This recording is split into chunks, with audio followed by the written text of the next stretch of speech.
Hello, hello, hello. First message I see in chat: mouse streams are a cop show. Incredible. What? Really incredible. I don't know what it means. A cop show?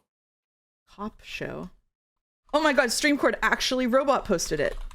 This music feels like the beginning. Yeah, it's not on stream, is it? The music feels like the beginning of a Super Nintendo RPG or early PlayStation 1 JRPG. It's weird. I should open it up so I can hear. No, we're gonna do Bandle. I shouldn't open it up. No. No. All right, I'm not running ads this time, so I'll let you post your Discord ad and whatever. And what's today's dole bet? You can pick between Scrandle or Steamery. Joe will be doing Steamery for the first time. Mouse, can you turn this Joe guy down a bit? He's way too loud. Is that actually true? Is he too loud? Or is he okay? Let me mansplain to you why I'm not too loud and why I should be the loudest one. Yep. Why does Joe sound better on Mouse's stream? Because I have a different filter stack than he does. He's loud. The filter stack affects audio that isn't coming from a microphone source? I added a separate filter stack to Discord just for you. Oh, okay. I should definitely. You sent me that to me, and I didn't do it like a scumbag, so I should do that. Okay, there we go. I turned him down. How's he doing? Hey, Mouse and Joe and chat and Shibuya Scramble and Scrandle. Hey, Boke.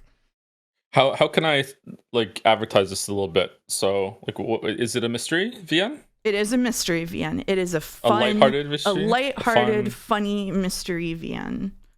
He's still loud. Uh-oh. This was never a problem before. Have you gotten louder over time? Maybe. Maybe. All right. He isn't that loud? Okay. All right. Okay, so on Mouse's stream starring 428 Shibuya Scramble, a VN that many people have wanted for a while, a fun, lighthearted mystery VN. Unfortunately, it does not have Psy or a talking bear. Well, you don't know that. Well, you know it probably doesn't have Psy, but we might get Psy on the screen now that you mentioned it. It's going to be so heartbreaking when they announce the Danganronpa 2 collab.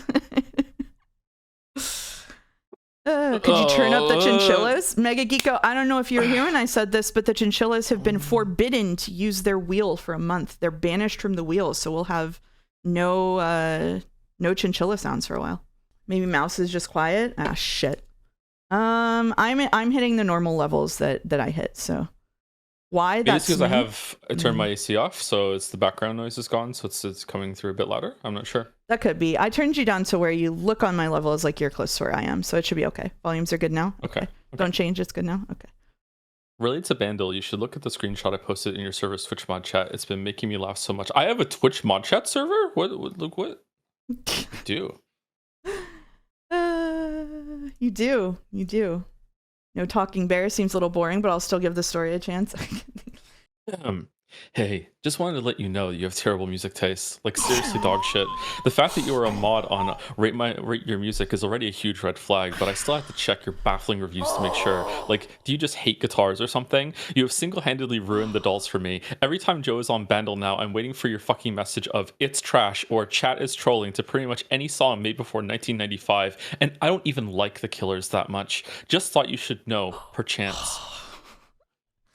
Can you believe August got his very own copy pasta? Congratulations, August. Congratulations, August. He got a follow-up today, too. Perchance is the best part of that message. Yeah. Mr. Brightside is a pretty good song. It's a banger, for sure. It's a banger. It is, yeah. Oh, yeah, there's the follow-up. My pleasure. Also, I'm contractually... after August said, thank you, this is the best message I ever got, the person followed up with, my pleasure. I'm contractually obligated to promote Patriot, the best show ever made, in case you want to get good taste. Even the soundtrack is great. Though considering your, quote, opinion on Succession, legit insane take that it's bad because they improv lines when the writing is top tier, but I guess it doesn't match a fucking gay furry visual novel, it's a lost cause. So, congrats to August. You have single-handedly ruined Higurashi for me. Every time Joe streams, I'm waiting for your fucking message of Higurashi is dog shit or Ryukishi is a lolicon to pretty much any Umineko mention. I don't even like George that much. Just thought you should know Nipa. Thank you, Weeby. Thank you, Weeby. August, if you started streaming, you could have this treatment all the time. That's true. It was like yeah. I was on your Umineko streams once before I got a copy pasta DM. That's true, actually. Thank you, Henry Wyatt, for cheering 100 bits to say a joke for Mouse. What's Hedwig's most hated level in Silk Song Bile Water? Thank you, Henry Wyatt, and thank you, Malik, for subbing with Prime. Nice to see you here, Malik. Thank you, Azrael Cat. Nice to see you. Haven't I haven't seen you in a while, I feel like. Nice to see you here, Azrael Cat. Hi, Mouse. How many channel points will it take for Adastra a Sundays? What is Adastra? Oh, it's Echo. A lot of channel points. A lot, because there is no visual novel redemption. Okay. And thank you, Daxtier, for subbing.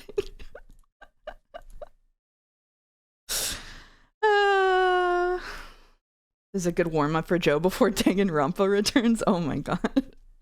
I was about to read that. Well, you reading so much on stream lately. I feel like I read more than I play games. I know. I was listening to that angle last night and thinking about Umineko again. And it's hard to think about Umineko without getting a little sad. It's like, I know. It was a sad moment. And also, if Umineko, it felt like for a while there that it legit was just never going to end. This is just the rest of your life now. It's just reading this. It's kind of how it was, yeah. I've said before that I think after you read Umineko, if you enjoy it, which I think a lot of people do, it sort of like occupies like 3% of your brain cells forever. Like just some part of your brain is lost forever to Umineko, just percolating around in there.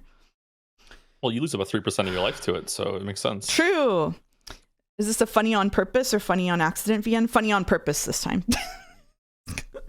Funny on purpose. You've never read a VN that's funny on purpose. Huh. Okay. How's this going to go?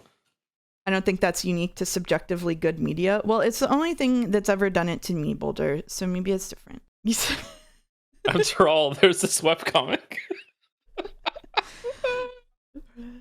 many brain cells do you lose on Higurashi? More every time I pick it up. You have single-handedly ruined Live Alive for me, says the biggest Live Alive fan in chat. Every time Joe streams, I'm waiting for your fucking message of the near future is dog shit or the caveman doesn't speak. To pretty much any Live Alive mention, I don't even like Steel Titan that much. Just thought I should know, as I live and breathe, did that man just turn into a horse? He did turn into a horse. If you weren't here for Live Alive, fun streams. Maybe my favorite game we've streamed so far. I thought it was Live at Evil because it's live backwards. Is it not? That's how they styled it on Twitch, but it's called Live Alive. So I don't know. Okay. They were being funny with it. Higurashi is like a reversal of metaphor where any criticisms of Ryukishi can be deflected with Reina fixes this. I'll get back to you on that later, Jelly. Well. What is Labubu? Labubu is, I got one today. Labubu is a collectible toy that do you remember Beanie Babies? Yes. It's like that, but even more for rich people, and it comes in a gacha box. Oh, okay. Yeah. I got one today. Right. Yeah. Did you get the one you wanted? No, but I got one that suits my aesthetic, and in the end, isn't that more important than our desires? Is it lychee? No, I got the toffee color, but it's cute. It's very mouse coated. There are a lot of gacha boxes for toys. There are, all over the place now. Kind of weird. Hooli thinks I should get a second Labubu. Hooli hates Labubu. Hooli is the devil on my shoulder right now. Labubu. It's fun to say, isn't it? Yeah. Do you want to do dolls first, or do you want to do lit talk first? My instinct is the talk. The talk. Yeah, okay. All right. It's that time again. It's that time that we're going to get what the kids call parasocial. We're going to get parasocial.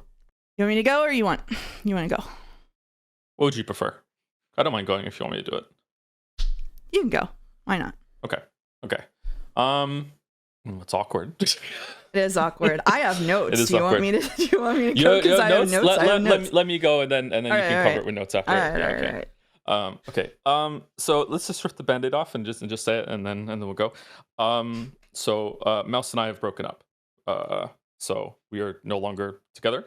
And the reason why is because I liked Umineko more than she did. No, we have been broken up for a while, couple months. And the reason why we are doing it this way is that we understand that there's going to be some amount of like maybe awkwardness, or like maybe some kind of like weird expectations that things are going to get like maybe kind of toxic or kind of weird. So we are saying it a fair amount after the fact. So it's kind of a weird thing to have to announce and say, but yeah, it's due for us to say it. And that was a hell of a lot more awkward than I thought it was gonna be. I'm sorry. It's okay, you did well. So we purposely waited to say it until now because we wanted to make sure of what was gonna happen, and also if we said it like when Umineko was ending or something, first of all, it would distract from that, and also like it would seem like doom and gloom because we were then going to go on to take a break from reading stuff together just because we needed a break from VN. So we wanted to say it when we're starting something new, because even when we first got together on the Reddit, like people were like, every time streamers break up, it's a giant ordeal. Like this is going to be a disaster. Like it was very apocalyptic. And no, it's not that. We're starting a new VN together. We're on perfectly good terms. I'm still going to ban people in chats. It's totally fine. We're not going to get into a lot of details about like stuff between us, but I will say that a really, really, really, really big factor is people in my community know I've been trying to get to Canada for a year now. And the more the political situation in the United States has developed and the relationship with Canada, the harder and harder and harder it's gotten for that to happen. Indefinite long distance, like long distance sucks. Indefinite long distance sucks ass. Indefinite long distance in a politically fraught situation between two like people who have really busy lives and have to balance a lot already in order to make things work is just like at this point untenable. So this is why it's like amicable, because it's largely about circumstances more than anything else. So did want to say like, if and when I do eventually get to Canada, we're going to reassess like whether we want to pursue a relationship again. But when we do that, we're going to be pretty careful about talking to the community about it and make sure that it's like a stable thing, because we don't want to be going like up and down and up and down and up and down. We're trying to be as responsible about this as possible. In terms of discussing it or like spreading it around, obviously if someone asks, tell the truth. I would prefer no conjecture to happen. Like I don't really want extended conversation in the Discord. I ask the mods to shut it down if they see it. This is weird because it's private and public, but we're telling you like nothing catastrophic happened. There was no cheating. There was no disaster that occurred. It's mostly just a matter of circumstances. Like there's nothing to figure out. I have 2 requests for me personally. The first one is we did break up 2 months ago, which means that it still sucks, but I've done a lot of my processing. Like I've gotten through it. So I personally would prefer not to receive DMs about this. I know you want to send well wishes probably. I know it's well intentioned, but that's just kind of like digging it up over and over again. And I prefer not to do this. And second, this one's a little bit funny. But this might sound silly, but the worst part of like one of the worst parts besides the thing itself of the last few months has been how many people try to talk to Joe through me or try to get him to answer his DMs by asking me to get him to do it. And if you can just imagine someone 3 people a day asking you to talk to your ex-boyfriend for them, it's been pretty difficult to handle. So I would like it. I know people didn't know. I know people weren't aware, but I would like it if we didn't do that anymore. Joe will answer your DMs when he answers them. Exactly. Sorry you have to deal with that. Which one of you is getting the Labubu's? I'm getting all the Labubu. I don't even get one? You can have one. Okay. Oh, okay. All right. Wow. Who gets jelly? Joint custody of jelly. I wasn't expecting to get one. Okay. What? I'm benevolent. Yeah. Anything else you want to add? That's all I had that I wanted to say. Your version was a lot better than mine. I would also not like to receive DMs ever about anything. No, about the I would like, again, like it's been 2 months, so like I don't need to have even more DMs added to the pile, and in general, but also like I don't need that. Thank you for thinking of it, but yeah, it's okay. Okay, all right. And that's it. We got. I'm happy it was nothing we did. It was not Chad's fault. It was not Chad's fault. Yeah. No, it's not Chad's fault. When are you trying to roll for the gay Labubu mouse? I would like to pay for a move to Canada first and then worry about rolling Labubus. Okay, all right. Now that we've got through that, it's time for the doles, wouldn't you say? Do we want to say something that's kind of morbidly funny about the first stream we did after it happened? What was the first stream we did for after it happened? Because it's about the dolls. Do you remember? Oh God, yeah. Tell them that. Yeah. So the first stream that we did after the breakup happened was Umineko, and we were doing the dolls, and Bandle that day was Taylor Swift, We Are Never Getting Back Together. And we didn't know it was that song, and we both had to tank that live without do you understand how hard it was not to just oh man, consummate professionals. It was 2 hours later, we went on break, and the second the microphones were muted on your side, Mouse is like, can you believe that was the band? Why would Taylor do that? Why would Taylor do that? She's not an ally. They were lying. The gay Swifties were lying. Okay. Let me read a couple of subs, then we can do the dolls. Thank you, chat, for dealing with it. That's the last. I get it, but would have been nice if someone who DM'd Joe once and feels a personal connection to both of you could have consulted before he made such a decision. Yeah, isn't there someone we forgot to ask? Shit. All right. Thank you, Annie, for resubbing with Yes We Scran, and then for cheering 200 bits for saying, I can't believe Shibuya City was this bad. Thank you, Eddie, for press. Thank you, Eddie, for press. All right. The hardest part of breaking up was not making bits about it for 2 whole months. Honestly, sometimes, yeah. Okay. It's good to laugh at things. It is good to laugh at things. To find levity where you can. Yeah. You know, and we couldn't have laughed about it. The end of Umineko, that wouldn't have worked. Yeah, that's what I did. Yeah. All right. Cool. All right. Yeah, I'll share my screen. Let me tab in here for you. Okay. Here we go. It should be Bandle. Most have giggled over a breakup announcement. That's good. That's probably where we want to be. All right. So today we're gonna do 3 dolls for you. We're gonna do a stripped down dolls version. We're gonna do Bandle. We're gonna do Scrandle 2.0. There's a new Scrandle, if you didn't know. New Scrandle has hit. What? It's Scrandle 2.0. They made a bunch of updates. Are we planning to burn down the kitchen together? Yeah, we can do overcooked streams. That's fine. Yeah, there's Scrandle. We can look at it whenever we get there. So there's Bandle, there's Scrandle 2.0, and then we're gonna do Steamery. If you haven't come to my streams before, Steamery is like Scrandle except for Steam game ratings. So you get to pick which game you think is higher rated. So done 1 round of it, and it is extremely difficult. It's awesome. Can we read the Scrandle patch notes? Yeah, we can read the Scrandle patch notes since Joe hasn't seen them. There are patch notes. There are patch notes. Okay. Is this a bit? It's not a bit. But first, we'll do Bandle. So let's get there. All right, here we go. Do you hear it? Yeah, I can hear it.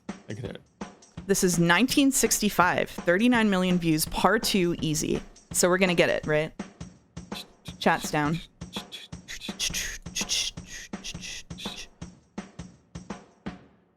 Oh.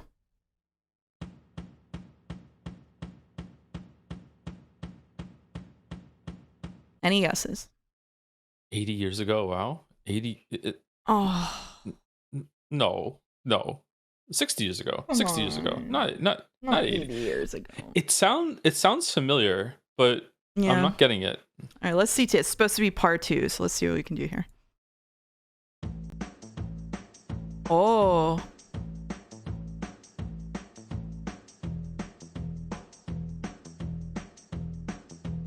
I thought it was one thing and it wasn't that thing. Yeah, it's not what I thought it was at all. Wait.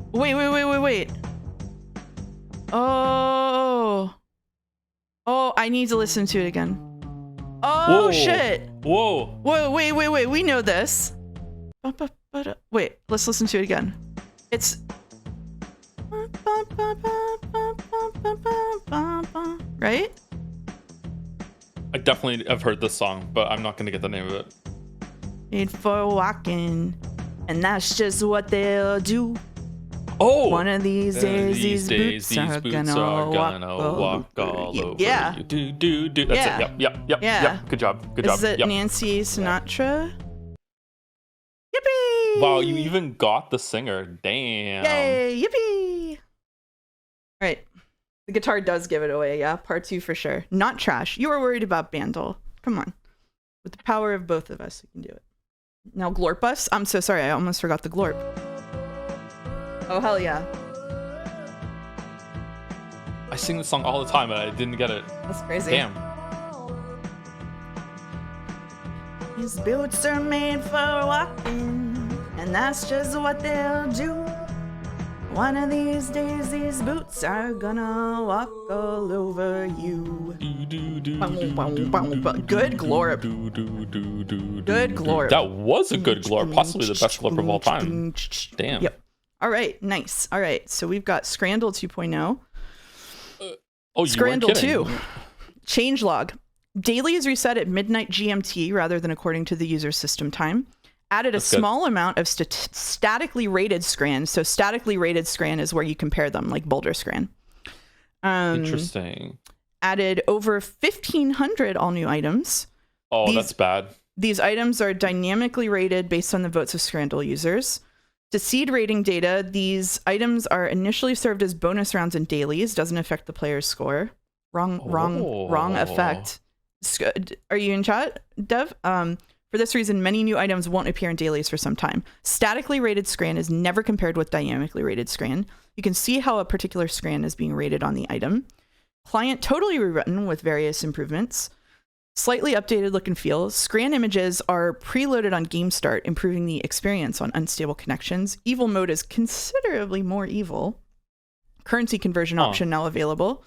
Added, which is, wait, I didn't see that. Okay. Added Mensa mode for practice games. Mensa Scran no longer appears in practice games unless this is enabled. Safe mode available for practice games. Per game career history can be viewed in the history section. Replaced the misunderstood and questionable streak stat with Scran level. Scran level is increased by playing many dailies and doing well. Mensa mode is university scrans. Oh. This is a big day for dolls. This is a big day for dolls, yeah. Big day for dolls, yeah. Yeah. Do you want to do regular mode or do you want to see the considerably more evil mode? That's the real question. Ooh, sorry. I need regular mode for Scrandle too. Regular mode? Okay.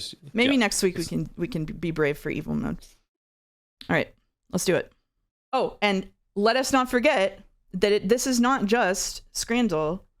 Do I not have it on here? I don't have it on here. How embarrassing. This is not just Scrandle. This is of course 428 Shibuya Scramble. Yeah. Yeah. Do you want to ask them? Do you want to ask them your question? Your big question? Chat. Can we choose it?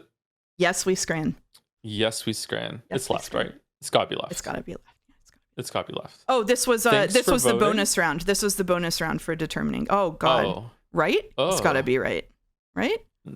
Oh, but look at this. This is bad. This is not good, is it? It's bad. Also, looks like did they take a picture when they were done half of it, or did it come half eaten? I think they probably ate half of it, and it's right. It's got to be right. It's got to be right. Yeah, right. 24 versus 14 is crazy. Good start. I don't like the new UI and all the changes. It's new. I don't like it. I don't like... All right, we've got sausages, chips, and curry sauce in a hollowed cob for $4.50. I've never heard this called a hollowed cob. Fascinating. Yeah, me neither. And fried chicken in wedges. Left looks better to me. Left does look better to me. Like right doesn't. I would love that food, but it doesn't look like a good version of that food. Right looks mid. Right looks mid. You hate the penis loaf? It's not that phallic. They took one bite and were like, oof, I gotta submit this to Scrandle. It's true. I would love to see an academic study on the changes in Scran behavior before and after that Twitter account. Anyway. Left also has like kind of novelty to it. Do you think this is two sausages or one that's been cut in half? One that's been cut in half. It doesn't look that I think that so deep. too. Yeah. I think left. Okay. All right. Good. Ooh. Surprisingly high on the right. Yeah. All right. We've got a Wigan kebab, pie and mushy peas in a roll, $4.25, or an ice lolly. One-off handouts, no price data. Wow. Beef ice lolly. I'm gonna have to go left. If right was like confirmed free, maybe it would have a chance. A beef lolly? Lolly. Wow. People Beef lolly. love free shit. Wow. It's left. It's left. Someone's gonna It's go in left. chat. All right, doing numbers in chat. All right, here we go. Waiting kebab versus fish brötchen. Fish in a bun. I think that the kebab wins. I hate everything about right. Yeah. Yeah. It's gotta be left. Yeah. Wow. That's too high. It's too high. I hate to see the full fish. Yeah. Special steak pie cheeseburger with a pint, $8.50 versus ham steak for $1.90. What is ham steak? Just thick cut bacon? What is ham steak? Why is it Wigan Kebab Day on Scrandle? Okay, it does look better on the left. I mean, I think left takes it. I think right is too expensive for that tiny little thing, but you get a pint on left. I guess left. It just has a melted cheese. Wow. Whoa. Wow. No way. Okay. Well, whatever. We've got the giant slider box with 6 burgers, 4 mozzarella sticks, beer battered onion rings, and tater tots for £20, 80. Or chip beans and cheese for $1. I mean, left for £20? This is food for like 4 people. Easy left. Easy left. Right is not good. Is not good. It's not good. All right. Do you think right? No, it's fine. You're right. You're right. Phew, that would have been bad. All right. It's gotta be left, right? Just on left, site.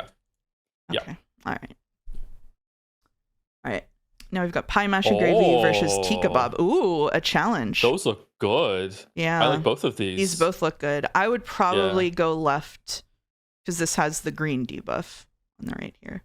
It's got left salad is too much gravy for me, but I think I would enjoy that pie. Yeah. I also think left. Yeah. Looks like a good pie. Looks like good tomato. This is more scran than right. You know what I mean? What do you mean that was 91 versus 78? That's crazy. Okay. What? All right. Green debuff. There's a green debuff on scrandle jelly. Like having vegetables on screen is not always good. Okay. Okay. So bad chicken salad versus nacho sharer. Salad. I am not feeling that nacho sharer. I don't know why. The nacho sharer's got like it's got like, first of all, it's 20 again, and then also it's got like the cheese that is like they can't call it cheese. It's like manufactured cheese product. It's like cheese themed sauce. Yeah. Cheese themed sauce. Yeah, homeopathic cheese. Cheese with a Z. I think left. Yeah. Okay. Yep. Okay. So like 8 out of 10? No, we're still going. Sticky Korean chicken and a pizza dog. Okay. Oh. I love the concept of the pizza dog. I also think left again. My memory is telling me that right got highly rated at some point, but I think it's still not going to beat left. I love the concept of the pizza dog. I would love to have a pizza dog. All right. We did it. We did 8 out of 10. Right. 8 out of 10. That's good. Powerful scanner. Yep. Okay. All right. Plus the 2 for being Scrandle 2 makes 10. Easy. Yep. Right. You put Shibuya Scramble on the screen. Okay, cool. I can't see it on the Discord version. All right. So here we are at Steamery, a daily Steam review ratio guessing game. You have to guess which game has a higher percentage of positive reviews. Any game can appear as long as it has more than 20 reviews. We won't see any games marked as having frequent nudity or sexual content, so there won't be porn on the stream, and any games with issues fetching info about them. All reviews are considered all time, all languages, including received for free and off topic. Steamery. So are both streamers blind on the VN? Yes, we are. There was a porn game when I did this, though. But they didn't show any of the nudity. Okay. Yeah. Random question: do any of you two know anything about Shibuya 428? It's got jokes in it. It's got a man talking to a banana at some point. There you go. There's a guy in a mascot costume. Here we go. We've got Kathy Rain 2, Soothsayer. In this point-and-click urban thriller, down-and-out private eye Kathy Rain will embark on her most dangerous case yet, the pursuit of the notorious serial killer known as the Soothsayer. Find clues, gather evidence, connect the dots, and confront the murderer before the hunter becomes the hunted. You want to read the second one? Do we want to split it up? In a small pub with regulars, a woman makes a scene every night. Explore the competing and mysterious story behind her bizarre behavior in the first chapter of this visual novel. Oh, okay. Now, I've played a little of Kathy Rain 1, and I would vote for Kathy Rain 2, despite not having played that one. Oh, I like the art style. I don't like the banner of the bottom one, but the art style and the screenshots in the bottom one doesn't look too bad. Can I see some more? Yep. It's not bad. Now, this is someone in chat pointed out this is a free demo prologue. Oh, free. Yeah, free is a huge buff. Free is a buff, but demo is a debuff. I would go top I tier. go Kathy Rain. Kathy Rain. Okay. All right, there we go. 96. Wow, 80% isn't close, bad though. for a all right. Midnight Arrow, hop on platforms and jump on walls to explore a vast immersive platforming world. Discover different types of arrows and use them to solve puzzles and illuminate the darkened world around you.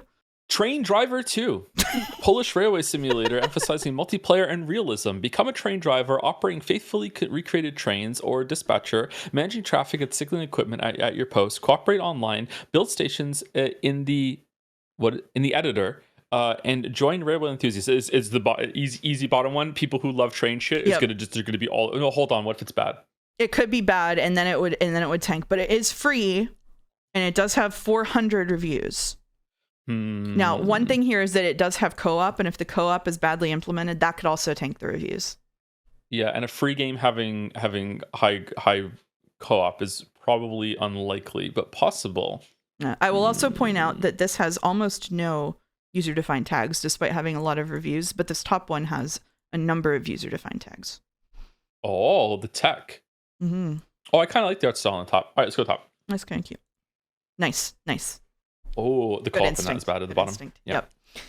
All right, we've got Scheming Through the Zombie Apocalypse 2, Episode 2, Caged. Join Hank and Larry, two small defenseless animals, as they manipulate their way through the zombie apocalypse. Meet various characters and get them to scavenge free while guiding them to safety. Make life or death decisions, bargain, manage inventory, trade, and gamble. Versus Precept. Precept is a first-person psychedelic action horror game with a heavy focus on exploration. Players take control of a night guard whose purpose is to finish his daily task. The player must find way. Typo in the description. Find way to escape and survive from mysterious companies, environments, and entities. There's two mistakes in that. Oh, what the fuck?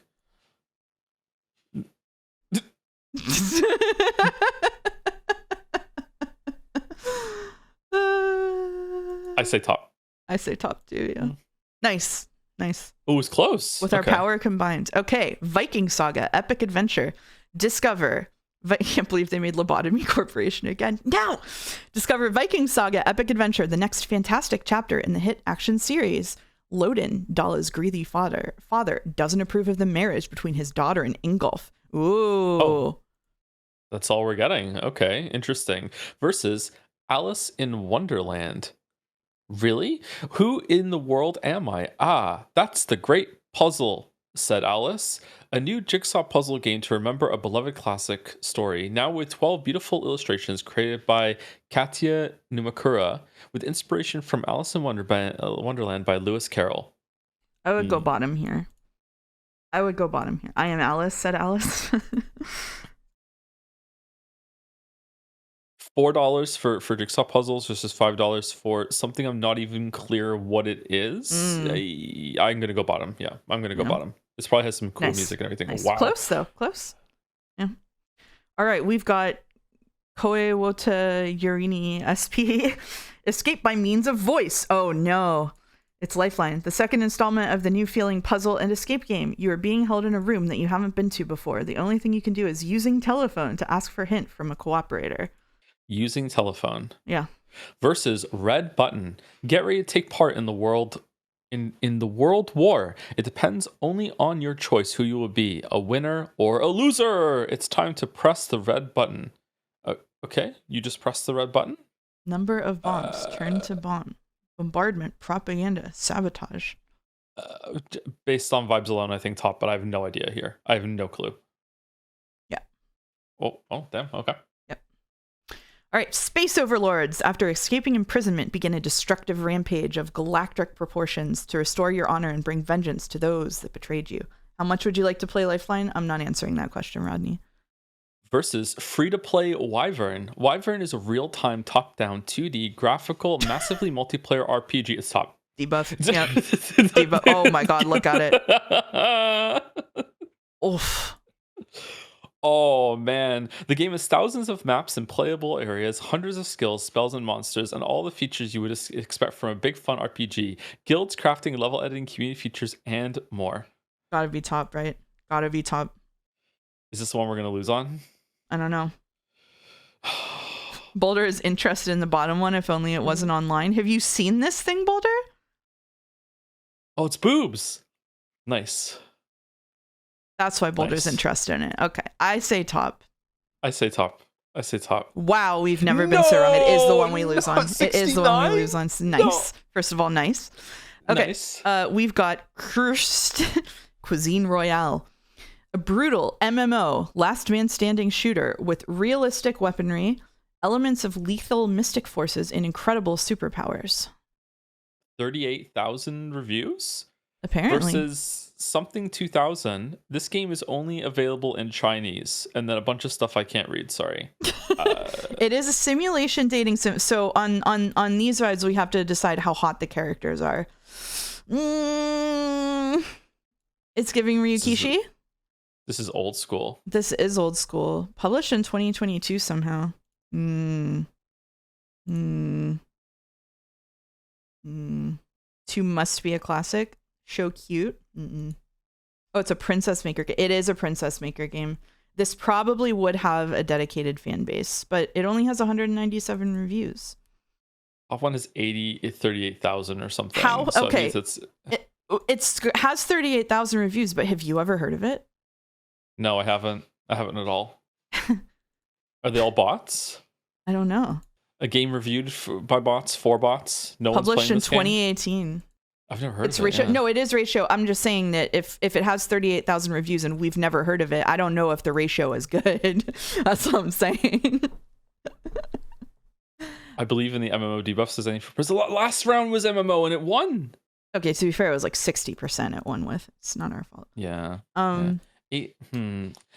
Awesome. I'm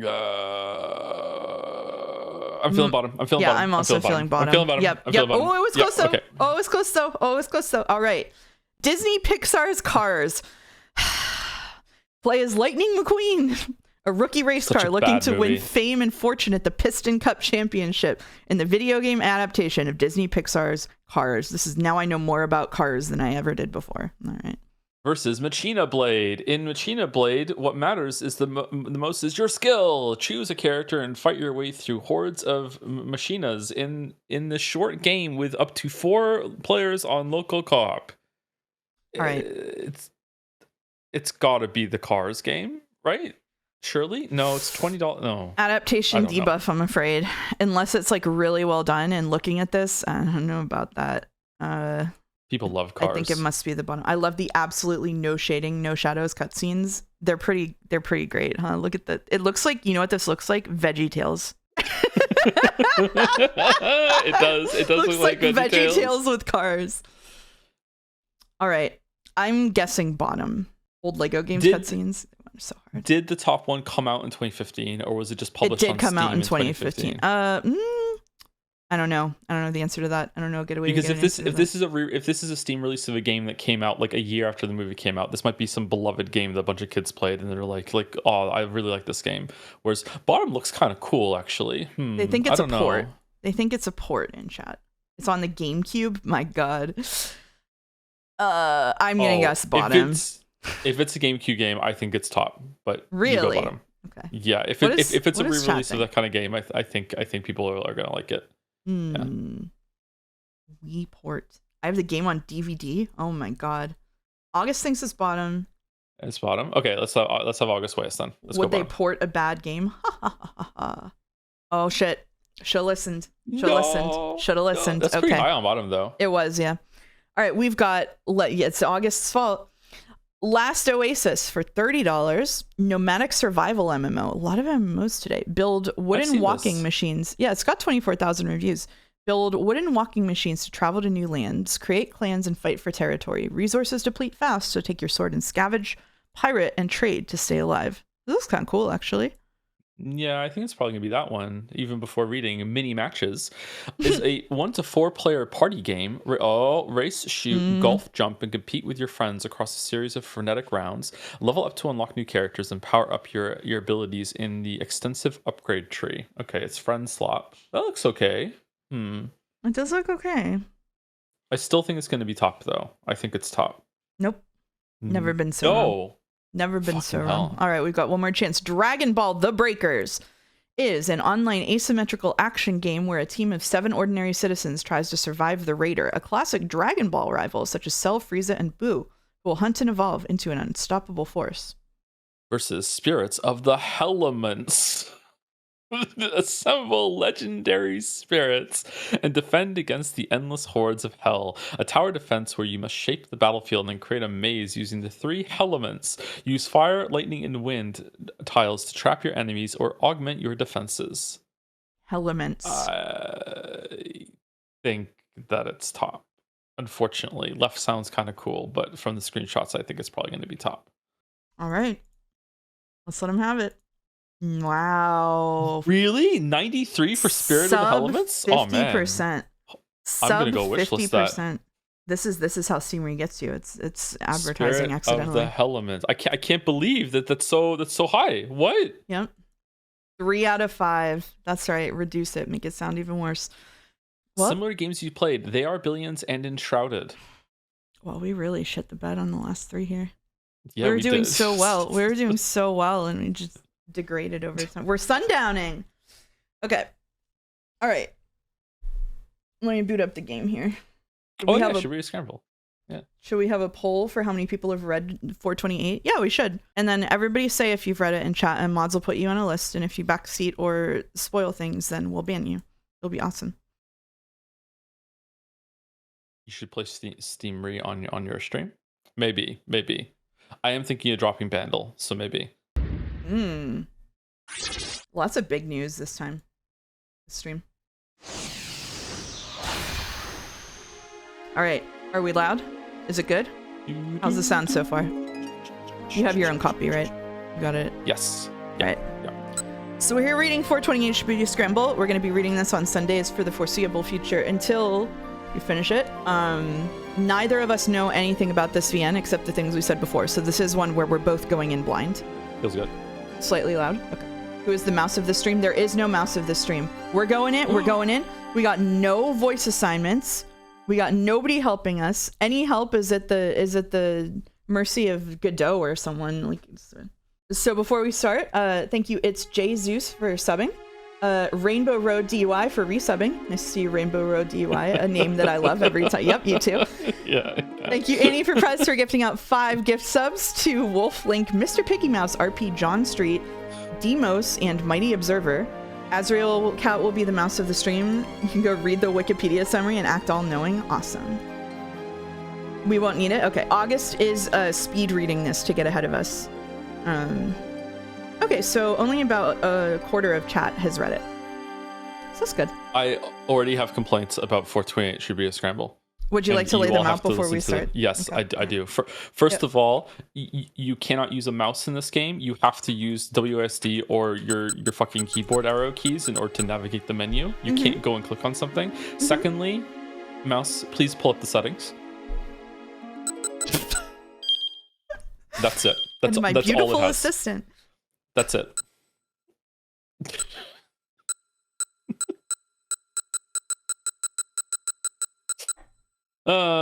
So yeah, there we go. That's it. Oh, I have to restart to apply my resolution? Oh shit. Well, we're gonna restart, I guess. Oh, I'm on the wrong resolution too. Okay, yep. Sorry. Let's go. Right, there we go. Not a single audio option. Yep, so to adjust the volume, I have to go into Windows hardware. Why would you need more bloat? Great question. Great question. I love old ass games. It's kind of awesome, yeah. It's a port of a Wii game. Wow. So it should run better looks than so Borderlands much better. 4. Okay, we should be fine. All right. Well, anything else before we start? Abstraction game. I don't think so. I'm back on the menu. Why is there a weird line in the middle of all the menu icons? Do you see it? Weird line. There's a line that goes. See the G in new game. See how there's like a little line, like a yeah, crease I that see goes. it. Yeah, I do see There's it. one not. What'd they do? I see it. Fuck. Oh no. Maybe Boulder, you're right. Maybe it'll work on like full screen mode. You have to close the game to put it in full screen mode? What do you mean?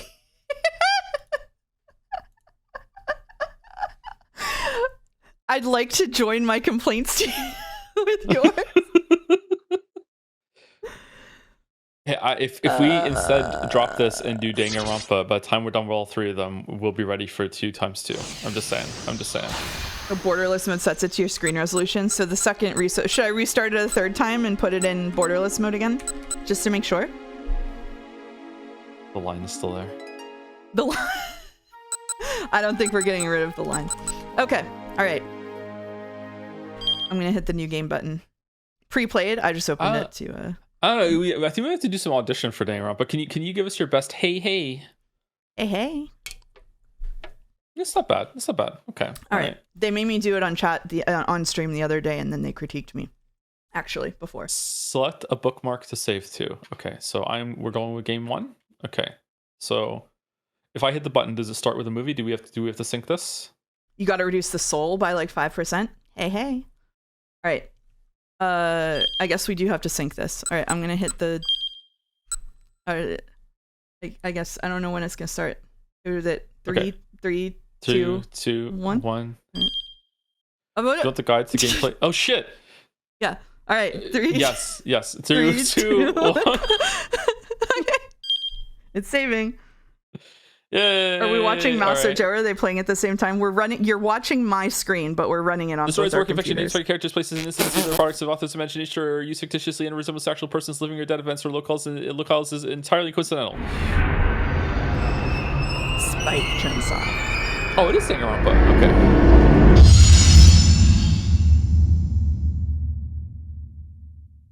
It's still quite loud. Okay.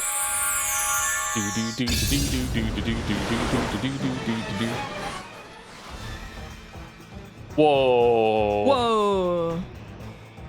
Oh, this is cool. That noise was scary. I'm glad Sai is here. Happy to help. Wow.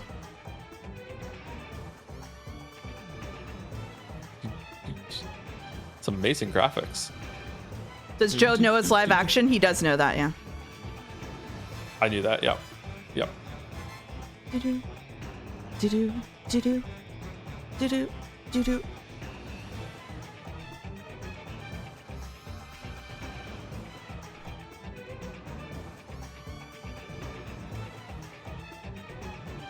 Are they playing soccer on a roof?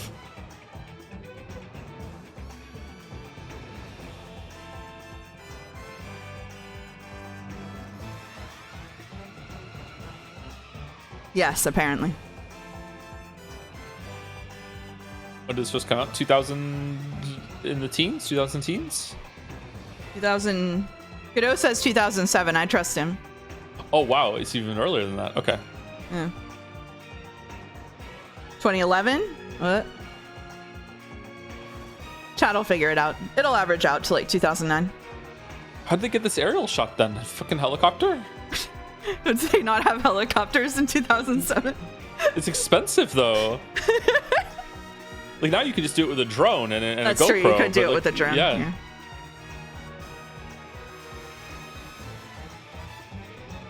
Wikipedia says 2008. Close enough.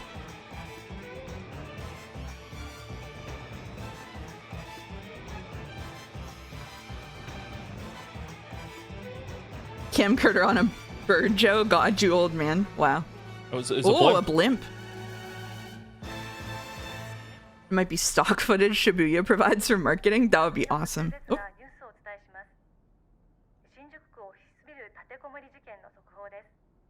Hostage situation. Huh? I don't know if I should be reading this out loud.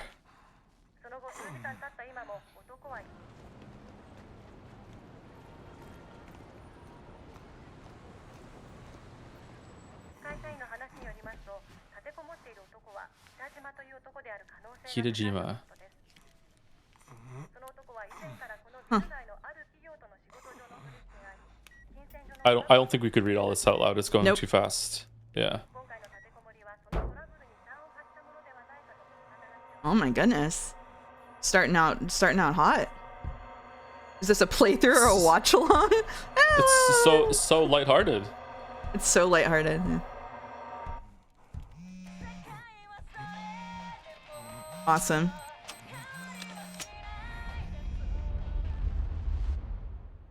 Okay. When does Baba Riley start playing? Oh, it's a bomb! It exploded! Oh shit. I explained I was playing this game to a physical therapist of mine, and they told me they looked it up when I went to the next section. I had a cringe singularity. That's awesome. It would be good to move the chat up so it doesn't cover the subs. Oh god. Here we go with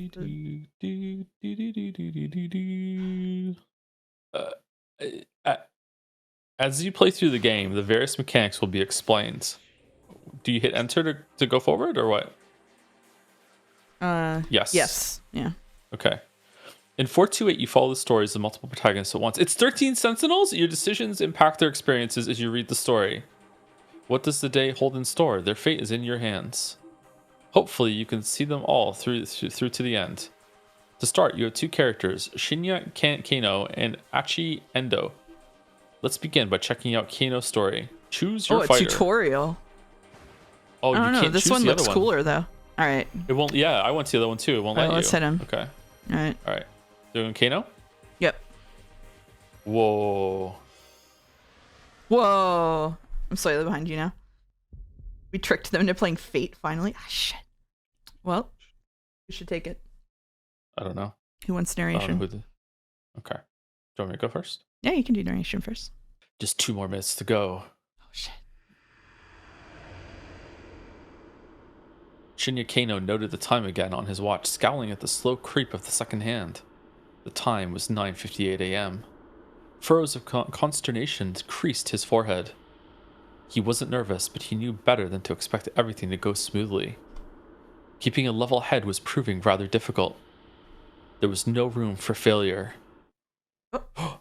Lives were on the line here. Oh, shit.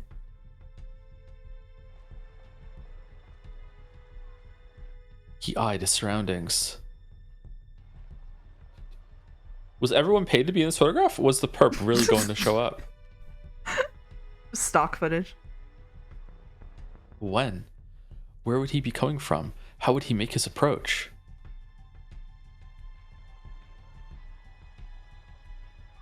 The Shibuya Scramble was as packed as ever. A throng of people crossing this way and that, blissfully unaware of the dozens of detectives hidden in its mists. Oh, shit. Oh. Whoa. We got sound effects? Fuck yeah. Another minute and a half. Oh. He's so cool. Kano glanced down at his watch yet again. A mere 30 seconds had passed. Wasn't Kano a Mortal Kombat character? Detective Kano had been with the enforcement arm of Shibuya's criminal affairs section for a year now, but he'd never been part of an operation this big before. He eyed the young woman standing beside the statue up ahead. She was small enough to get lost in the crowd, but she carried a nondescript attaché case? Attaché. Hmm. Oh shit. Hitomi Osawa, age 19. The attaché case in her hands contained a full 50 million yen in cash. Yesterday, her twin sister Maria had been kidnapped. I think Hitomi got kidnapped. This was the ransom payment.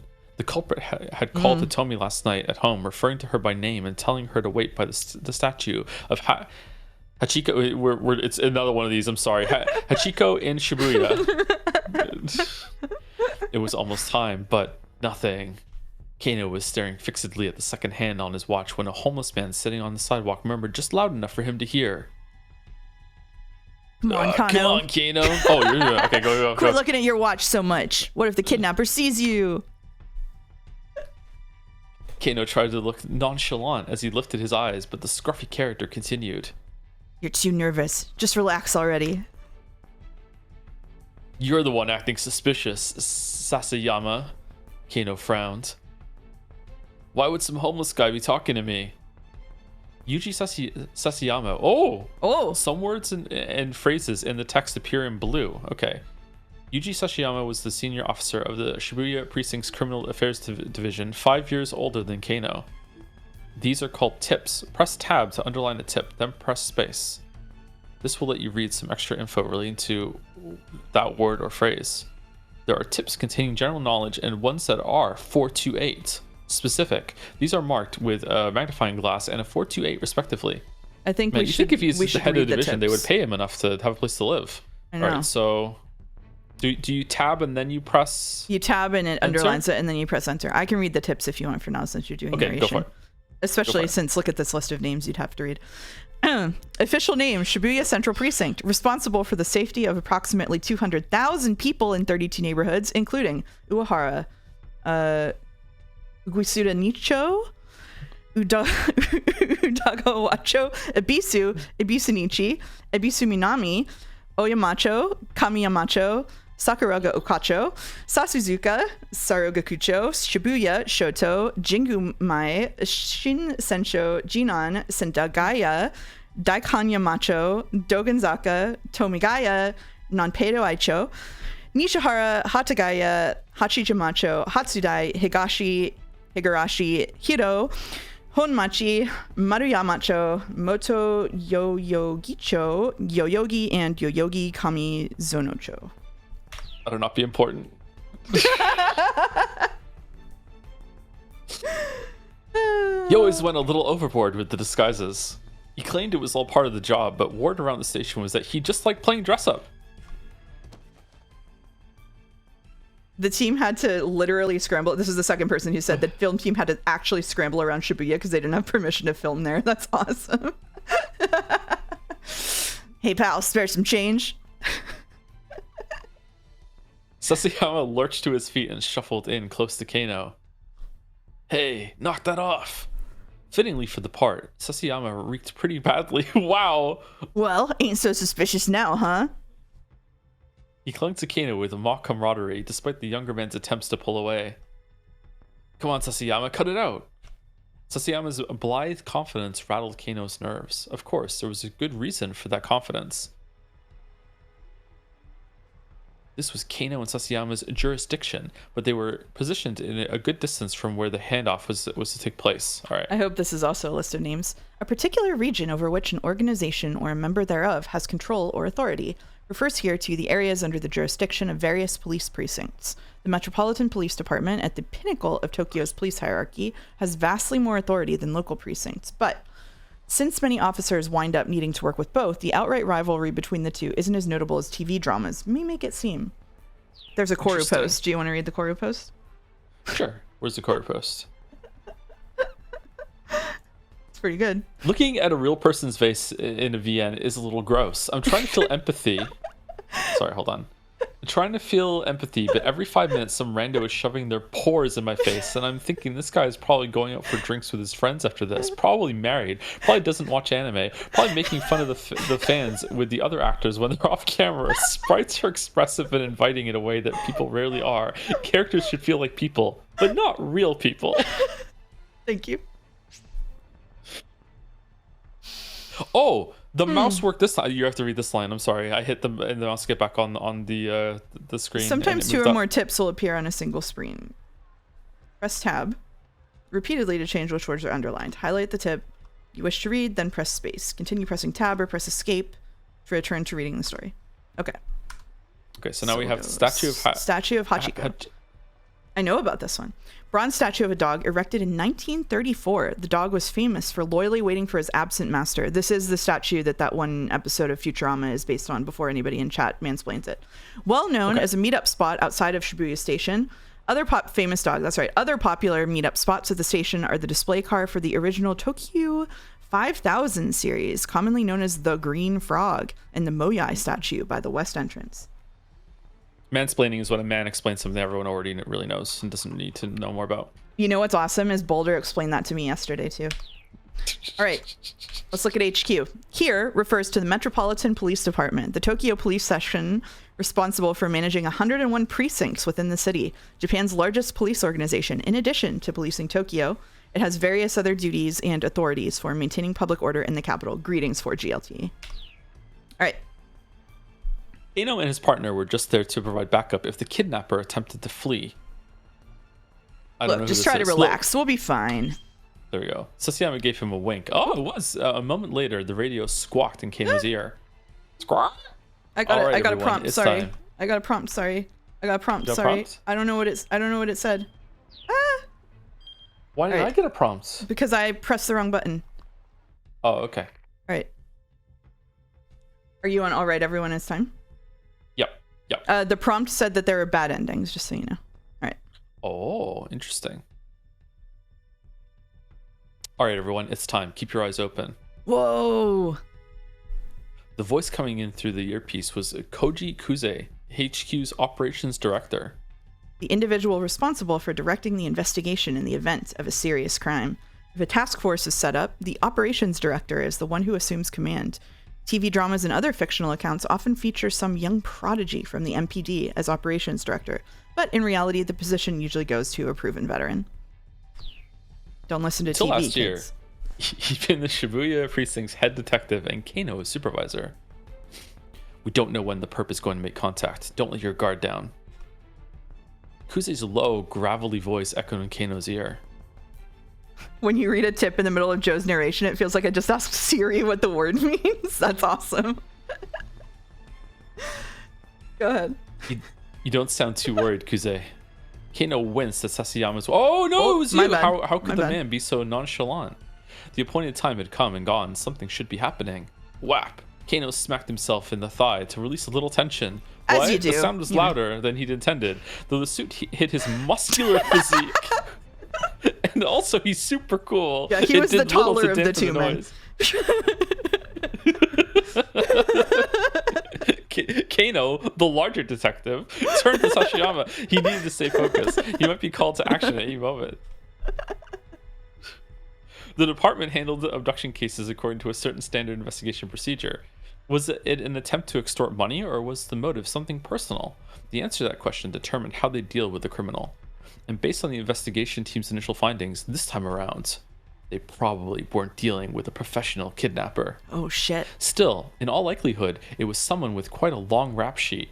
Probably someone who knew the family, but so far they had few leads on who might bear such a grudge. Wait, is With this the Disco situation so Elysium? unclear, No. Sorry, go ahead. With the situation so unclear, the plan was to apprehend whomever came to make the handoff on site. If the culprit ran with the money, there'd be no guarantee of the hostage's well-being. Humph, still nothing. So, oh, fucking hell, Sasayama muttered, sorry. Yeah, it's alright. It's hard to tell. There he is. He's here.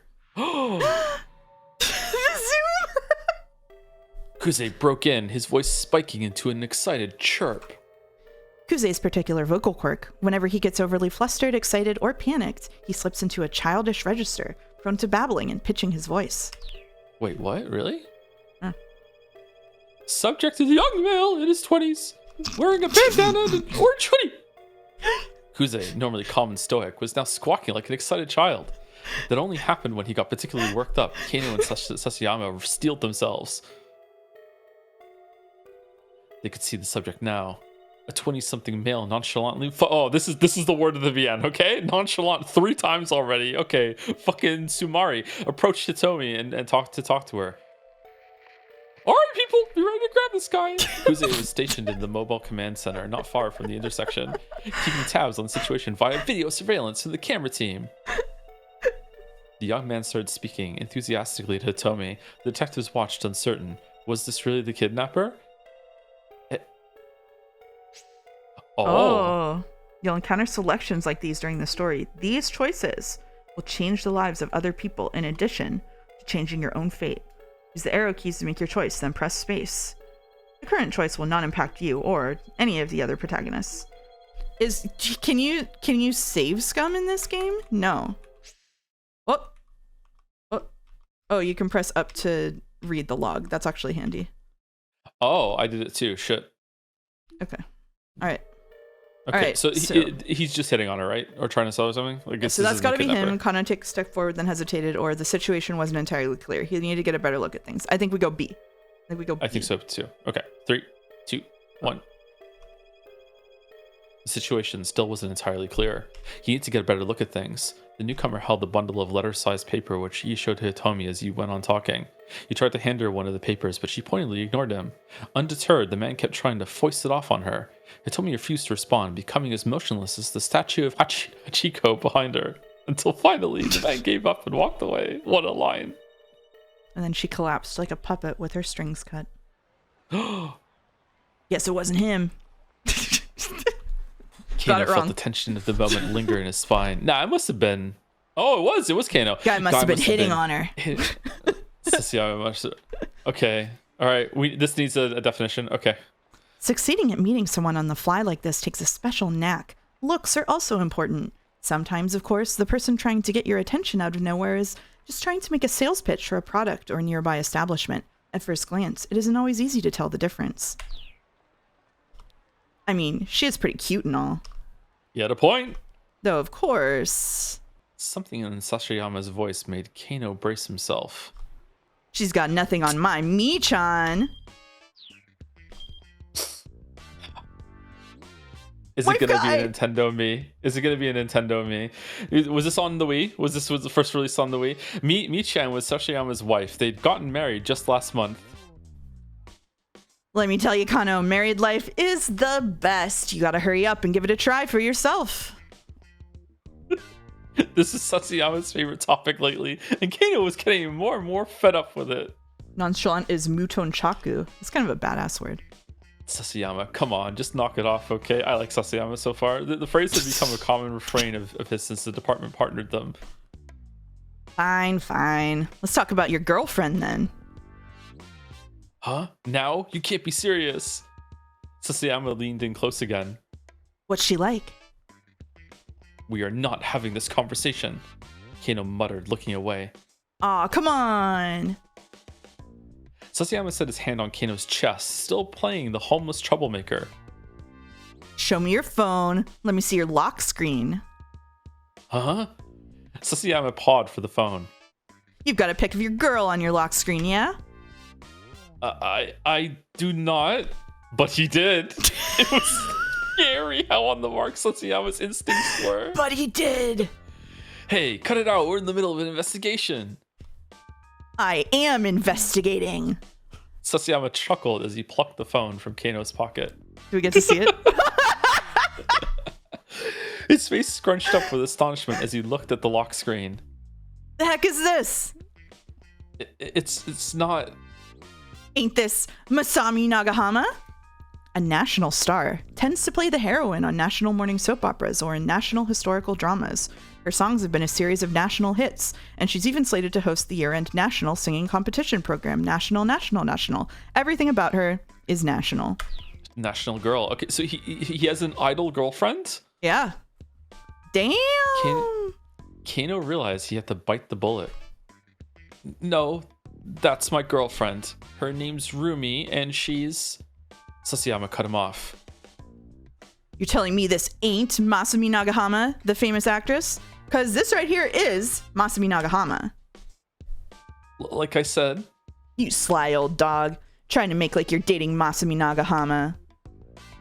I'm not. I mean, I guess Rumi does kind of look like her. Wait, it's gonna be plot relevant? Or is that her real name and he doesn't know that he's dating an idol? Or... You don't gotta think about it, kitten. Oh, okay, I'm sorry. Okay, yay! Sasayama let out a huff. For real? You really think I'm gonna fall for that? There's nothing to fall for, I swear. Sasayama scowled, unconvinced. This is during a kidnapping fucking stakeout, by the way. Alright then, why don't you marry her? Kano stammered, but he had no answer. Alright, I will. The truth was, he would have happily married her already, but there were obstacles that needed to be overcome. Werewolf! Who, him or her? What? Don't worry about it. Don't worry about it? Okay. This has gotta be you. Okay, playtime's over. Let's focus on the job. Sasayama handed back Kano's phone and turned his gaze back to Hitomi. Kano let out a quick, uneasy sigh, but his shoulders did feel looser. Maybe Sasayama had been trying to relieve a bit of the tension. Maybe he should be grateful. You said werewolf like a Pokemon. I'm Squirtle! gonna sneeze. Uh-oh. Phew, sorry. By now, several minutes had passed since the guy with the papers had gone away. He peered at Hitomi. The strain on her face was visible. In addition to the weight of the attaché case itself, the 10,000 yen bills it held weighed close to 6 kilos. What? Her slender arms must have been getting tired. Still, she refused to set the case down. That's Pretty heavy for a case that you're carrying around. She wasn't taking any chances with her sister's life. Mm. The kidnapping case had begun the day before at around 7 p.m. This is MPD dispatch. The Shibuya precinct is reporting a missing person believed to be an abduction. In Japanese law, the act of indirectly luring or deceiving someone into the control of a third party is known as kidnapping. Using forcible threats or violence to achieve the same result is known as abduction. Subject is Maria Osawa, a 19-year-old student at Midoriyama Academy, last seen at the LL Diner near campus. A man was allegedly seen forcing her into a car nearby. All officers in the vicinity report to the scene at once. Kano and Sasayama had been working a burglary case in Jinjume? One of those? 5th District when they got the call. The two arrived at the LL Diner at 7:15 p.m. I'm going to guess it's Diner. Double L Diner because it's a Twin Peaks reference. Oh. I like that insignia below diner. At roughly the same time, several other officers showed up to secure the area, blocking off entry to nearby roadways and monitoring the surrounding establishments. LL Cool Diner? Inside the restaurant, Kano and Sasayama were met by the girl who'd reported the kidnapping. It was the victim's twin sister, Hitomi. Could you tell us about when Maria was taken, starting from the very beginning? Ooh, Kano said, keeping his voice low. My sister and I, we were supposed to go to a party together today. Hitomi was trembling, her voice hoarse.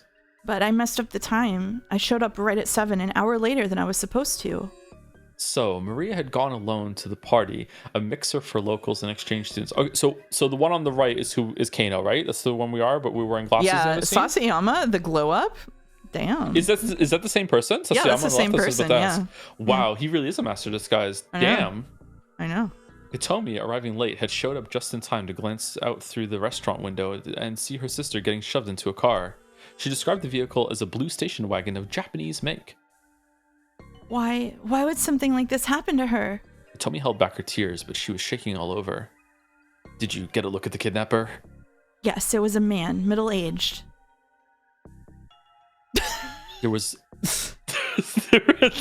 another eyewitness, Leland Palmer. Hey guys, I think it's a Twin Peaks reference. Okay. He identified himself as a lecturer at Hitomi and Maria's school. Yeah, okay. Mm-hmm. You want to read him? I saw it too. It's like Hitomi says. I heard Hitomi cry out, and so I went to the window to look, and his Japanese was halting as if he hadn't been in the country very long. This is where he fled to. Is this me or you? This is going to be trouble. I don't know what to do. Yeah. It's you. It's you. It's me? Okay. And I think that maybe the kidnapper was working alone. Leland explained that he'd seen the man shove Maria into the back seat, then clamber into the driver's seat. If he had an accomplice, wouldn't they have been driving? Neither Hitomi nor Leland had gotten a look at the suspect's face. Kano was interviewing others who had been on the scene, looking for other potential witnesses when his phone rang. Moshi. Yoshio Kajiwara, the senior detective. We set up a task force for the investigation. Get back to the station once you have a handle on the situation there. Barely half an hour passed between the time the kidnapping was reported and the time the task force began operation. That was fast. Roughly 150 people are working on the case in the Shibuya Precinct's conference room. Damn, that's a lot. The main force at work is HQ's first Special Investigation Unit.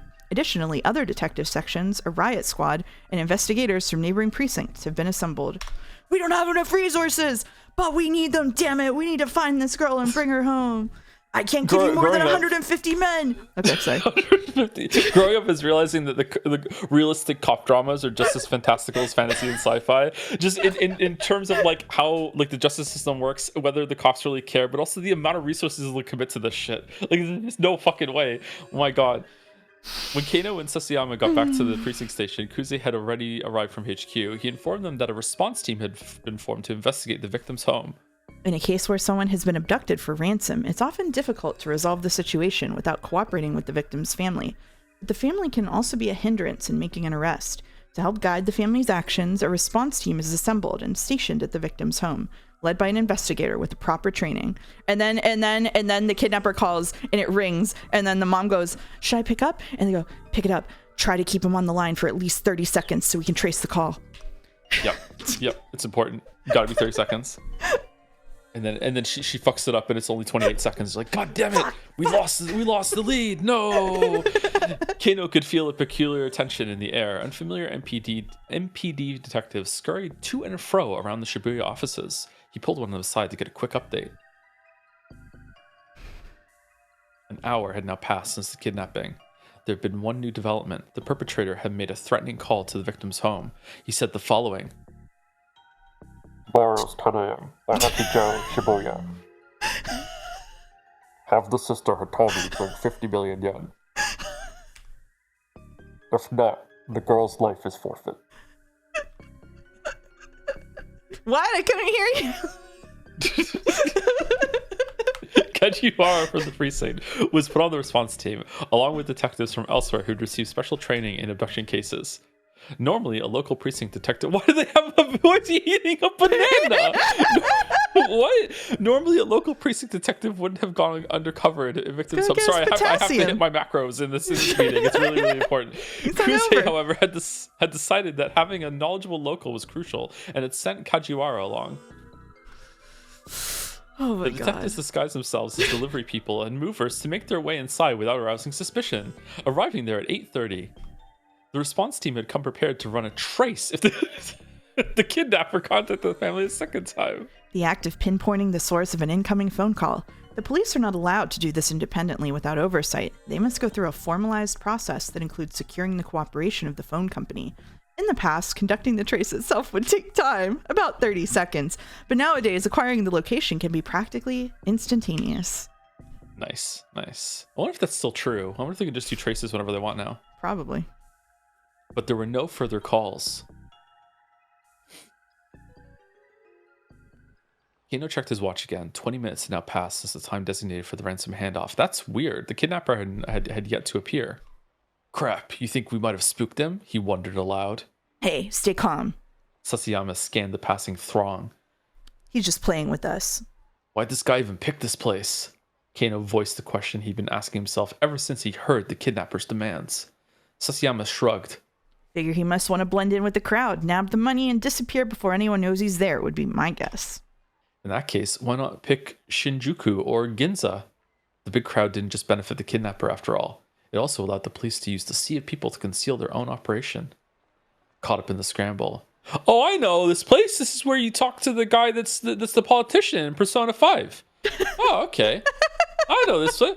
Yeah, and this is Makoto follows you in the place over there too. Yeah, all right. Right now there were 50 detectives stationed within a 50-meter radius of where Hitomi stood.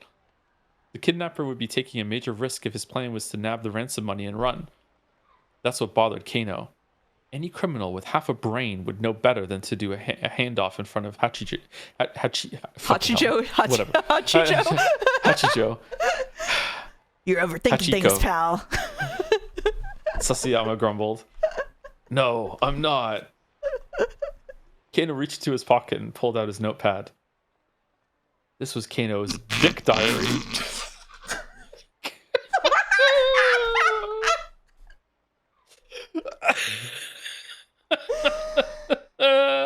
It's gonna be like Dick Tracy or whatever, but still, I'm sorry. Yeah, of course, it's a private dick. Which he always kept close at hand. I just passed an unbelievably hard D20. Sasayama rolled his eye. That thing again. Kano ignored him, flipping through the notepad pages. Aha, here it is. Dick's Dictum 89. Do you want to read this? The more irrelevant something seems, the more relevant it's bound to be. It was a favorite saying of Kyuzo Tateno, an assistant inspector from the Shibuya precinct. Tateno was the kind of detective Kano aspired to be. For the current operation, he'd been placed in charge of Hitomi's personal safety. He was in position to defend her as soon as the ransom had been handed off. Of course, Hitomi had been informed of how much protection she was under. There was a risk that if she acted too secure, it might alert the kidnapper. I think Tateno has the right idea. Sasayama snored quietly. Maybe. I mean, he's a great detective, don't get me wrong. But do you know how many irrelevant things there are to consider? So is he wearing a wig right now? I think so. Because he had, Again, Kano ignored him. It didn't matter if nobody else understood. Kano had faith in Tateno as both a detective and as an individual. He had first witnessed Tateno's brilliance during a standoff at a financial company 3 years earlier. A man had shut himself in an office, splashing gasoline everywhere and threatening to set the place ablaze. While the others hesitated, Tateno unflinchingly doused himself with gasoline. What?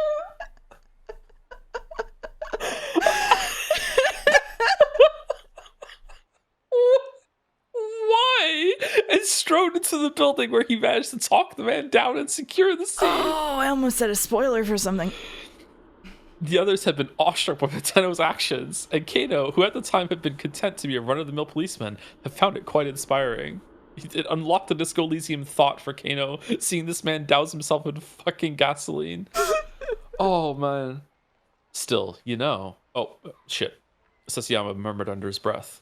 As great as a detective as Tateno is, it's not like anyone else in the world has ever heard of him. Is Sasayama Tateno in disguise even right now? That'd be awesome. I suppose not, Kano said. So... It's a banana! What? Only time anyone ever hears a cop's name is if he's caught up in some scandal or killed in the line of duty. I mean, doesn't really seem fair, does it? Wow, correct use of new paragraph, and it continues with the speech marks there. You Yep. see that? That's Yep. so rare. Holy know. shit. I know. Kano just shrugged. It was a strange definition of unfair, really. I mean, you've got celebrity chefs and celebrity hairdressers and stuff, so how come no celebrity gumshoes, you know? Oh shit, that was you. Look, That's okay. please, can you just focus on what we're doing here? Kano rubbed his eyes, then turned his attention back to Hitomi. What's the matter? Didn't sleep? Not enough, I guess. Did you eat? Didn't have time. Here, Do you have want a banana? Bring it supplies for the base operations. Readying the team's vehicles. Okay. A base of operations is usually set up in a large room at the precinct, such as an auditorium. MPD and precinct investigators assemble there, and communications equipment, investigation resources, and such are brought in. Because of the scale and scope of these activities, newspaper reporters can be liable to notice, and so in cases such as kidnapping, where a victim's personal safety is at stake, the flow of information is tightly controlled. So you bring in supplies for the base of operations, readying the team's vehicles, photocopying hundreds of documents, and various other tasks. Kano had barely slept the previous night, and hadn't gotten a meal in either. What have you been doing? Sasayama puffed out his chest. That was you. Saving up my energy for today. So you were sleeping. Kano gave a wry chuckle at his partner's lack of shame.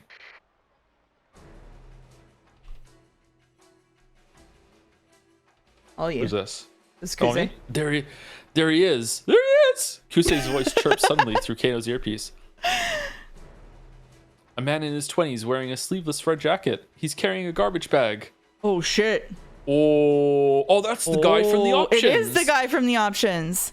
A young man had emerged from the crowd about 15 feet from where Hitomi was standing. He strode toward her, a sinister look on his face. He didn't match Hitomi's description, but Kano felt a jar of nerves all the same. Okay, so I think this is Maria's boyfriend, and they're faking a kidnapping to get money so they can run away together. That's my morb. Oh shit. Maybe the Okay. kidnapper had hired some young street punk to snatch the ransom payment. That our guy? What do you think, Kano? Sasayama whispered, "Yeah, I think he's got to be." This was it. Kano swallowed the lump in his throat. He bent his knees, ready to act fast. Blood rushed to his leg muscles, banishing the stiffness that had begun to take hold. Could this be the culprit? Or perhaps... The young man tried to snatch the briefcase from Hitomi, but she clung to it with desperate strength. It was him! The zoom! The detectives rushed in. Yeah. Whoa, hey, what the hell? The young man cried out frantically and tried to dart away, but the officers closed in, forcing him bodily to the ground. Target secured! Oh geez, I think we've got another suspect on the scene. Eek! He's taking the ransom! Oh, Kuze's hysterics made Kano spin around. Sure enough, a foreign-looking man was sprinting away, a tachi case in hand. The mob of detectives scrambled to pursue. Before Kano could react, most of them had run off, leaving him to look after the original suspect. Do-do-do-do-do. Do-do-do-do-do. Do-do-do-do-do. Do-do-do-do-do.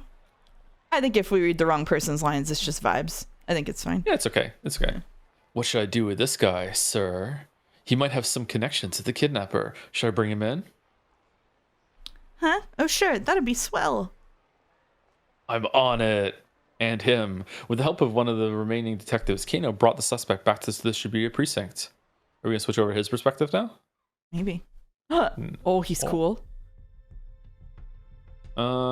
This sounds like Kano? Maybe? Look, how many times do we have to go through this? Cut the crap. In the interrogation room, the young man who gave his name as Achi ENdo steadfastly insisted on his innocence. Why'd you try to steal that case? Kano watched Achi's face intently. Like I said, it looked heavy, so I was just trying to help her out. It was inconceivable that a young guy would want to help a pretty girl. Ooh, but Hitomi had just been standing there, hardly in desperate need of assistance. She hadn't set the case down, so sorry. She hadn't set the case down, so I figured there had to be something important inside. An entry from Kano's dick diary shot through his mind. Dick dictum number 25. When the tongue slips. Do you want me to read these? You can read them, yeah. When the tongue slips, grab it and yank out the truth. Classic advice for questioning. Something important, you say, such as? How the heck would I know? Achi spat. He huffed and slumped back in his chair. This standard textbook back and forth had been going on for nearly an hour. Kano didn't mind. Chasing down criminals was all well and good, but questioning suspects was another key part of the job. Plenty of off-the-scene work went into cracking a case. Once again, he had Achi explain what he'd been doing, starting from the beginning. When Kano finally emerged from the interrogation room for a short break, he learned that there had been some progress on the case at the crime scene. What the police hadn't been able to determine yet, however, was whether or not Maria was safe. Fighting back his anxiety, Kano consulted his dick diary. Dick dictum number 54. Haste makes waste. He felt his tension subside. Remembering the right maxim always helped. It was like casting a magic spell. Kano returned to confront Achi once more. You were there to act as a distraction, to mess up the investigation, weren't you? Huh? Achi looked a bit dumbfounded, getting Psy vibes. What are you on about? Dick dictum number 55. The truth hungers to be free. You hungry? Got some katsudon if you like. A Japanese dish consisting of a bowl of white rice topped with breaded pork cutlet and egg. There are several variations, such as sauce katsudon, where the egg is replaced with Worcestershire sauce, and miso katsudon, where the pork is stewed in miso. Not typically the sort of thing a policeman offers a suspect during an interrogation. This could be seen as baiting with food, and is to be avoided. Ooh, congratulations on pronouncing that, by the way. Thank you. Achi nodded silently. Achi devoured the bowl of katsudon with gusto. He looked like he hadn't eaten in a while. They do look like the rules of acquisition boulder, yeah. All right then, spill it. What's this guy after? Achi just shrugged. I don't know. He murmured, a thick slice of egg-laden pork between his teeth. How many accomplices do you have? Kano asked. But Achi just shook his head as he inhaled his food. Resignedly, Kano flipped through his notebook once more. Let's see. Number 115. Use the lights to your advantage. There are 4 lights. As the minutes ticked past, he found himself referring to his book against the best episode again and again, trying a dozen different methods to tease out whatever his suspect might be hiding. The experience began to feel strangely surreal,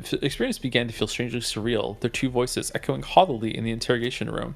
Eventually, Kano looked at the clock and realized that the questioning had been going on for nearly 5 hours? He still hadn't made any headway. What was he supposed to do next? Tenteno would know, but he sure didn't. Still, he was determined to do whatever he could to keep the victim and her family safe.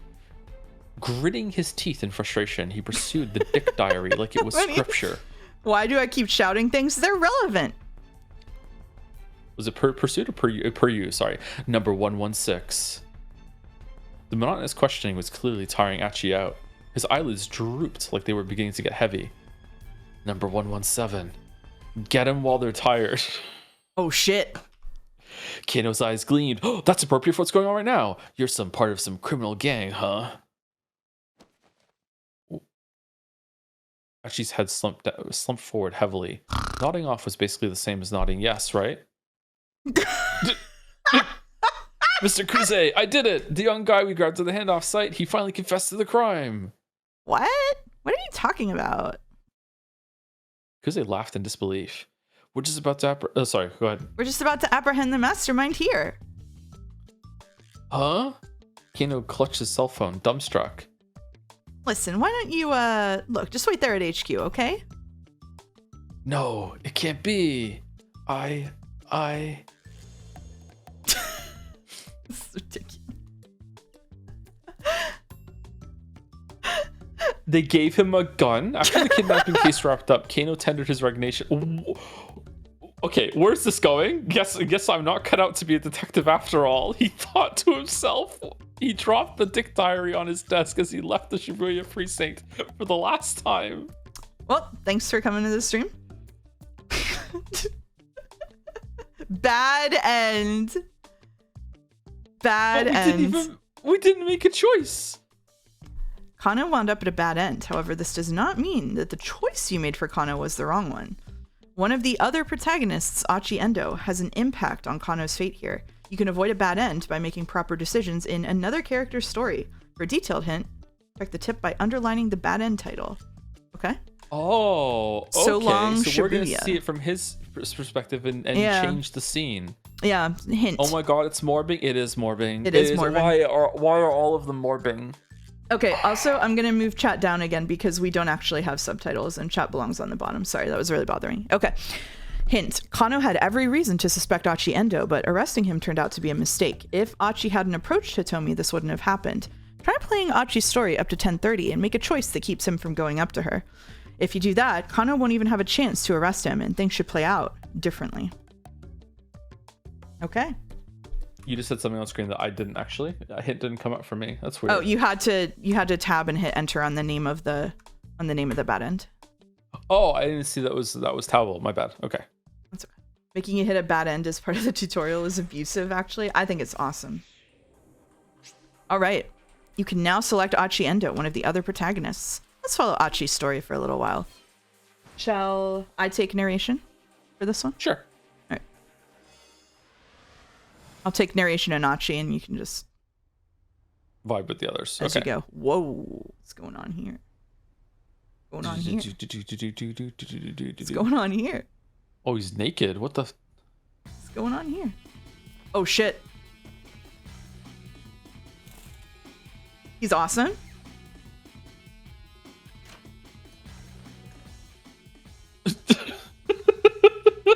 Achi Endo called out at the door to his father's room. Okay, I'm heading out. Hold on, you were a bit ahead of me. Sure. His father sounded unconcerned. He didn't even open the door. Sure you don't want me to stay here in the shop? It's not like we're gonna get any customers. Achi grimaced. Yeah, I guess not. This does mean you're on tip duty, by the way. The Okay. drawer by the front door held a stack of heavy-duty trash bags. Achi pulled a few of them out. Guess it's gonna be that kind of day. He stuffed the trash bags into his pocket, then slipped on his favorite pair of sneakers. Whoa. The entryway to Achi's home also led into the family's shop. Various pieces of electronics were piled up like so much junk in the tiny retail space. The slightest bump brought the risk of an avalanche. Achi wove his way through the gaps in the appliances like a spelunker exploring a cave. From Shibuya Station, if you make your way past the 109 building, then up through Dogenzaka, you'll come across an old shopping district. Nestled in its outskirts is Endo Electronics, in the same place it's been for decades. Within its dimly lit interior, you'll find rows of wares, all caked in dust. At a glance, you might well assume the place was closed. It's 2 Steins Gate. A mom-and-pop place like Endo's couldn't compete with the big consumer chains booming throughout Shibuya.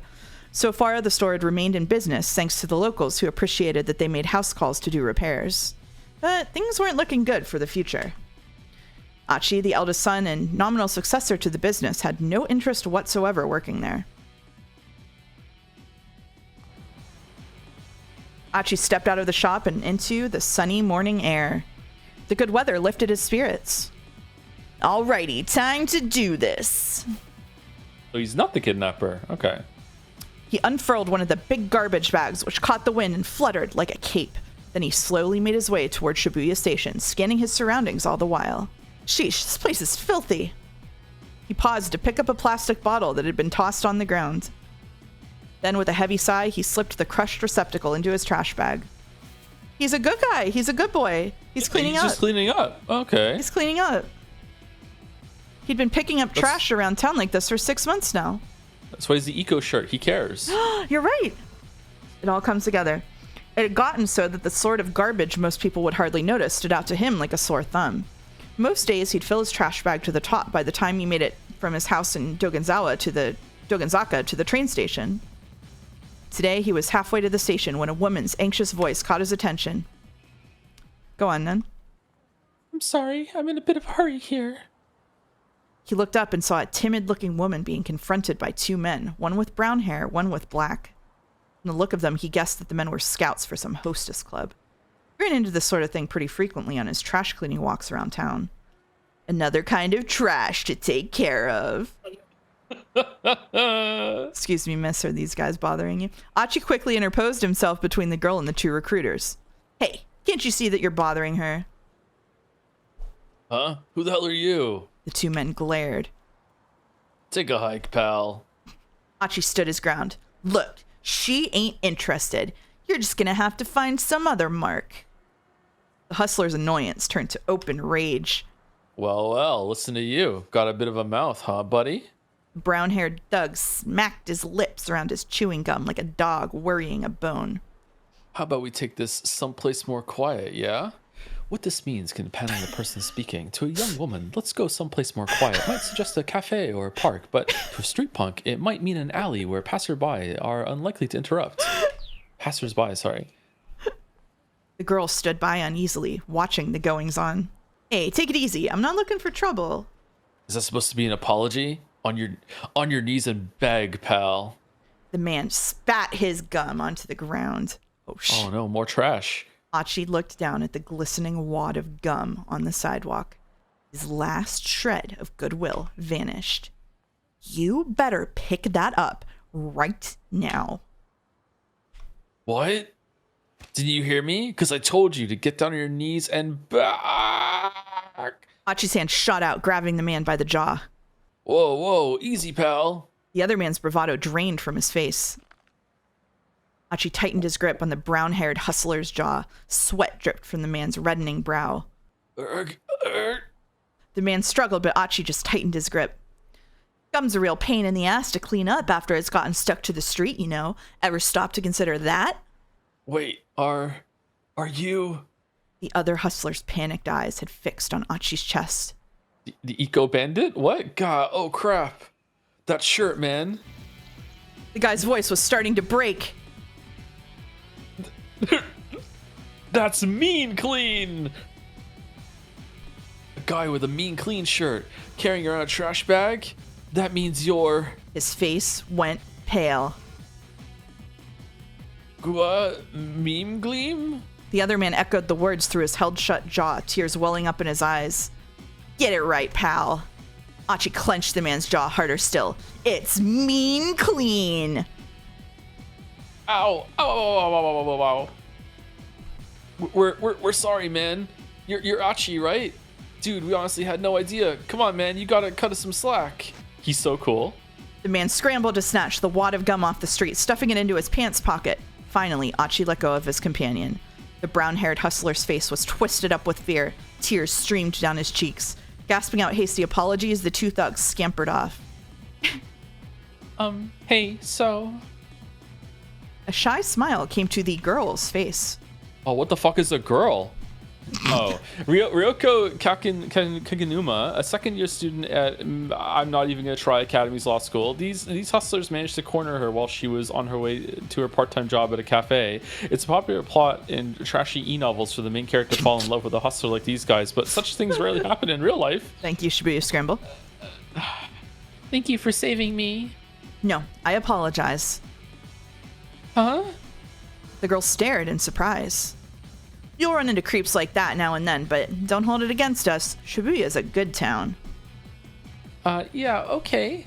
Achi gave her a quick wave, then turned and continued on his way down Dogonzaka. Achi was Shibuya born and raised. He was keenly aware of all the changes the ward had seen since he was a kid. Grocer stalls and inconspicuous little side streets, tiny parks nestled between buildings. Achi knew it all like the back of his hand. Trash, human or otherwise, had no place in this town. Not on his watch. He's so cool. He's so cool. Achi made his way down toward Shibuya Station. Throngs of people shuffled to and fro across the scramble. The view shifted constantly from one moment to the next, almost as if the city itself were alive. And if the city was a living thing, then Shibuya Station was its heart, with streets like Bunkamura Dori and Center Gai serving as the arteries pumping a bloodstream made of people. Today, as ever, the heart was pumping that blood to every nook and cranny of Shibuya. And there what about was veins and Achi. capillaries? Let's keep going. What? Yeah, let's go.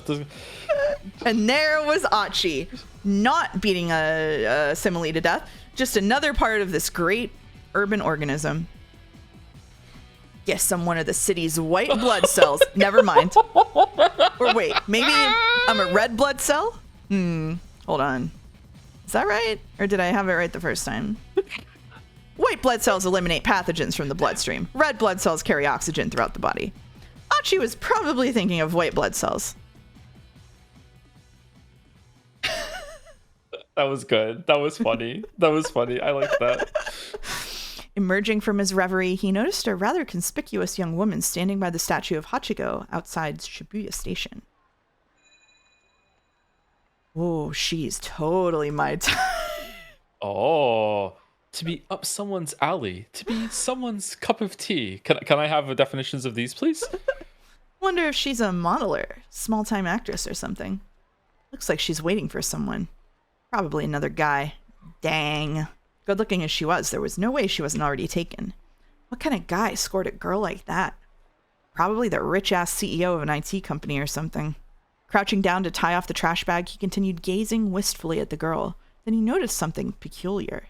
She was carrying an attaché case, the kind a businessman might use. It was a large case and apparently so heavy that she was struggling to hold it despite using both hands. Now A... Oh, you've reached a decision point. Let's have Achi not approach Hitomi. Use the arrow keys to select an option, then press space. So A is, now what kind of person makes a young lady lug around something heavy like that? He figured he'd offer to carry it for her. B is, but first, I gotta dump this trash. He looked around to see if there was a garbage bin nearby. We dumped the trash. What if we just do A again? What if we just do A again? I don't know. Yeah, does it repeat from his perspective, or does the VN call us dumbasses? Will the tips not let us? I don't know. Maybe, do you want to find out? You want to see if it'll let us pick A again? Yeah, sure. Let's try and pick A again and see what happens. Okay. Right. Nope. Nope. Okay. All right. It won't let you. All right. We're going B. B. All right. 3, 2, 1, hitting it. But first, I gotta dump this trash. He looked around to see if there was a garbage bin nearby. Now, Achi won't approach Hitomi, which means he'll avoid being arrested by Kano. At the same time, Kano's fate will also change, and he will no longer wind up at a bad end. So let's switch back to Kano's story. Using the time chart, press F2 to open it. A key that I definitely have on my keyboard. Okay, there we go. This is the time chart. Uh-oh.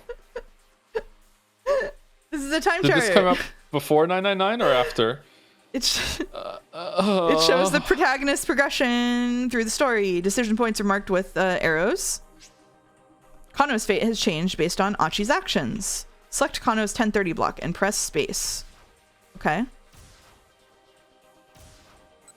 Okay, so this is Kano's 1030 block. A suspicious man. Okay, so we switched over.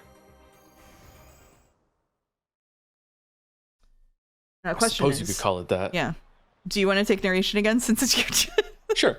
Kano gave a wry chuckle at his partner's lack of shame. This was a year before 999. Oh shit. There he is. Oh, so Kuze's voice chirped suddenly through Kano's earpiece. Yeah, this predated 999. Interesting. Whoa, look at him. The man in the black coat. He's not Japanese. Looks to be in his early 30s. Previously Achi got mixed up with Kano and the police, but now, another man has appeared instead. By changing what Achi did, you've also changed Kano's story. Oh shit. A foreign man had emerged from the crowd about 15 feet from where Hitomi was standing. He made his way toward her, his expression blank.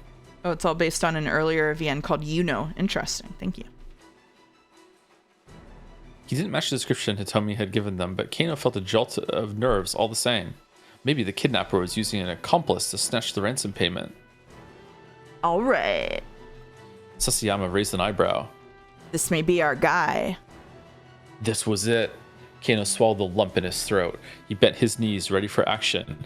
Blood rushed. How is it a bad end when they caught the guy? Like, it seemed like everything worked out in the other one. It was just a bad end for Kano. Blood rushed to his leg muscles, banishing the stiffness that had begun to take hold. Oh shit. Was this the culprit? Or perhaps a stranger took a hold of the Itachi case. It was him!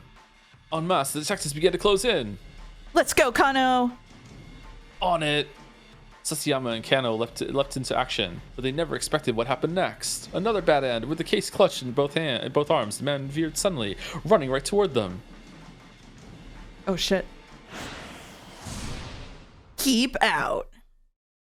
What does it mean? There's no gameplay, is there? Kano's story has suddenly hit a keep out. Keep out refers to a point in the story where your progress is currently stopped. In order to advance beyond a keep out, you need to jump from another protagonist's story. At 10:30, Achi has the text, young man in a suit set as red keywords. Checking these red keywords will allow you to jump from Achi's story back to Kano's. What? Now head back to Achi's story and keep an eye out for that key phrase. We have to go to Achi's story and use it to get past the keep out. Oh. Try following the story from Achi at 10:30. Approach the girl. Okay. And you can also move back in time on the timeline here. Interesting. Okay. There's also like go to the red one. See, there's like a huge time skip there with a lot of things missing. I wonder if those get filled in. I'm gonna guess no, but okay. All right. So we're going back to Achi. Approach the girl. A B. Okay. So does this mean we take A? Yeah. Do we go back to the other one now? And does it let you pick the wrong one? It will not let you pick the wrong one. So no, we still have to pick B again. It auto swapped us over before, but more would have happened if it wasn't doing a tutorial. I think. Yeah. Okay. And we could have decided to keep with it or switch over, I guess. Yeah. Okay. Yeah. All right. But first, I gotta dump this trash. He looked around to see if there was a garbage bin nearby. Huh? A man had come up beside the girl. He was dressed in black and he wasn't Japanese. It looked like they were having a conversation. I love that not being Japanese is a point of suspicion. The girl nodded tensely at something the man said. Oh my god, the lock-in face. Achi stared. Something tells me that's not her boyfriend. The girl handed the attaché case over to the man. He took hold of it with his right hand and began walking briskly away. Whoa! A nearby homeless man suddenly leapt over Achi and broke into a run as if he'd been waiting for this very moment. Yuji Sasayama, detective with the Shibuya precinct, known as the cosplay detective due to his strange outfit. Oh, God. Oh, the cosplay detective. Due to the strange outfits he wears on stakeouts, he's partnered with Shinya Kano for the kidnapping investigation. Sprinting alongside him was a young man in a suit. Some words in the text appear red. Red text denotes important keywords that let you jump between different protagonist stories. This allows you to shift between characters at specific points. These can also allow you to clear a keep out in another character's story and let you read on. If you come across red text, press tab to underline it and press space. A window will appear, allowing you to jump from one protagonist to another at that point. Then press space to continue the other character's story after the keep out. Give it a try. All right, I guess we'll do it. But do we have to do it? I wonder if we can just exhaust one line and then go back. All right, so we're hitting space. By performing a jump from this screen, you can advance another protagonist's story past a keep out. Press space to confirm and jump over to Kano's story. Here we go. Jump. Boom. Let's go, Kano. On it.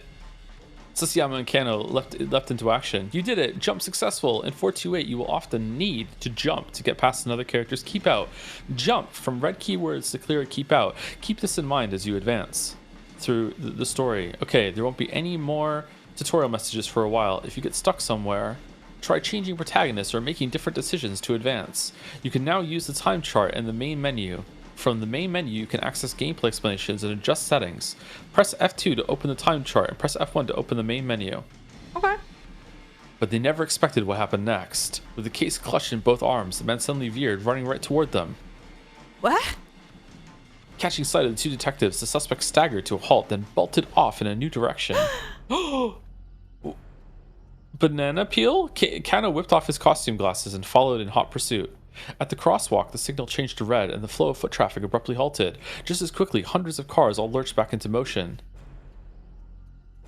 There was no escape for the culprit now. Or so it appeared. The converging cops slowed their pace, confident their man was cornered. Then, the foreigner barreled straight into the intersection, dodging between the oncoming cars without any hesitation. The mob of detectives came to a halt, not eager to rush to their deaths along with him. Also, it would be breaking the law, and they're not allowed to do that. Kano, however, remained in hot pursuit, charging into the traffic at the crossing. Kano, are you crazy? Come back! Kano heard Sasayama shouting, but his feet kept carrying him onward. Oh, shit. With shouts and sirens echoing all around him, Kano closed in on the foreigner. Just a little closer, and he'd be in tackling range. He leaned forward, preparing to pounce, his eyes fixed on the culprit's feet. It was now or never. Kano, back off! Don't take him down!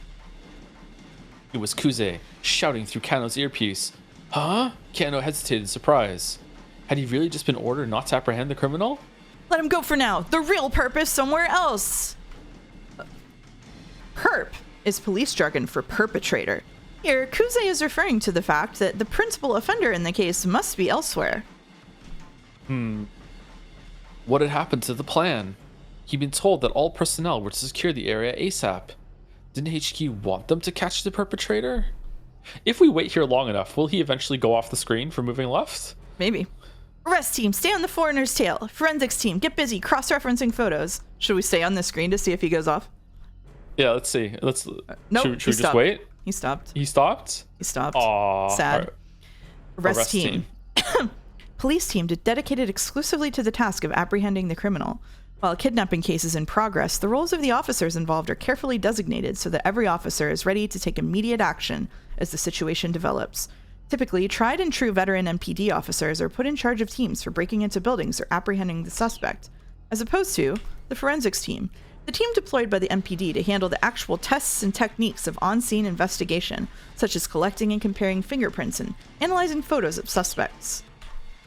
Even if this foreigner was only an underling hired for this one task, the police had now tipped their hand that they'd been lying in wait.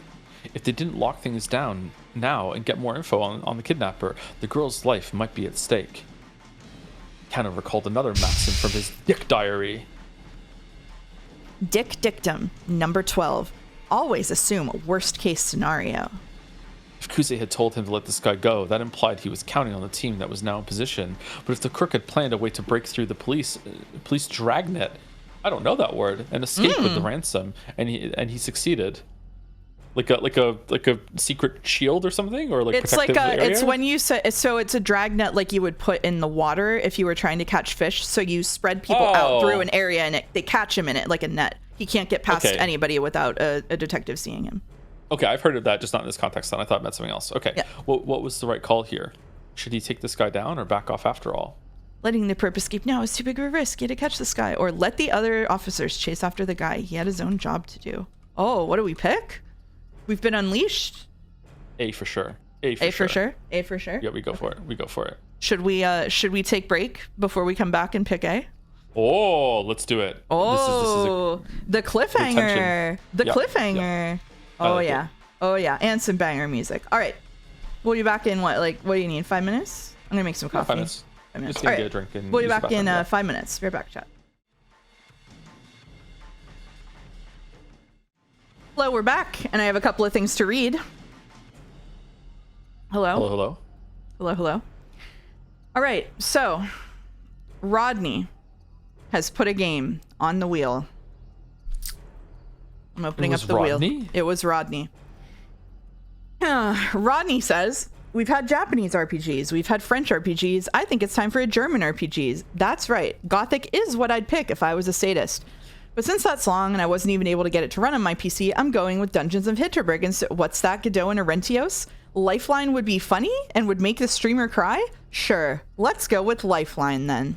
Lifeline, released in Japan as Operator's Side, is a 2003 survival horror adventure game developed and published by Sony for the PlayStation 2. Set in the near future aboard a space hotel attacked by unidentified monsters, the game follows the player as they direct cocktail waitress Rio Hohenheim to safety while searching for the player's girlfriend Naomi, as well as the source of the monster infestation. Lifeline's defining aspect is its voice user interface. The vast majority of gameplay is conducted by using the PlayStation 2's microphone to issue commands, which are interpreted by the game via speech recognition to control Rio and dictate her movements and actions. Germa played it, apparently. Thank you, Rodney. I saw you asking in chat about when we're going to spin the wheel. The answer is probably in November. While Joe and I are reading 428 on the weekends, I'm going to finish out the things that I have slated for the mainstream, and then we'll start spinning the wheel up until Kingdom Hearts. Okay. Thank you, Henry Wyatt, also for cheering 100 bits. I wanted to ask you for a long time, since you picked your name for a marble, I believe you're familiar with Makoto Shinkai's movies. So what's your take on Weathering with You and Suzume? I actually haven't seen them. I've only seen a couple of the things he did. Sorry. Somebody told me that Weathering with You would make me sad, so I didn't watch it. You have to do a thick Japanese accent and it works better. I'm not getting canceled for that. Holy shit. Why would you play Midam Hearts? Because they won a contest and I have to play it. They won a contest and I have to play it. I would not voluntarily play Kingdom Hearts. I'm being forced to. Who would voluntarily play Kingdom Hearts? Who would? Who would? That's a good question. Also, shout out to Dawn, who, when we made our announcement earlier, said in all caps in chat, I knew it, and then later clarified for me in Discord DMs, it was about you saying you liked Umineko more than I did, and not about us being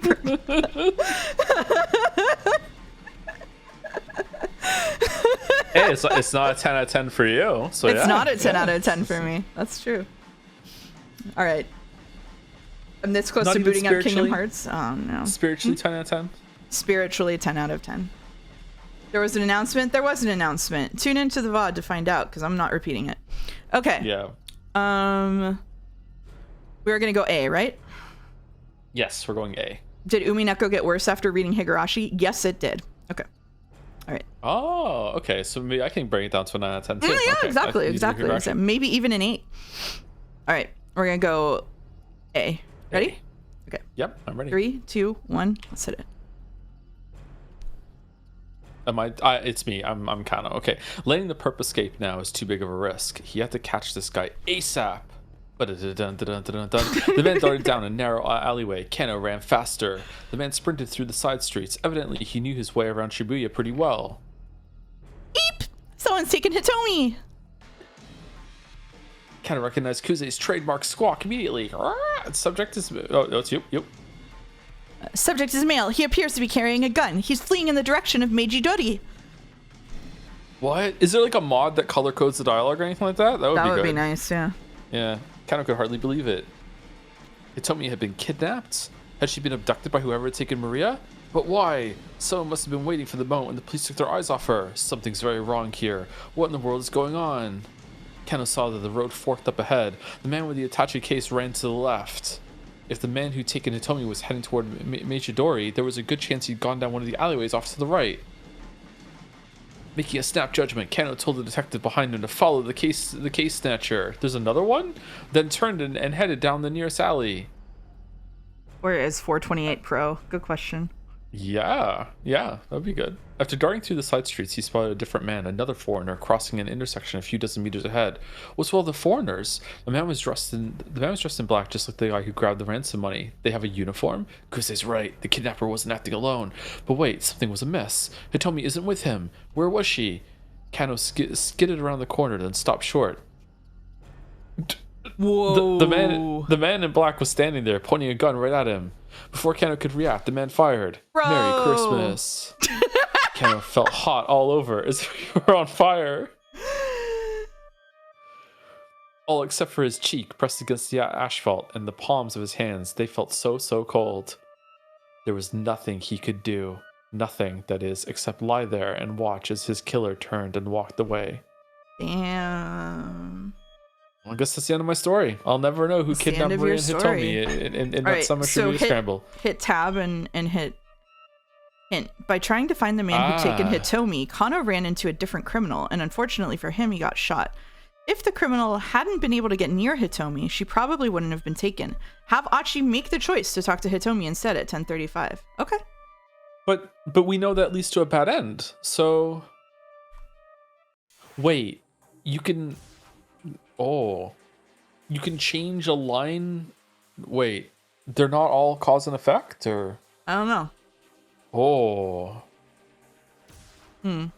Do we want to do that, or do we want to go back and make it so he turns around? Kano turns around in that fork. We could make him turn around in that fork. It would be Yeah, fun. let's do that. Yeah. To follow or not? Okay. Yeah. Are we trying to get all the bad ends? I'm told that getting all the bad ends is cool, and we should, but I don't know how much work it's going to be. So, all right. Yeah. Ready? I think it's good to Did get I? all the choices. Yeah, we can do so that. hold on.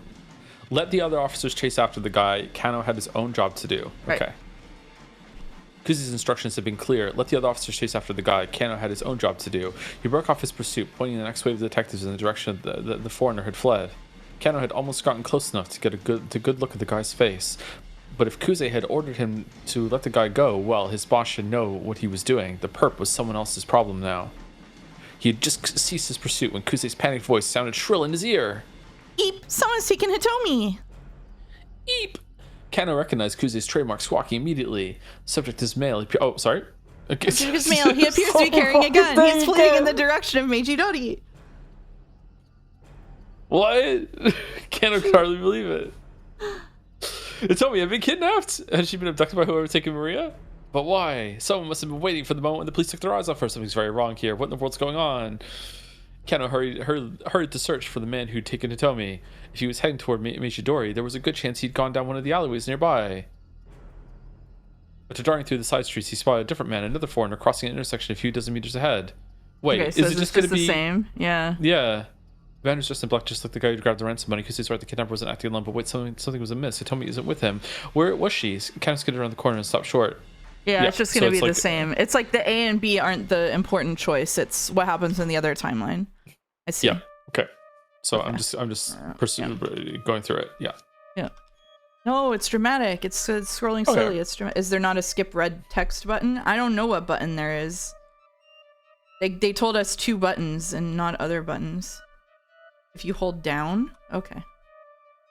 All right. Okay. So then we go back to Achi, and where are we going to? Jump. we're going young man in a to- suit? We're Or going approach to the girl. approach the girl. We're going to approach the girl. We're supposed to go to. Oh, so wait. It said go to 10:35. Do we have Achi at 10:35? I'm already at approach the girl to see if it's gonna let me do it. Sorry. Okay, that's I okay. can go back though. I can go to F2. that's okay. Right? Yeah, Okay. Is it gonna let us? Let's see. offer to carry it. It did. Okay. It did. Okay. Yeah.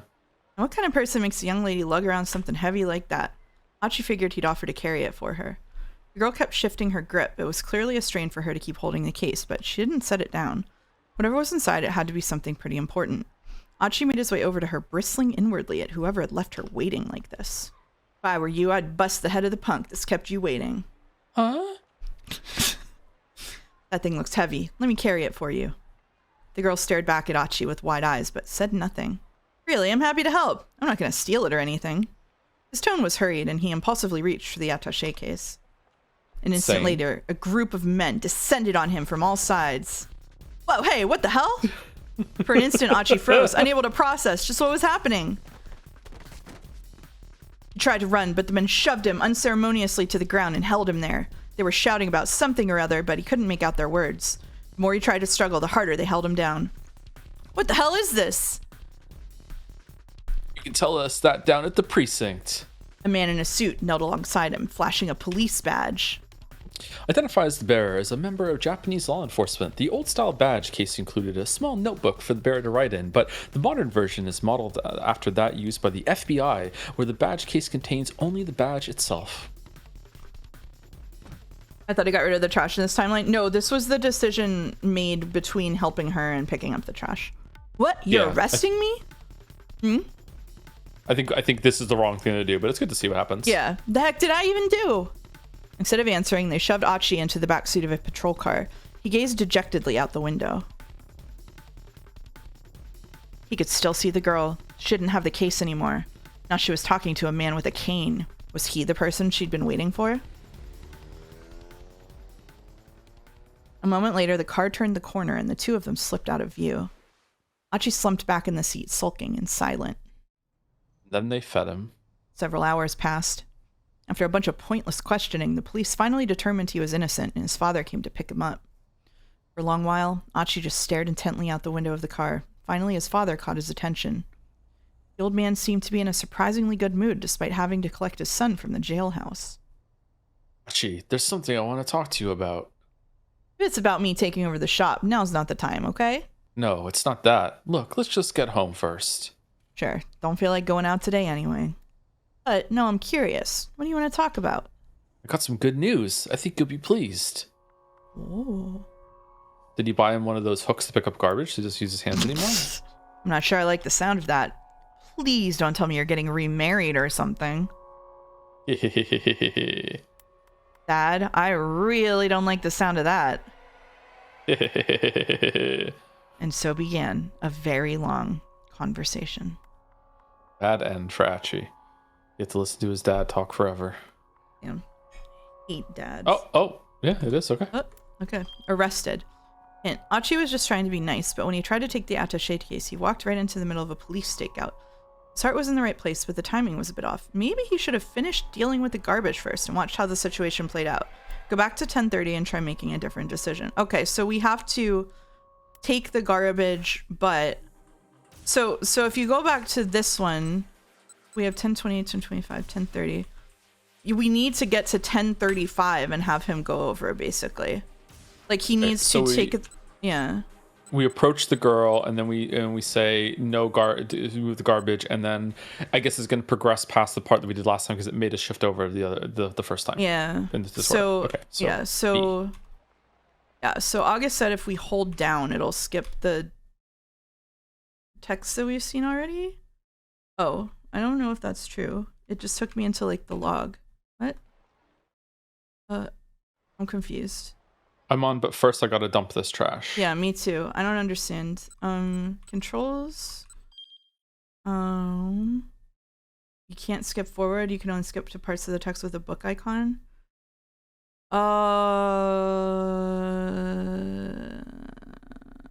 Okay, so you can skip, but only if it's at like a checkpoint that they've randomly designated.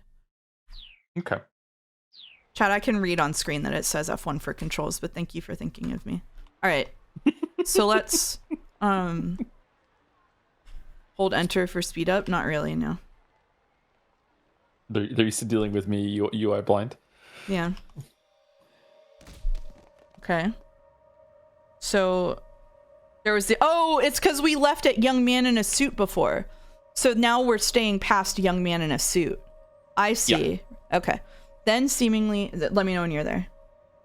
I'm almost there. Sprinting alongside was a young man in a suit. Then seemingly from everywhere, a whole bunch of other guys burst into motion. Okay, there we go. Yep. Okay. Then seemingly from everywhere, a whole bunch of other guys burst into motion. First one. Then another. A third, a fourth, a fifth. Over a dozen now. What the heck? It was 50 Shades of Grey tier writing there. Clearly something big was going down. Were they after the attaché case? So it was good. Within moments, Achi lost sight of them all through the crowd. With that many people chasing him, the guy with the case was sure to get caught. But wait, what about that girl? Achi turned back around. The girl was still there. She was staring in the direction that the man who'd taken the case had gone, a worried expression on her face. Okay, so here we have Achi couldn't shake the feeling that something was very wrong. Maybe he should talk to her and ask what was going on. Or another crazy day in Shibuya. They had to be shooting a scene for a film on location. It would probably be a mistake to intrude. So B is a bad end here. Because we know that we need to do it. So should we do B? I think we should do B, and we should eliminate bad ends as they come up. Yeah, I think we should. All right. Let's do B then. Okay, I'm clicking it. Another crazy day in Shibuya. They had to be shooting a scene for a film on location. It would probably be a mistake to intrude. Yeah. I bet that's what this is. Some TV show about a kidnapping, and the girl has to make the ransom handoff. There's probably some actor lurking around here playing the suave, handsome detective. Achi gave a chuckle and turned away. A soothing breeze blew by as wispy clouds drifted overhead. They picked a nice day for a shoot. Smiling inwardly, he resumed his trash-picking mission, wondering what other surprises the day would hold. A few moments later, he heard a loud bang, and the scramble went into an uproar. Someone blow a tire? People were running from all directions to see what had made the sound. Oh, maybe they're shooting an action scene now. Achi was a tad bit curious, but he strolled away from the scramble without looking back. Maybe he'd head out to Yotsuya today to stretch his legs a bit. Neighborhood of the Shinjuku ward in the southeastern part of Tokyo, located approximately 4 kilometers northeast of Shibuya Station. While the numbers 4 to 8 in Japanese can be pronounced the same as the syllables for the name Shibuya, they can also be pronounced like the syllables for Yatsuya. Additionally, April 28th is both Shibuya Day and Yatsuya Day, along with Seniors Day. Crazy. It was best not to get distracted. There was trash that needed collecting. Awesome. Awesome. And then we go back and the dad gives us news again. No, okay, all right, bad end. Your future is garbage. Achi decided to go on collecting trash because he decided the commotion in the scramble is probably just a TV shoot in progress. He'll probably have a pretty uneventful day, which is all well and good for him, but the girl was actually in danger. So as he'd have discovered if he had investigated further, he missed a chance to help her out. Go back and try making a different choice. Yippee. All right. Okay, I'm trying. I'm trying. So we're going to what's the deal, right? Okay. Yeah. What's the deal? Okay. The audio could be slightly louder. Okay, the audio could be slightly louder, but should it? Do you deserve that? Does chat deserve to have the audio slightly louder? Has chat been behaving? Have they earned having the music slightly louder? Whoa. All right, there you go. Okay. Achi couldn't shake the feeling that something was very wrong. Maybe he should talk to her and ask what was going on. But just as he was making up his mind, a middle-aged man in a ratty business suit shuffled awkwardly over to her first. I did turn it louder. Let me know if that's loud enough when something happens. The guy with the cane. Okay. Was there something wrong with one of his legs? He was using a cane to walk. Then one of his hands slipped into his jacket pocket. Wait, there's music? Not right now. Achi could scarcely believe his eyes. Oh. A revolver? A high D. Colt Detective Special, a .38 caliber revolver introduced in 1927 by Colt's Manufacturing Company. Classic example of a snub-nosed revolver. As the name implies, the weapon is frequently carried by detectives, narcotics officers, and the like for self-defense. It's a really bad gun. You want something else instead? Alright, thanks for letting me know. Suddenly, a young man came running through the crowd. Seeing him, the man with the cane turned on his heel and vanished in the scramble. Something big was going down. What is all this? The young man was closing in on the girl, his expression grim. That guy's up to no good! Achi sprang into motion. Hi-ya! Leaping high, Achi delivered a flying kick right between the man's shoulder blades. The guy went down but recovered surprisingly fast, spinning back to his feet to grapple with Achi. What the hell is your problem? What the hell is your problem, man? Achi snapped. The two stood staring each other down as the crowd swirled around them. Let go of me. You let go of me first. After you let go of me, sure. You first, pal. Don't you call me pal, man. Don't call me man, pal. Neither man was willing to yield. I think they're boys right now.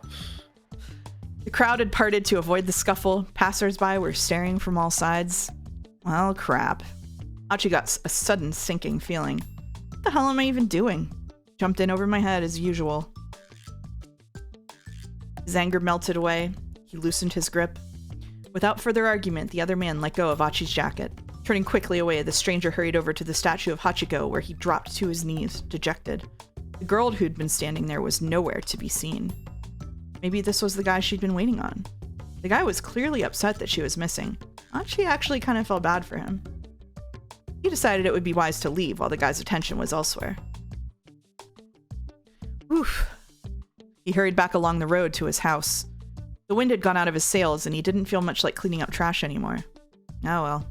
Guess I'll read some manga and go to bed. Better play it safe before the day got any worse. This rocks, by the way. Bad ends. So many bad ends. Alright, tussle with a stranger. Achi's interference with the young man. It was Kano, disrupted the detective's sting. If Achi had acted on impulse when he saw Kano heading for Hitomi, things might have gone differently. But how can you make sure Kano doesn't return to the scramble and startle Achi? The key lies further along in Kano's story. Okay, so now we've like set the switch on this one to that, so we can go back to Kano, right? To follow or not, after a suspicious man. Yeah. I guess. Yeah.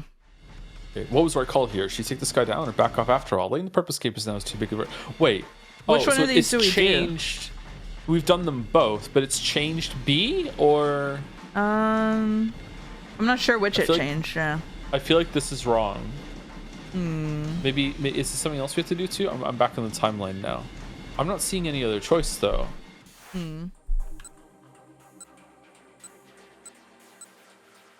I'm a little confused. Yeah, I'm a little confused too. It's definitely not. It's definitely something to do with Kano. I guess we just. The timeline displays a faded line below when you can still do stuff. Oh, I see. So like, Achi's timeline is like finished here, but there's a faded line below Kano here. That's actually helpful. Yeah. Thank you, Giddo.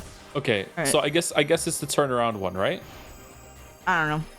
I'm One going with selected B, is and the we'll one see. you picked last time, so we picked B last time. Okay. All right. Yeah, we can. Yeah, I'm going with B again, and we'll see if it's Okay. different this time. Okay.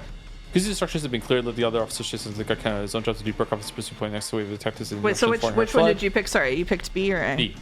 Yeah. Okay. All right. Kano had almost gotten close to the guy. Good look at the guy. Oh, that's different already, isn't it? But if Kuze had ordered him to let the guy go while his boss didn't know what he was doing, the perp was someone else's problem now. Maybe? Oh, yeah, it's different. Okay. Yeah, this is different. Yeah.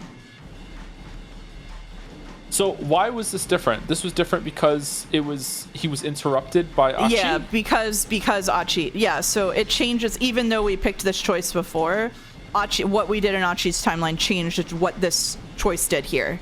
So it's like cascading effects across the timelines. So if we had gone back and done Achi's first and then came back and did B here, would we never have seen that B leads to that ending? Or In is there theory, like... yeah. Okay. All right. Yeah. So Kano in order headed to back get all the bad scramble. endings, we're probably gonna need a guide or something to be sure. Yeah. Kano headed back to the scramble and took up his post again. Hitomi was still standing at the handoff point, staring worriedly in the direction that the suspect had fled. No doubt she was wondering why, all of a sudden, the police had decided to let the guy go. Kano jogged over to Hitomi, but before he could reassure her... Hiya! Okay, but this didn't make it different, because this is after... Yeah, but now he's probably gonna get to make a choice here. Like, Kano is probably gonna get to make a choice here. But I think. sorry, what I mean is that last time we did B, it led us to being shot in the alley.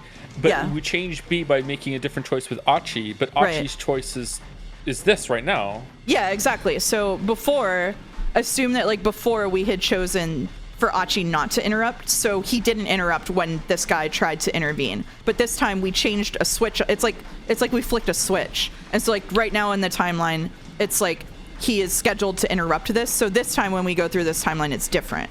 And so now Kano will have an opportunity to make choices here. Whereas the first time it just went like the default route for Kano here. Yeah. It's like swapping rail tracks with a lever. Yeah, thank you, Jado. Yeah. Okay. Yeah. A sudden blow from behind sent him sprawling to the ground. Kano's mind flooded with rage as he scrambled back to his feet. Scrabbled, sorry. What the hell? He spun around to find himself grappling with a belligerent young man. What the hell is your problem? Kano snapped. What the hell is your problem? Stranger shot back. Let go of me. You let go of me first. After you let go of me, sure. You first, pal. Don't you call me pal, man. Don't call me man, pal.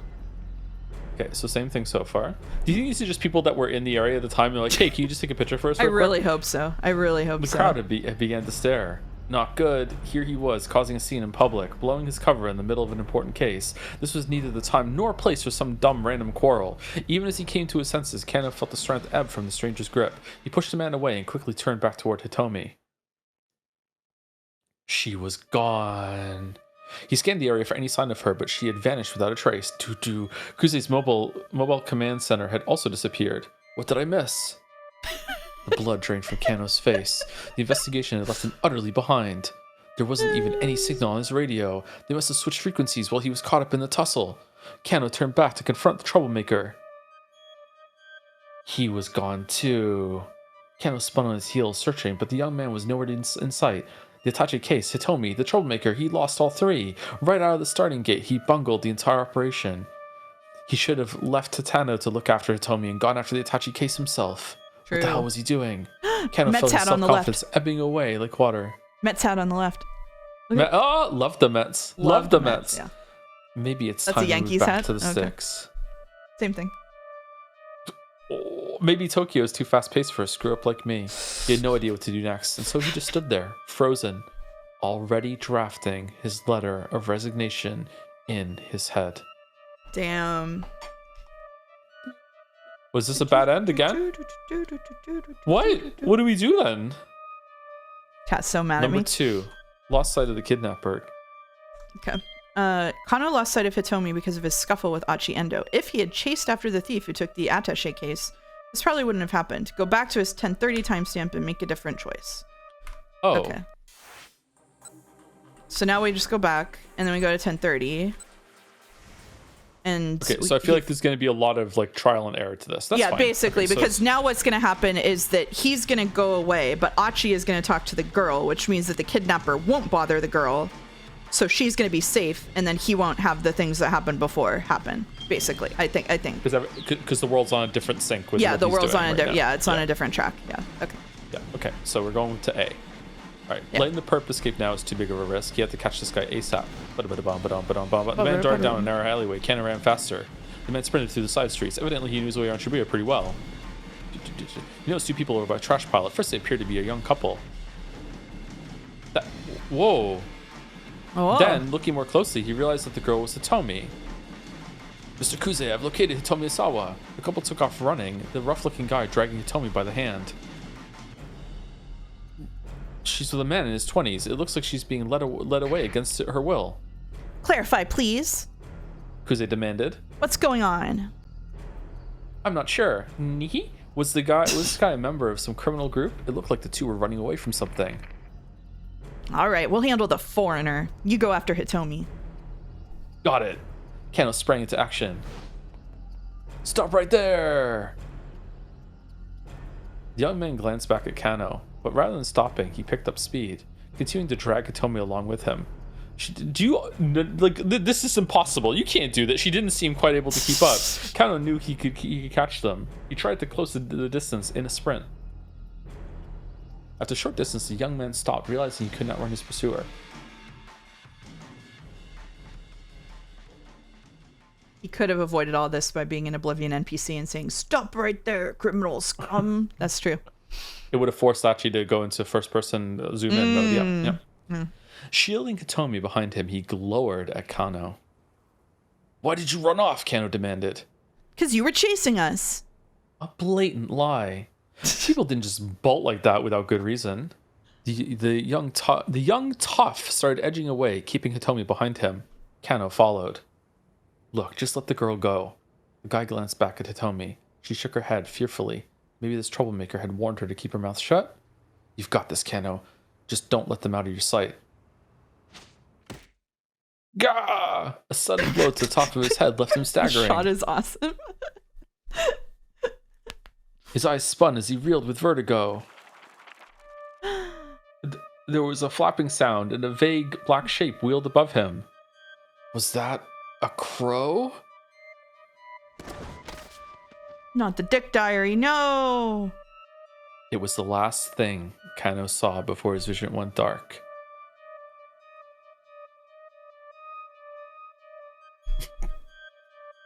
Was that a crow? In the midst of chasing the man who snatched the attaché case, Kano happened across Hitomi and Achi. While confronting them, he suffered a blow to the head and was knocked out cold. But Achi only came this way because he thought it was the quickest way to escape with Hitomi. If he went for the police box instead, things might have gone differently. The key is what Achi does at 10:35. This is a lot of bad ends and flipping Yeah, around. this is very, okay, so this is... Okay, so what's the deal? Is that the one? Well, I guess so.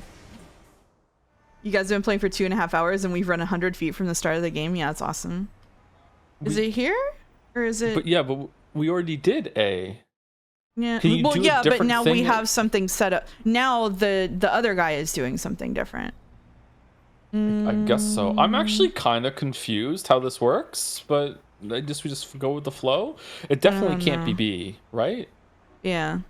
B is just leaving. I guess it's just A again. Yeah, I think it's Okay. just A again, yeah.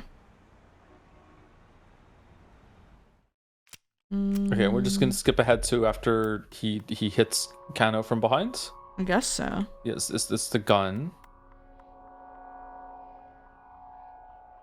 A revolver. Okay. Oh, this is different. Okay. Oh, yeah, this is. With a single fluid motion, the man lifted up the gun and pointed it in the girl's direction.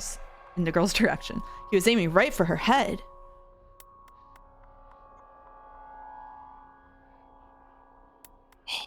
Huh?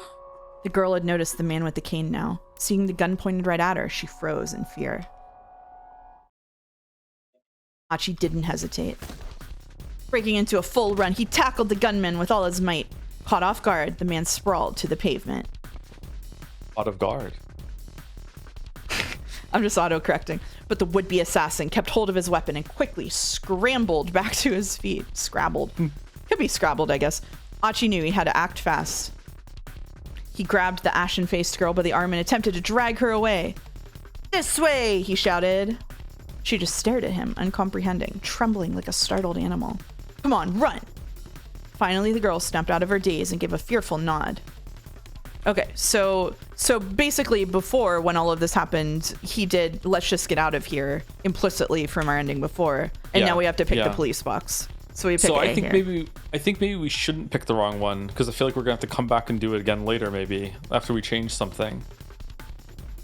I think it's okay because we'll only have to undo it once. So we should do A right now, right? A will lead us to progress the story. B will lead us to a bad end, but it'll be a different bad end than we saw in the other one. So if we want to do all the bad ends, we should do B here. And then we'll be able to teleport back to this choice afterward. Okay, let's go B then. Okay. Let's just get out of here. The would-be assassin was getting back to his feet. Achi grabbed the girl by the hand. "Run!" Maybe we'll see you through the book too. Yeah. Without so much as a backward glance, he led her beneath the railway overpass for the Yamanote line. They needed to get as far away as possible, fast. Their best bet was to head toward the east side of the station. It was less crowded there. It would be easier to run. "Don't worry, you can trust me." Dragging the hesitant girl behind him, he took off through the crowd. Suddenly it dawned on him that he still held the trash bag in his Yeah. other hand. I was supposed to say he still has the trash. "You know, this thing's gonna be a real pain in the ass." Achi paused just long enough to toss the trash into a garbage bin as they passed by a park. Not even just toss it away, he's gonna put it in the garbage, then took off again. Someone shouted from behind. Stop right there. Achi looked back in alarm to see a stranger charging after them. It was one of the guys from the crowd who had run after the attaché case snatcher. "You gotta be kidding me. Now he's chasing us?" She's running in heels? I guess so. Whoever he was young and fit and gaining fast. Realizing the girl could never outrun this guy, Achi stopped abruptly. I'm just realizing that Kano never identified himself as police. Yeah, I was wondering that in the previous scene. Does Hitomi know that he's a cop or no? I don't know. Maybe not. Shielding her behind him, he turned to face the stranger.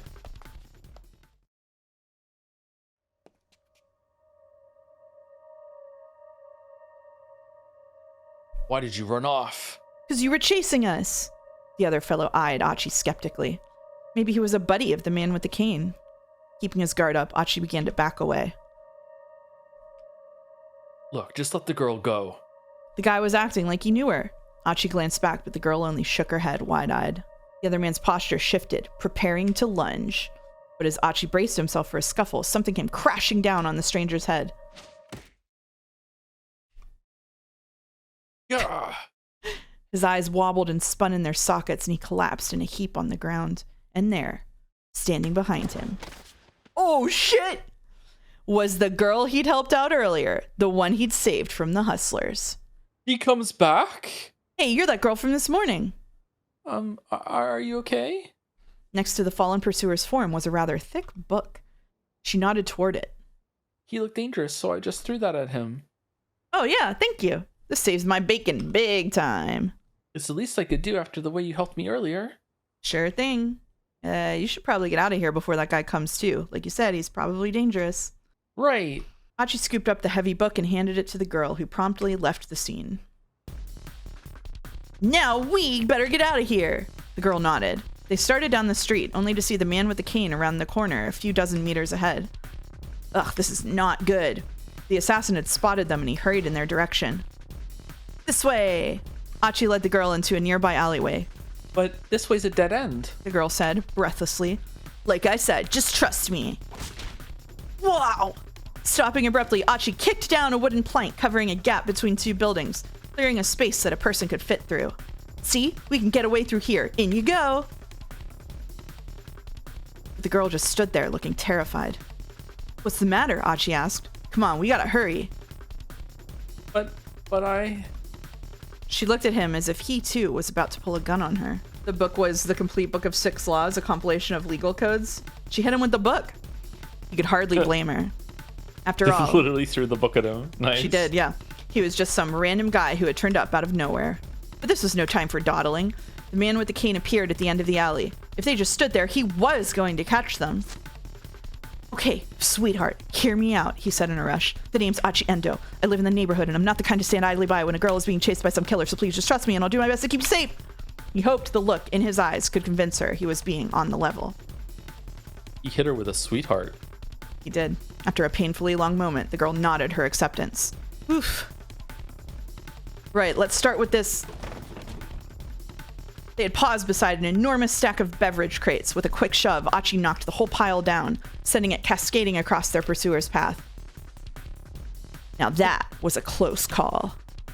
The man with the cane was floundering, struggling to get past the fallen crates. My bad, man, Achi called out. Mind cleaning that up for me? The man scowled back at them and fumbled for his gun. Achi flashed him a wave goodbye, then slipped away between the buildings with the girl.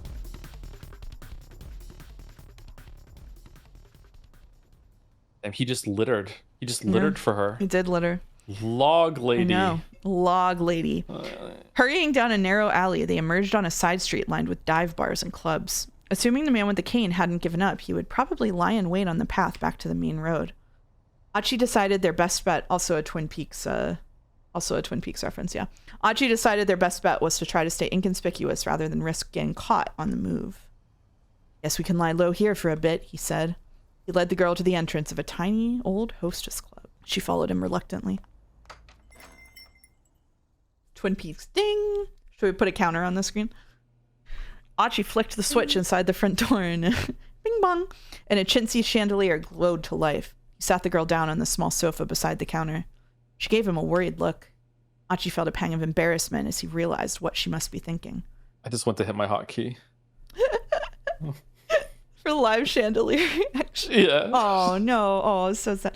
Oh, no. Don't get the wrong idea. I'm not going to try any funny business.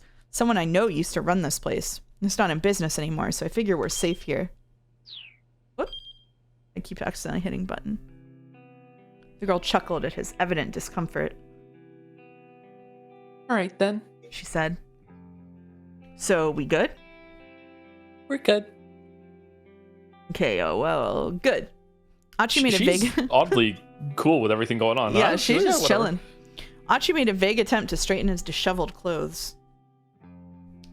So, how about some introductions? I'm Achi ENdo, like I said earlier. You can just call me Achi. I'm Hitomi Osawa. You can call me Hitomi, I guess. With each new word out of Hitomi's mouth, Achi felt his heart sing. She was charming, personable. She said 3 words, dude. Just about everything about her was captivating. Achi had never met another girl like her. Drink your orange juice. Achi? What? Is something the matter? You were spacing out there for a bit. Achi shook his head to dispel his daze. Damn it. This is no time to get all starry-eyed. He needed to think of some way to keep her safe from the guy who was after her. Look, can you tell me what the heck is going on? Please, I need to know if I'm going to help you. Right, okay. I'm not really sure where to begin. Hitomi looked down, lost in thought. Apparently hers was a long story. All right, she said at last. I guess I'll just explain things as they happened. Wait, hold up. Could you keep it as simple as you can? I mean, I'm not really the sharpest tool in the shed. Complicated explanations ain't exactly my strong suit. Okay. Hitomi chuckled. I'll try my best. She got comfortable and then started her story. The year was 1988. Rome, 500 BC. So last night, somebody abducted my sister. The kidnapper demanded that I make the ransom handoff personally. He told me to stand by the statue of Akiko in Shibuya at 10 o'clock in the morning to make the exchange, so I did. And this man came by and took the attache case with the money and that... Whoa, I'm sorry. Hold up a sec. Achi had suddenly lost the thread of the conversation. Hold on. Point his gun at me, and okay, I was able to go up and do it. Okay. Yeah. Okay. Lost the thread. Oh, hold on. At times like this, you can press up to go... You can press up to go back and reread what you've already seen. You can also press down to quickly scroll back through sections you have already read. A mark will appear in the upper left corner of the screen while you're paging back and forth like this. You can press the space to reread the marked page. That was good. Could you say that again, but like simpler? Huh? Sure. I'm just having trouble following is all. I mean, is this the plot to some movie or a soap opera? No, that's not... Or some kind of hidden camera show? This is real. This really happened. To me.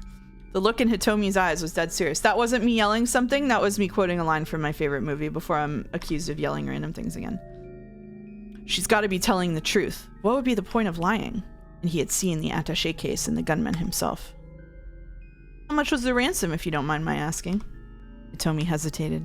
50 million yen, she said after a moment. The movie is Who's Afraid of Virginia Woolf? Achi gave a whistle of amazement. The detectives told me that was... Virginia Woolf. Yep. The detectives told me that was a typical amount for a kidnapper to ask for. It's plenty, that's for sure. I guess there's good money in that sort of thing. As soon as the words were out, he realized his blunder. Sorry. I shouldn't have put it that way. He fidgeted awkwardly and Hitomi looked away. I'm an idiot, but okay, I think I get this kidnapping thing. So I'm guessing those guys who chased the guy who took the ransom were undercover cops? He replayed the scene in his head, but then, the kidnapper took the attaché case and ran, right? So if you were empty-handed, why'd that guy with the cane come after you? I'm honestly not sure. Hitomi's words trailed off. This was clearly difficult for her to talk about. Anyway, we should probably get you to the police as soon as we... No, we can't do that. Hitomi's tone was resolute. What's with the weird music, by the way? I don't Something's know. off here. Yeah. I can't take this to the police again. Why not? Achi waited for an answer, but none came. After a long and awkward silence, she stood up from her seat. I really appreciate the help, but I should go now. She gave Achi a deep bow. Nah, hold on. What do you mean go? Go where? He hurried to intervene as she headed for the door. I don't want to cause you any more trouble. I'll figure the rest out on my own somehow. Hey, I said hold on! Hitomi ignored him and opened the door, and their argument came to an abrupt halt. Standing there was the man with the cane, his revolver in his hand.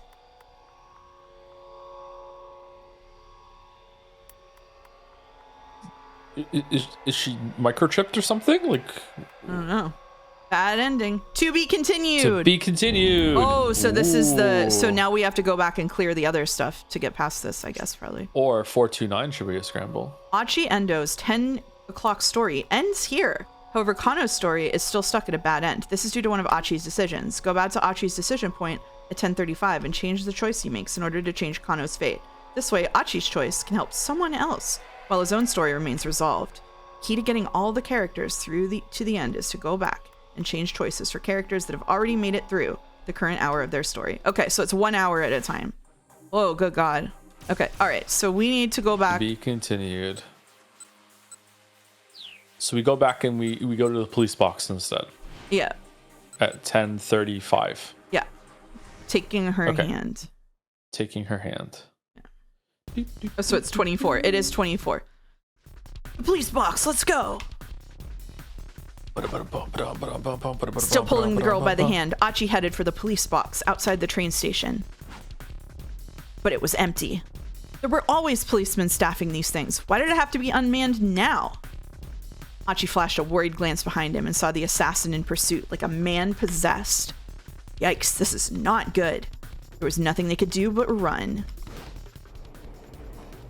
I like seeing the 1 hour segments of choices as the titular scrambles. Yeah, it's pretty cool. I like it.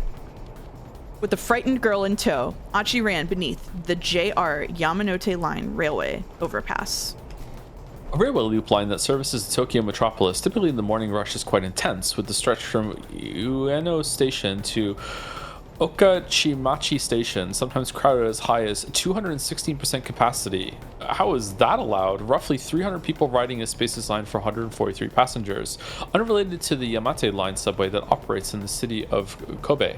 I don't think you ever took like Japanese 101, but one of the first places in Japan that you have to learn is how to say Ueno Station, because the sound Ueno is like so weird on American tongues or whatever, and they just want to torture you, so you have to say Ueno Eki like a bajillion Ueno times. Eki? Yeah. Ueno Eki. Ueno Eki. Ueno Eki. Okay. Ueno Eki.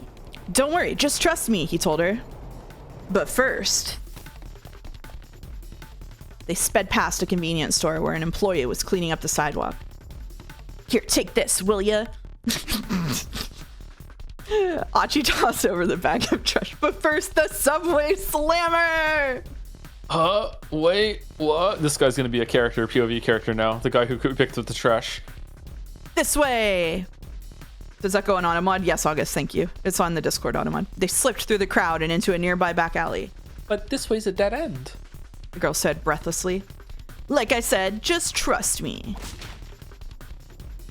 Stopping abruptly, Achi kicked down a wooden plank covering a gap between two buildings, clearing a space that a person could fit through. See, we can get away through here. In you go. I say we skip until we get to something new here. This is the same thing, right? Yeah. Gotta hurry. Paparai shot him to pull a gun on her. Yeah.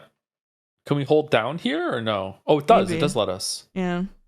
Down to seeing there was the person. Wait, oh, we can only skip to the places with the... It went all the way to the end. Okay, yeah, so that means we can go back and do Kano's choice now, basically. Okay. Because we switched it over in this timeline. Yeah. So chat rushing to backseat the VN. So we go to 10:30 on Kano, and we go to follow or not? Yeah. And now we follow. Yeah. Okay, so A. Yeah. Okay. Lend the purpose given out is too big a risk. You have to catch this guy ASAP. All right, so if I hold down... Is he chasing the right person there, or is he chasing somebody else there?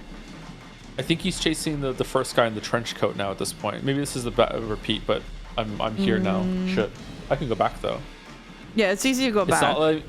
It's not letting me hit down on the scene, though, so I'm not sure if this is right or not. Well, let's look. Okay, are you at the man darted down a narrow alleyway? Yeah. Okay, Kano ran faster. So I think we have to go and have him... Oh, okay. All right. Evidently, he knows way around Shibuya pretty well. Oh, this is new. This is new, yeah, either way. Okay, all right. The man shot out onto a major thoroughfare, then bolted up a pedestrian bridge. I like pedestrian bridges. Just where the heck was this guy heading? Halfway across the bridge, the man stopped abruptly. Oh, shit. Cautious, Kano stopped as well. Oh, man. Whoa. Height, roughly 190 cm. Age, 30s. Hair, dark brown. Clothing, all black. Smile, insane. A moment later, the man flashed a triumphant sneer, and he held up the attaché case. Before Kano could even yell, "Stop!" it was already too late. No, the money. The man threw the attaché case down to the roadway below. No. Panicking, Kano peered over the railing. A man on a motorcycle was waiting beneath the bridge. Oh, shit. I've been had. Kano bit his lip hard. Damn it! Kano sprinted back down the bridge. Hearing the bike's engine roar to life, he had to make it in time. Sending the stairs 4 at a time, he leapt toward the roadway, but the bike sped out of reach and roared away in the direction of Yoyogi, leaving Kano in its dust. Looking back up at the overpass, he saw the man who'd thrown the attaché case running away. He handed the money off to someone else. He's currently on a motorcycle heading toward Yoyogi. His report to Kuze complete. Kano slumped down in dismay. The cops had played right into the criminal's hands. Now the crooks were getting away and people's lives were in danger. Was there any greater failure for a policeman? Staring off in the distance where the man who'd thrown the case had disappeared, Kano gritted his teeth and began to write his resignation letter in his head. Damn. To be continued. Huh? To be so who continued. Are we then? Oh, so this is the end of his... This is the end of the hour, basically. Okay. You finish shooting both characters' stories for the hour of 10 o'clock. In 428, you make your way through all the protagonist stories in parallel like this. Once everyone has reached end of a given hour, the next hour can begin. Okay. Whoa.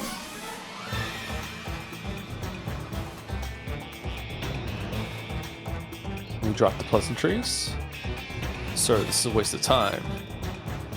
I've got work for you. What was he doing? It's like totally bogus. What makes any of this my crimes? It really is 24. Okay. I like the music. So the reason why he didn't get knocked out when they ran away through the same thing is that they never went to the bridge overpass because they went to the police station. Yeah. The police So box he didn't instead. run into Okay. them there. Yeah, that's right. Yeah. Okay. Yeah. Correct. Oh. Okay. This is the end of the tutorial for this part of the story. You can reread previous tutorial messages in the main menu. There's a lot of important info in there, so reread it closely. Now 4:28 has reached the 11 o'clock time block. You have 5 protagonists available. Oh my god. Oh, whose story will you read first? Oh!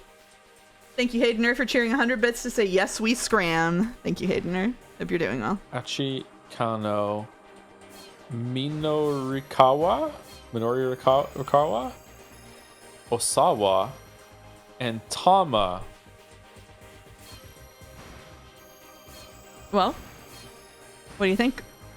Hitomi doesn't get one? We have to do the cat first, right? You have We to do the cat first. Okay. right? Do you want me to read the How cat? could we not do the cat first? You can read the cat, yeah.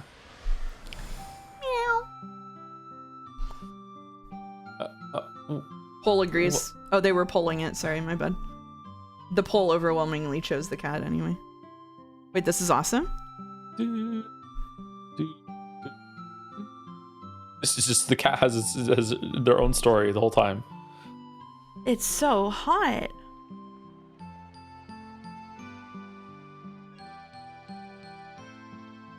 It's so hot in this thing. Way too hot. I feel like I'm sitting in a sauna. Everyone else on the street looks nice and cool, but here I am getting treated to my very own personal midsummer heat wave. On top of that, I can barely see. I can barely breathe for that matter. But hey, what can I do?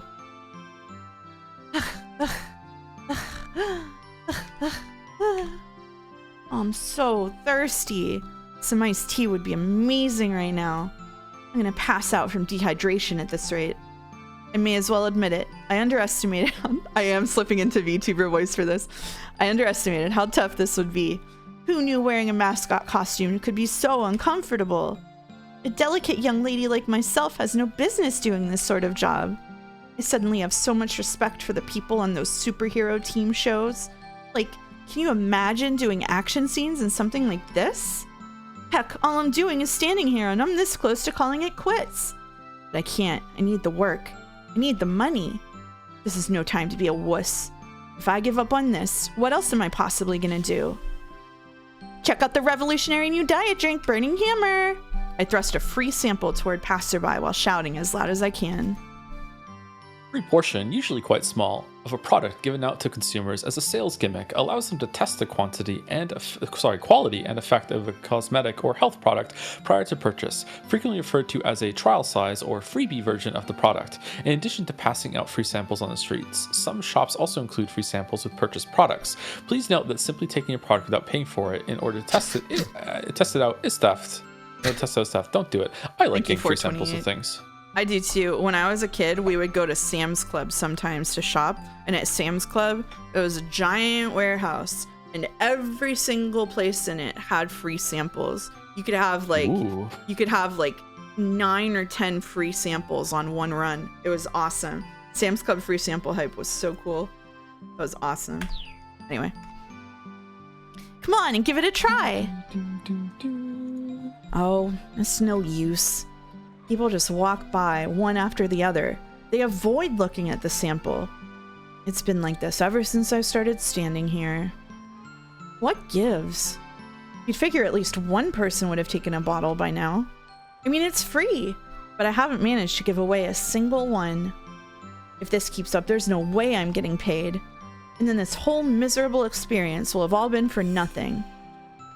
Just drink this and watch the pounds melt away. No exercising or dieting necessary.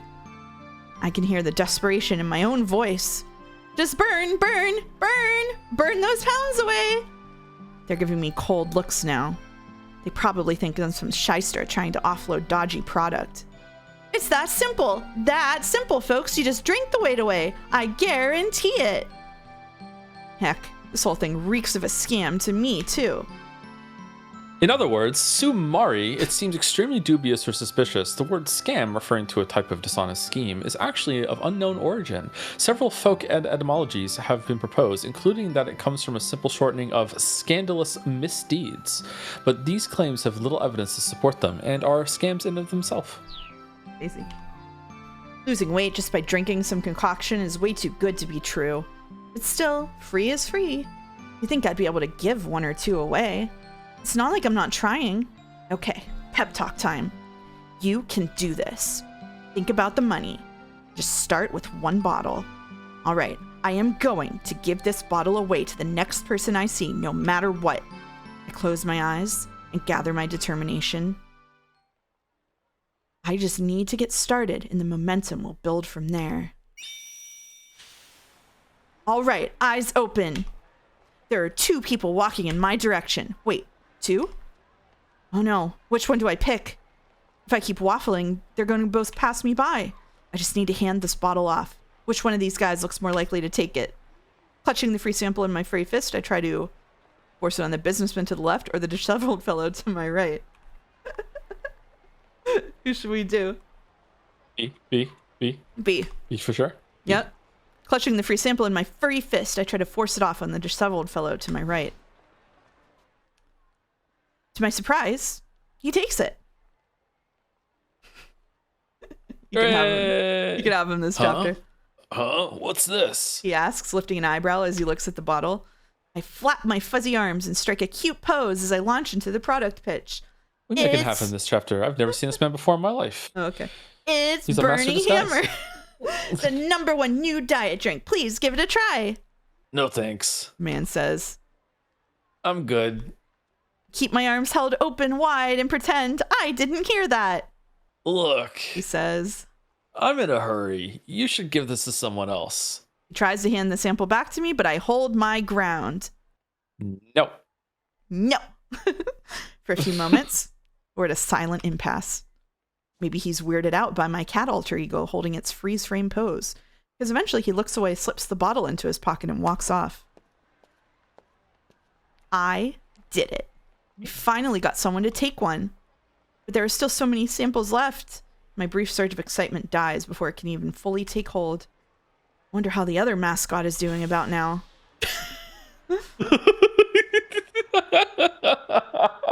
Let's hear your best chicken sound. Is this it? That's you. There's a sales demo happening today at 1:00 at the Nokane building. Huh.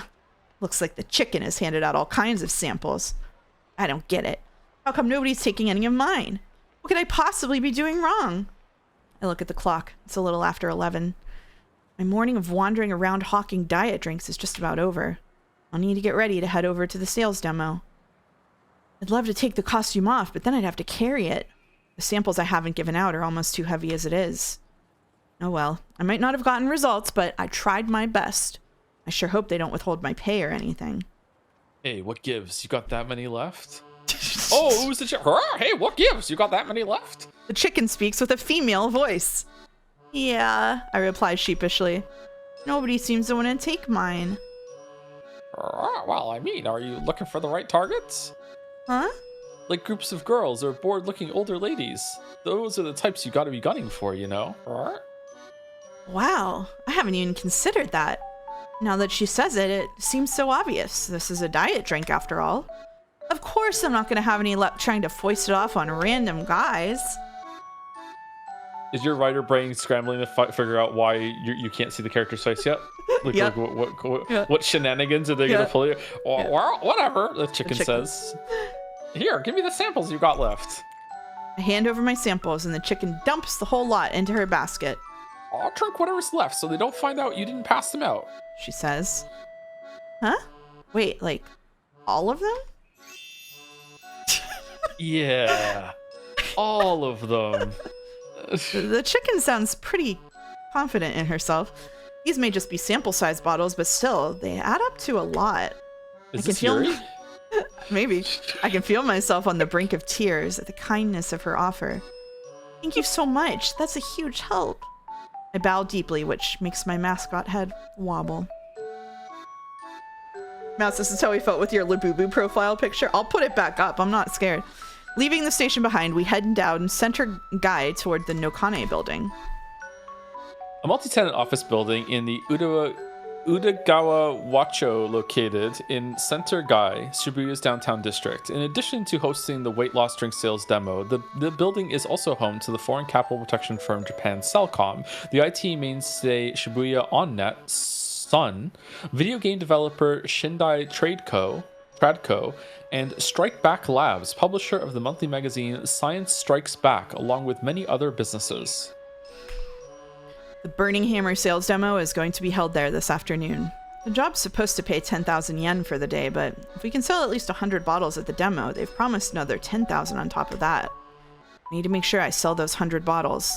I need that 20,000 yen, and I need it ASAP. Oh, I wonder for what? To pay her own ransom. They kidnapped her, brainwashed her, and put her in a cat suit. We arrive at the Nokane building, a rundown multi-tenant office complex. We head into the room where the Burning Hammer sales demo is taking place. There are already about 50 seats set out. I wonder how many people the free samples will pull in. This is Picasso-ass fucking avatar they have. What? It's awesome. Look at it. A stage has been set up at the far end of the room. That's where I'm going to be standing, sipping Burning Hammer while explaining its effects to the customers. Hurry up and take that thing off. The chicken flaps her wings as she speaks. It's kind of early, but come on, let's have lunch. I'm starving. Now that she mentions it, I realize I'm pretty hungry myself. The demo's not starting for another 2 hours. I can't win a war against my stomach for that long. The chicken and I head to the waiting room where they've set out lunches for us. They included Iceland but not Finland, and there's... Oh my god.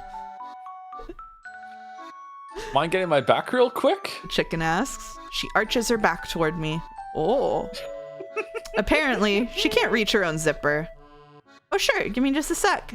I try to unzip the back of the chicken suit, but my own suit's thick, fuzzy fingers have a hard time.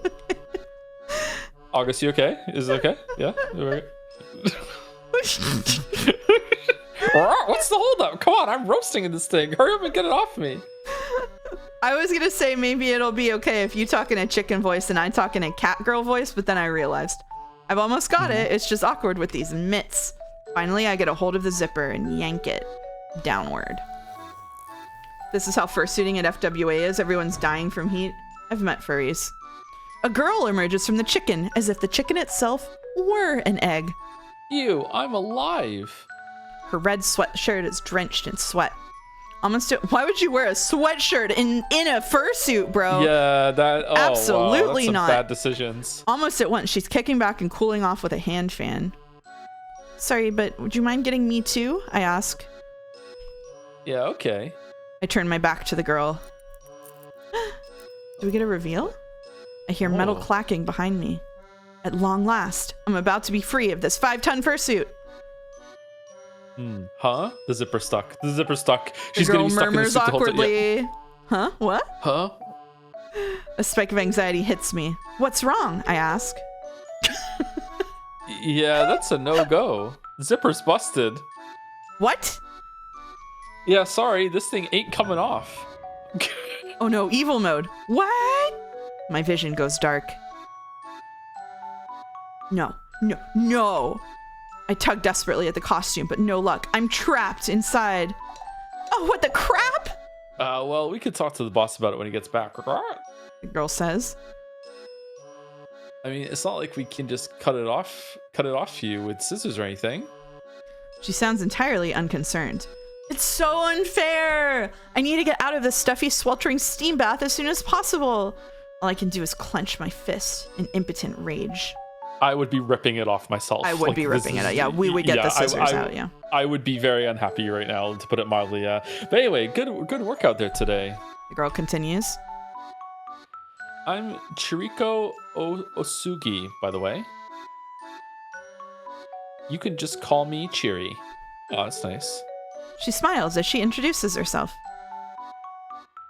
I mean, I am a pretty cheery gal after all. She breaks into a hearty guffaw, just like the one I just did. Oh, sure, I say. It's nice to meet you. Yeah, for sure. So I guess you're not going to be able to eat lunch in that getup, huh? Suspiciously not exchanging the name back? Okay, all right, cool. All right. Huh? Ugh, that's right. What should I do? Don't sweat it. Just leave it to me. Don't sweat it. Huh? I'll eat both lunches myself. Truth, don't dox yourself. Chiri doesn't even wait for me to reply before reaching for my lunch. You'd be ashamed to let it go to waste. She says. She makes it sound like leftover food is a bigger concern than my hunger. I can feel my appetite stirring all the more as she devours my meal with a satisfied grin on her face. A faint, pathetic gurgle rises from my belly. It's just a cheap little prepackaged box lunch, but right now it looks like a feast. I get a 10 out of 10 on Scrandle, though. So what's your name? Chiri asks. Her Oh, we're cheeks are gonna still get it. packed with rice. My name? Yeah. No, it's As I struggle to think of an answer, my eyes alight on the piece of tamagoyaki clutched between Chiri's chopsticks. The yellow slab of lightly grilled egg wobbles to and fro. I can see the inside from the way it's been sliced and looks somewhat undercooked. Come on, what's your name? All right. Tama. It's Tama. Huh, you mean like the famous cat? Well, ain't that fitting? Chiri chortles and stuffs the piece of tamagoyaki into her mouth and takes a big swig of iced tea. I'm beyond jealous. I wish I could gorge myself on those lunch boxes until I'm full to bursting. Heck, even a cold glass of iced tea would be a lifesaver right now. I'm so thirsty, I'm starting to get all dizzy. Maybe I really am getting dehydrated. This isn't good. If I don't do something, I'm going to pass out before the sales demo even starts. And then I remember something. The zipper down my back might be busted, but I can still take the head off, right? That way, I'd at least be able to eat and drink stuff. All right. I decide to. Oh. We've got 3 choices. My God. Whoa. Okay. Tamago Okay, means I egg. decide to- That's funny. Grab the head Alright. with both hands and yank it upward with all my might. Rock my head back and forth good and hard. Ask Chiri to assist me. Sorry, would you mind helping me pull my head off? Should we just go talk to bottom, maybe? I don't know. Yeah, let's go top to bottom. Hey. All right. I decide to grab the head in both hands and yank it upward with all my might. Ugh. Ugh. Ugh. Oh, come on. No matter how hard I pull, it won't come off. Ow. A dull pain throbs at the back of my head. Did I smack it against something at some point? That's also why they're called Tamagotchi. Oh. Oh, really? I didn't know that. Egg. Okay. It all comes back Egg. to egg. Chiri flashes me a curious look. What are you doing? She asks. I thought maybe I could at least get the head off. I try pulling again, refusing to give up. That ain't gonna work. That thing's attached to the body. I slump forward in defeat, face planting on the tabletop. No. Most folks would have noticed that when they put it on, you know. Does she not remember putting it on? Well, I didn't. Okay. The boss helped me get into it, is the thing. Well, don't let it get you down. Chiri says. Here, drink some of this. She pulls a bottle with a straw from her bag and pours some of the tea into it. In a fever of thirst, I jam the plastic straw through the mascot costume's mouth. Thankfully, it reaches as far as my own. I suck for all I'm worth. I suck, and I suck, and I suck. My body rejoices as the moisture returns to it, like rain coming to the desert. And thus, I revive. Actually, it kind of does feel like I'm coming back to life. Oh, thank you so much. I'm never going to forget this as long as I live. With tears welling up in my eyes, I clutch Chiri's hand in my fuzzy mitts. Proud of yourself? You proud of yourself? Yeah, I Oh, got you hey, good. I'm not the kind of person to abandon someone in need, you know. She replies. An embarrassed grin crosses her face. How come you're carrying this bottle around with you anyway, I ask. Oh, that's because I make my own protein juice. Oh, surely not, dude. In Japan, the word protein is frequently used to refer to a powdered health food supplement that contains vitamins and minerals, as well as a protein component. It is dissolved in milk or another liquid to create a drink. A protein diet typically involves drinking a glass of this in place of a meal. Drinking it in place of tea would assuredly lead to weight gain. Don't forget your zinc. Protein juice? Never heard of it. I heard that if you have protein juice for one of your 3 meals a day, you'll lose weight. So yeah, I kind of need to keep it. Given Cheery's sort of, well, chubby frame. Here we encounter the early 2000s thing. Given Cheery's sort of, well, chubby frame, I don't think the protein's been working great for her. I've been trying all sorts of stuff, but right now, protein is totally the best thing for my diet. This stuff, though. Cheery casts her eyes at the samples of burning hammer on the table. It's like totally bogus. Huh? Bogus? That's a surprise, Well, yeah. Cheery says. You've got to exercise if you want to burn body fat. Best way to burn fat is to engage in steady, low-intensity aerobic exercise. After roughly 20 minutes of such exercise, the body burns through its available blood sugar, and the brain sends signals to have fat brought into the bloodstream. This is how fat is burned. Anaerobic exercise, which leaves you panting and breathless, is not effective. This is not true. Well, I mean, technically it's true, but it's not the best. Whatever. Let's continue. Yeah. And she smacks herself on a flabby arm. I mean, there's no way you're gonna lose weight by taking in more calories. Didn't she just say she was drinking protein juice to lose weight? I keep that thought to myself. I mean, that'd be as ridiculous as all-you-can-eat Kobe beef. She adds. She shakes her head seriously. I'm not sure about using all-you-can-eat anything as an example in a discussion about weight loss, but again, I keep the thought to myself. But hey, a job's a job. Cheery says after a moment, perking up again. They tell me to sell this junk. I'll sell it. A sudden wailing comes from the other side of the door. Please, just give me time. I swear I'll get it back to you. What the heck? Cheery says. Is that the boss? I nod.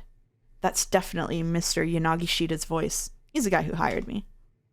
Sidling up alongside Cheery, I very quietly open the door and take a peek inside. Giant cat helmet Whoa. appearing.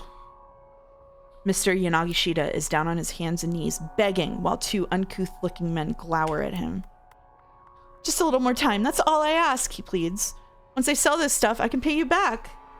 I see a tiny bottle of burning hammer in his hand. Just a little more? Mimics the middle-aged fellow. I just gotta sell this? We've heard enough of that out of you. Yeah. The younger guy sneers. We ain't giving you any more time, so quit asking. But I really just need a little longer this time. Please, you gotta believe me. From the look of things, Mr. Yanagishita is dealing with some loan sharks. Though it seems obvious that this term refers to toothy predators of the deep, the word shark in this case actually has its origins in an older Germanic word meaning parasite or someone who preys on others. The same word gave rise to the terms pool shark and card shark. In the case of loan sharks, though, the initial mental image seems quite appropriate. Oh, I didn't know that. Yeah, I've genuinely learned something from the tips. Thank you, Tips. And the 2 thugs are clearly in no mood for his continued groveling. Cheery and I exchange a glance. It's probably best if we don't go out there right now. But now I'm really worried. Am I actually going to get paid for this gig? As I'm pondering that, one of the men grabs Yanagishita by the nape of the neck and drags him to his feet. Come with us, pal. We'll take you someplace you can, work off your debts. Lewd. Say what? Mr. Yanagishita wails. The 2 men drag him away. The single bottle on the floor is killing me. Huh? Guess he's gone then. Cheery says. She's already starting to pack up her things. Wait, what are you doing? I ask. Going home. Not much point sticking around. Going home? I mean, the demo sure ain't happening now. Anyhow, it was nice working with you. See ya. Moments later, Cheery is out the door. Now what do I do? I've been left here, all by myself. More or less at a total loss. Bad end. Shifts over. Number 11. Our poor feline friend isn't going to get paid now that those debt collectors showed up and dragged her boss away. If a certain someone hadn't told the thugs how to get to the Nokane building, they probably wouldn't have caught Nagashida. The right decision happens at 11:15, but who has to make it? Interesting. Yeah, okay. so our options here are to go back and cycle through her ABC choices to try to farm other bad ends, or to go do someone else's timeline. So far, we've been thorough and farmed them through. I wouldn't mind doing that, but it might be a little tedious if they don't go anywhere. It might be a little tedious, yeah. Oh, I accidentally went to the.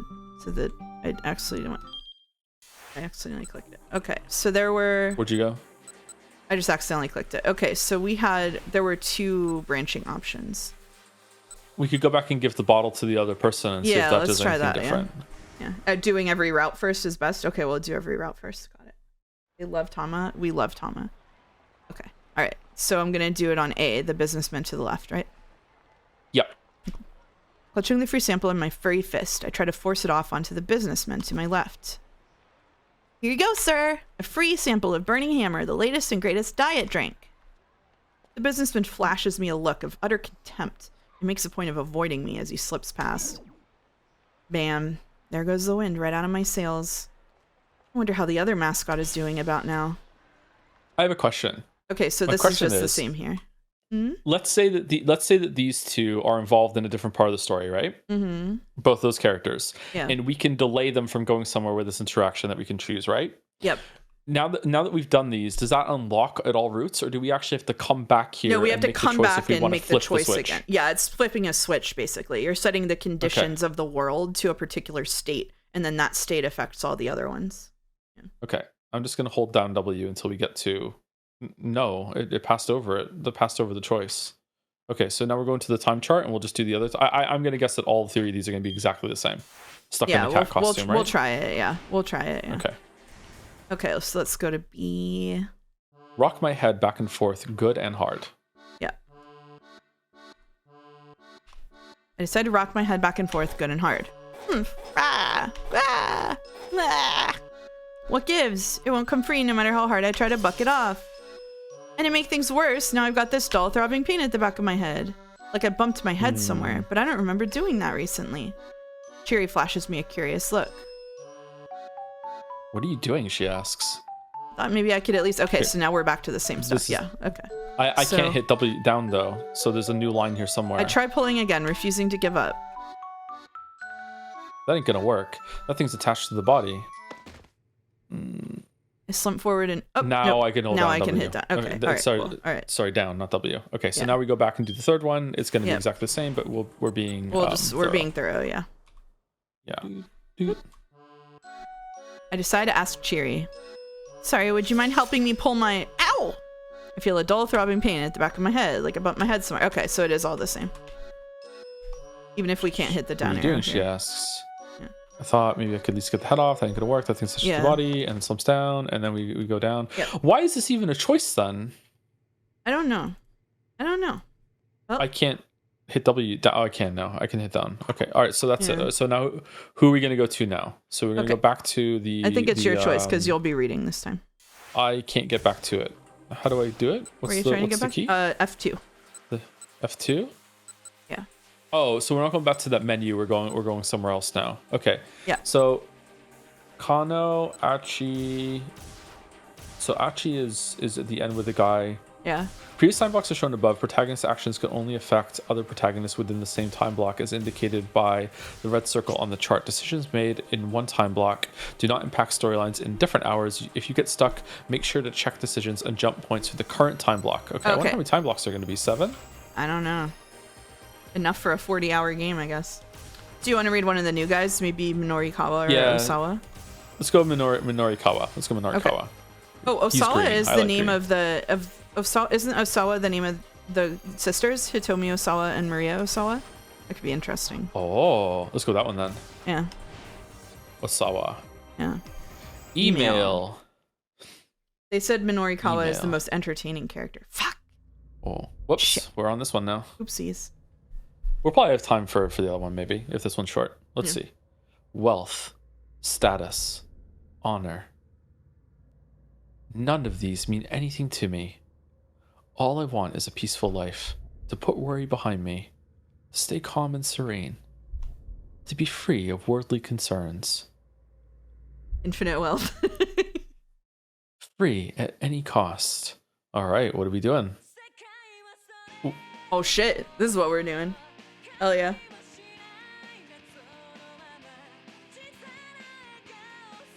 The cheery rhythm pumped from the CD player set up against the study wall. It was the latest hit from Ayaya Kimiki. The Ayaya? songwriter sensation was blowing up the pop charts. Did you say ayaya on purpose or accidentally? I did not know. Okay. Accidentally. All right. Kenji Osawa reached for the stereo remote on his desktop. He ratcheted the volume up a little louder.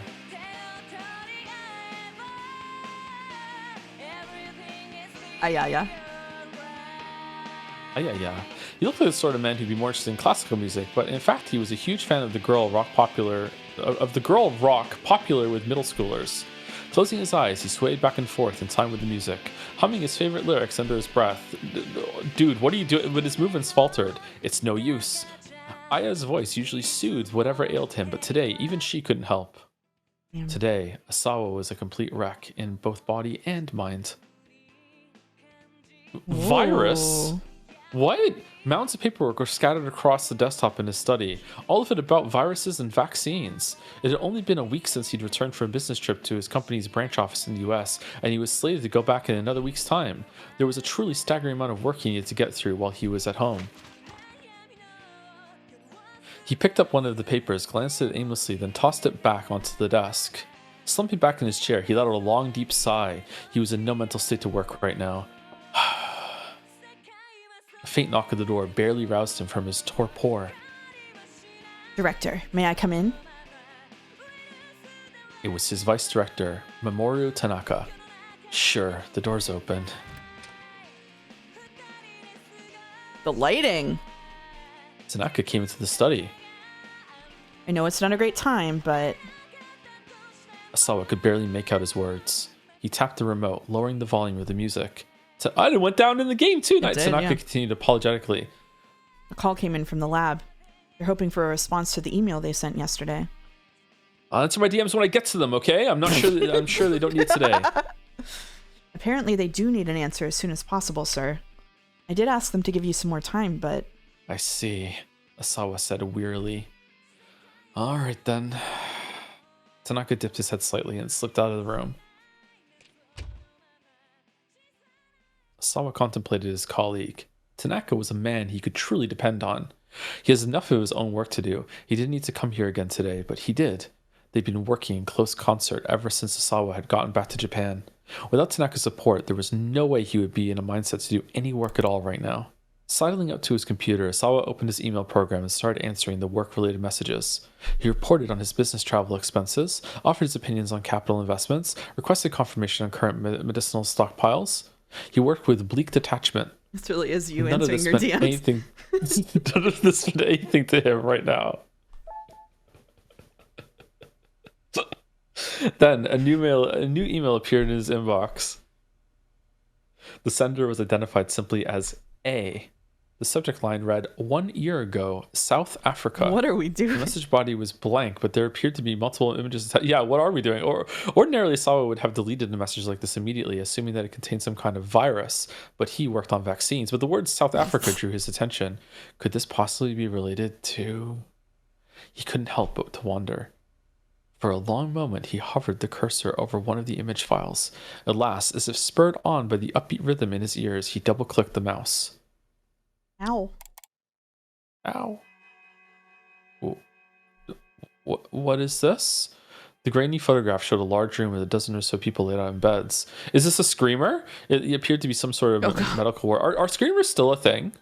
I was just talking to someone about them the other day, so I think so. Yeah. But I don't know if they're as common. Osawa felt a strange flutter in his chest. He quickly opened another image. This one showed a close-up of one of the patients in his bed. Large red blotches covered his face. A large volume of blood appeared to be dripping from his ears and nostrils. A cold shudder ran up Osawa's spine. What the hell? These symptoms. Osawa opened up the remaining image files. That's creepy. Each new picture showed another of the patients. They all appeared to be teetering on the brink of death. There was no doubt about it. These people were infected with the UA virus. The UA virus, 1. The UA virus belongs to family Filoviridae, genus Ualicavirus. Really? It is a member of the same family as the Ebola virus, and it causes UA virus fulminant hemorrhagic fever. It is capable of airborne transmission, although an infected individual cannot pass on the infection before symptoms manifest.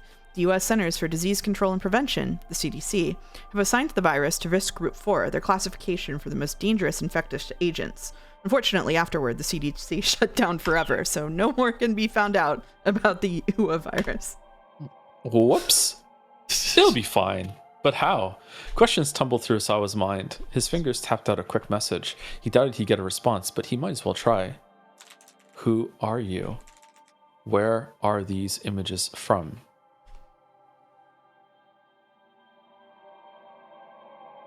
Is it true that colloidal silver... Is this more? The UA virus got its name from a Swahili word for flower. Oh, this is the second one. Okay. That's the second one. UA virus 2. The virus is roughly 90 nanometers to 110 nanometers in diameter and 500 nanometers to 700 nanometers long. Because of its pronounced sickle-like shape, it is sometimes known as the sickle of death. It possesses a viral envelope, the surface of which is coated with spike-shaped protein protuberances. 1 nanometer is 1/1000th of a meter. Supposedly, this was based on the fact that the propagated form of the virus resembled the petals of a flower. Despite the flowery name, however, the disease was anything but pretty. UA didn't just mean flower, it also meant to kill. And, as the name suggested, the virus had a mortality rate of 100% in those it managed to infect. Because most details regarding the UA virus have been suppressed, cases of UA infection are largely unknown to the world at large. Because all patients known to be infected with the virus on official record have died within a short time frame, the mortality rate is given as 100%. As the incidence of known cases grows, the number may drop below 100%, but the mortality rate will likely remain extraordinarily high. That's a neat little clarification there. That makes sense. That's cool. Yeah, I I like like it. that. Yeah. Moreover, there was a very short incubation period between infection, the onset of symptoms, and death. Inhaled viral particles can spread from the lungs to the lymph nodes, and from there disperse throughout the body. The virus propagates in several places, including liver cells and macrophages, a component of the immune system, and destroys the endothelial cells within blood vessels. Upon reaching the brain, it forms a neural sludge of blood mixed with other bodily fluids. Do you like my YouTuber essay voice? I do. It's a good compliment to the VN. Yeah, that's good. Within roughly 12 hours, bleeding would set in throughout the body, everywhere but the bones and muscles, with lethal results. Everywhere, you say. Due to its incredibly high mortality rate, the disease's very existence had been kept hidden from public knowledge. Someone in chat asked how long we plan to go for this stream. Are we doing 4 hours, or do you want to go for longer? We could, if this is over, like around where we usually stop, we could probably do one more route and then stop. If that's okay. Yeah, we would be stopping in about 15 minutes normally, so we can finish this and then do one more route, basically. Yeah, we can do the route everyone in chat wanted, the one on the bike. I think we could do that. Yeah, sounds good. Sound good? Yep. Okay. Osawa's computer chimed to signify the arrival of a new email, unless this goes on for like an hour by itself, but I don't think so. Yeah. The sender was A. He hurried to open the message. Once again, the subject line read, 1 year ago, South Africa. Your crimes. Oh, shit. Oh. Osawa stared at those two words, my crimes, that left him only with further questions. He looked again at the images from the previous email. What makes any of this my crimes? You could see that the patient's bleeding was severe. He estimated that several hours had passed since the onset of the disease. It wouldn't be long before their lives were cut short. To feel that agony, that suffering, and then to perish. Am I to blame for that? Oh, what a lighthearted VN. To be fair, We're the all total good. whiplash of doing this after the cat was crazy. That is true. That's true. This is a great order that we're doing this in. Another faint knock came at the door. Darling, do you have a moment? It was his wife, I. A little on the nose with that name. Oh, Yes. Come in. Give me just a second. Osawa hurriedly closed the mail program. Top to bottom? Yeah, sure. Yes, come in. Whoa. That's quite the sweater there. I stepped into study, the room filled with the scent of her perfume. Oh, that quick? Have you reconsidered the whole America thing? She asked. This again, Osawa thought suddenly to himself. Please, he said. Can we not discuss this right now?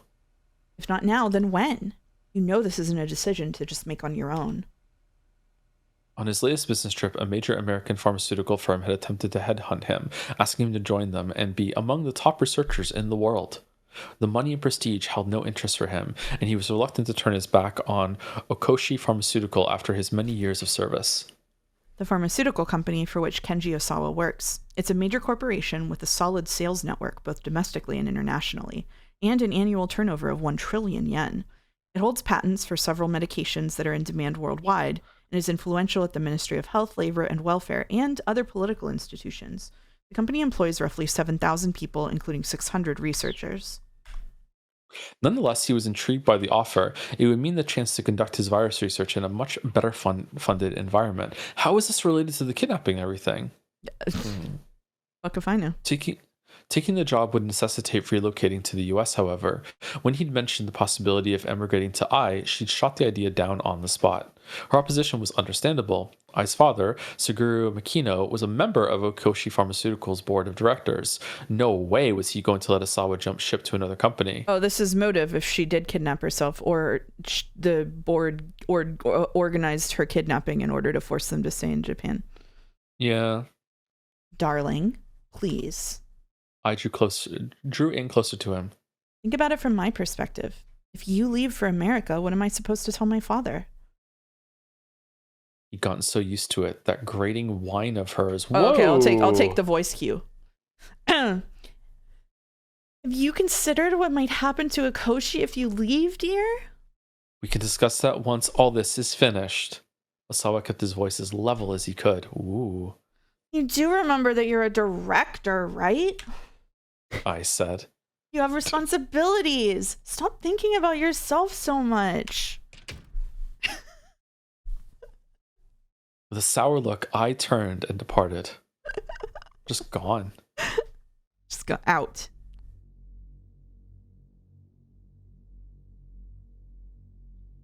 Well, he had known that moving to America would never be a simple matter, regardless of what his wife thought about it. There was another reason, however, the antiviral agent that he developed at Okoshi. Like, the choice didn't matter here because she didn't see the emails, or maybe she did, but she didn't bring it. She might go elsewhere and bring it up. Yeah. A therapeutic drug used to treat viral infections. Examples include the drugs used against influenza and HIV. These treatments do not eliminate the infection; rather, they simply inhibit the development of the disease. There are still many issues with such drugs, including the risk that treated viruses possess or develop a resistance that makes the treatment ineffective. Academic institutions and pharmaceutical companies worldwide devote tremendous resources to further advancing the field of antiviral medicine. After the Ua virus was discovered, infectious disease research facilities worldwide had thrown themselves into a top-secret effort to develop a vaccine. Pay attention, Americans. Vaccines function by safely introducing a harmless or attenuated version of a virus or other pathogen into the human body. This triggers the body to produce antibodies against the pathogen, making it difficult for the dangerous version to take hold. That's right. Vaccines keep you from getting sick, kids. They don't make you sick. I'm confused. I don't know. I feel like maybe you're trying to trick me. That's too easy.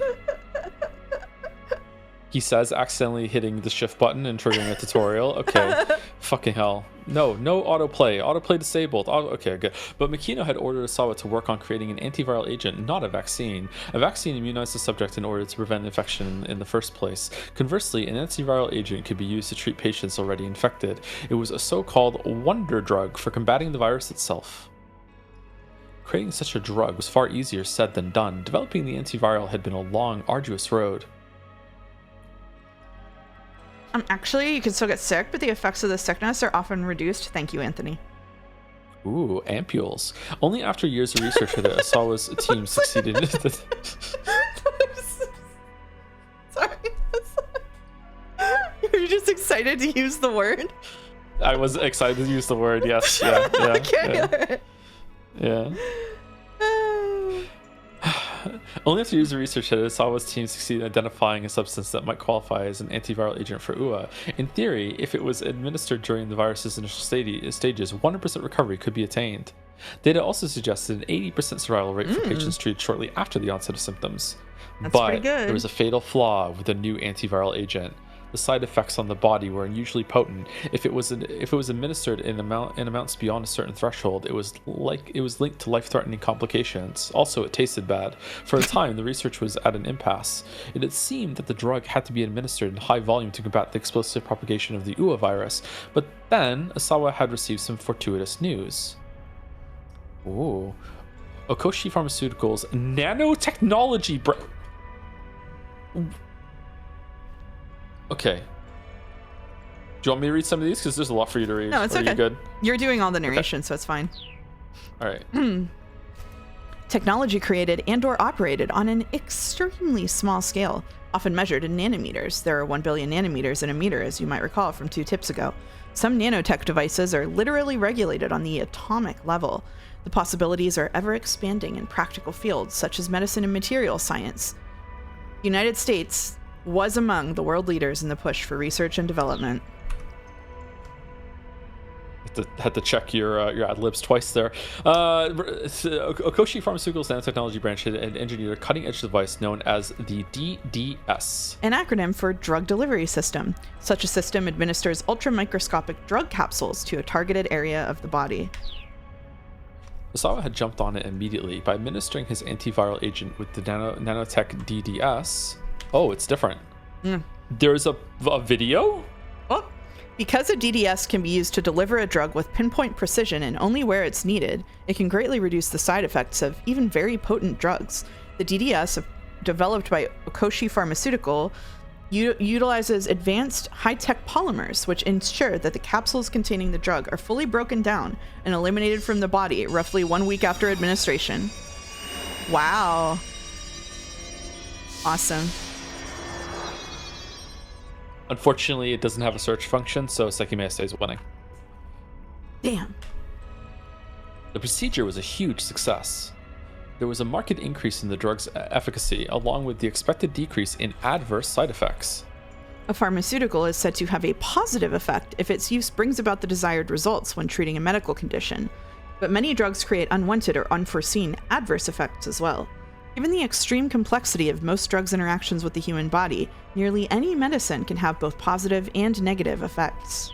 Or anything at all, really. There's so many of these, I'm sorry. The effects had been confirmed via animal testing on monkeys, and now the antiviral was ready for the final development stages, clinical trials on humans.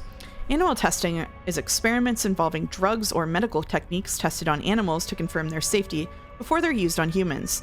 The 1964 Declaration of Helsinki, which lays out ethical standards for human experimentation, advocates responsible animal testing, but many animal rights advocates regard such testing as a form of animal cruelty.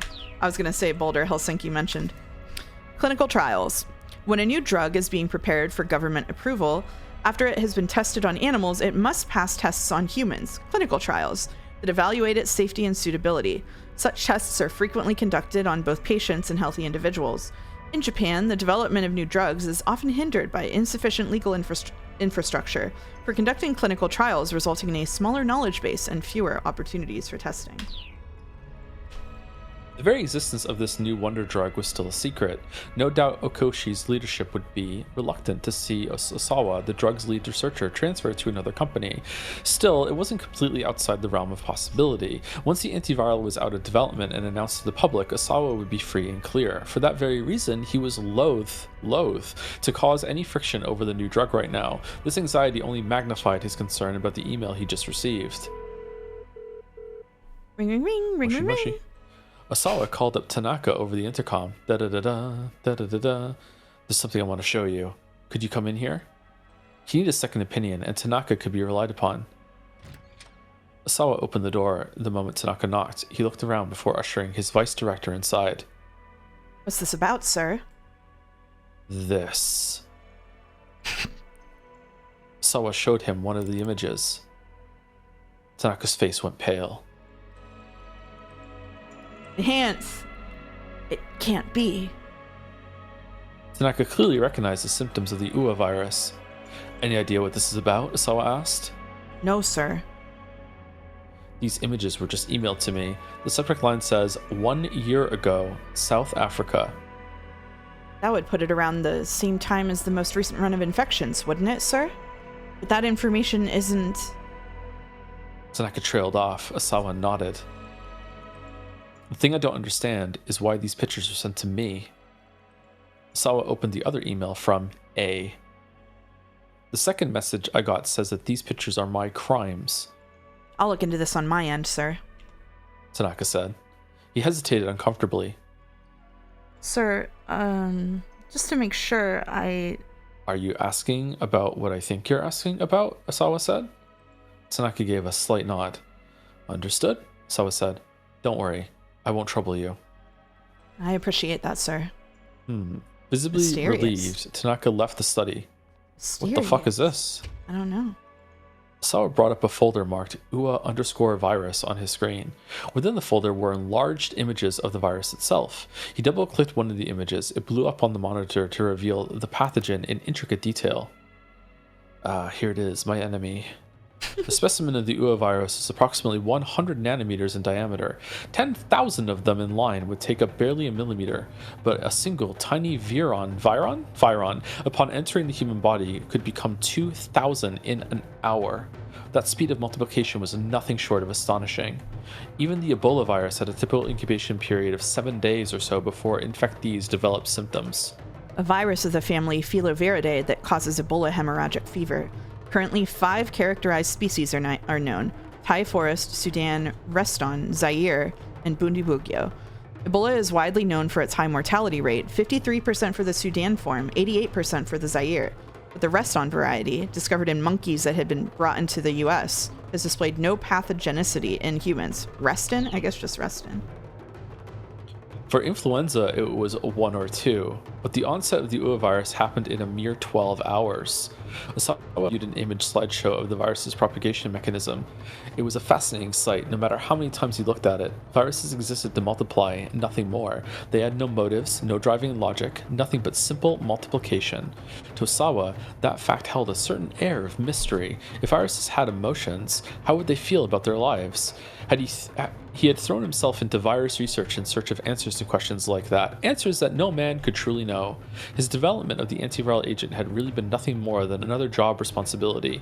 He had felt no particular sense of duty to protect people from a killer virus. He was just happy for the chance to play around with UA day after day. Oh, okay. Another email arrived in his inbox. The sender, A. The subject line, 1 year ago, South Africa. Again, Osawa read the message. Do not look away. These are your crimes. What, because you haven't developed a vaccine for it in time or something? Is this just a fucked up motivation? Like what? This time there were 4 images attached. Sawa proceeded to open each of them in turn. The first shocked Osawa so much that he felt like he'd been punched in the head. One of the UA patients from the earlier images was being injected with something. Oh. No, Osawa muttered to himself. It can't be. The second image showed one of the infected hunched over in pain, vomiting up blood. The symptoms had already manifested, but Osawa thought he could see that some degree of life had come back into the patient's eyes. Zombies? He rushed to open the third image. It showed a morgue piled high with corpses. The rictus of anguish on the dead faces made them look no longer human. Various fluids seeped from the eyes and nostrils. The lymph nodes were grotesquely swollen. Rictus is a word that goes hard, by the way. Lymph nodes, small organs that function as part of the lymphatic system in mammals. When a foreign substance invades the body, the lymph nodes detect it, prompting the production of white blood cells such as lymphocytes and macrophages to consume the invader. A viral infection sometimes causes the lymph nodes to swell up as a result of increased activity. And earlier on, he called himself a white blood cell. Is this theming? Are we doing something here? Affected area, lymph duct, lymph nodes. There were hospital beds stained with massive amounts of blood and gastric fluids. Hello, Jelly. Welcome back. Next came the fourth and final image. Uh-oh.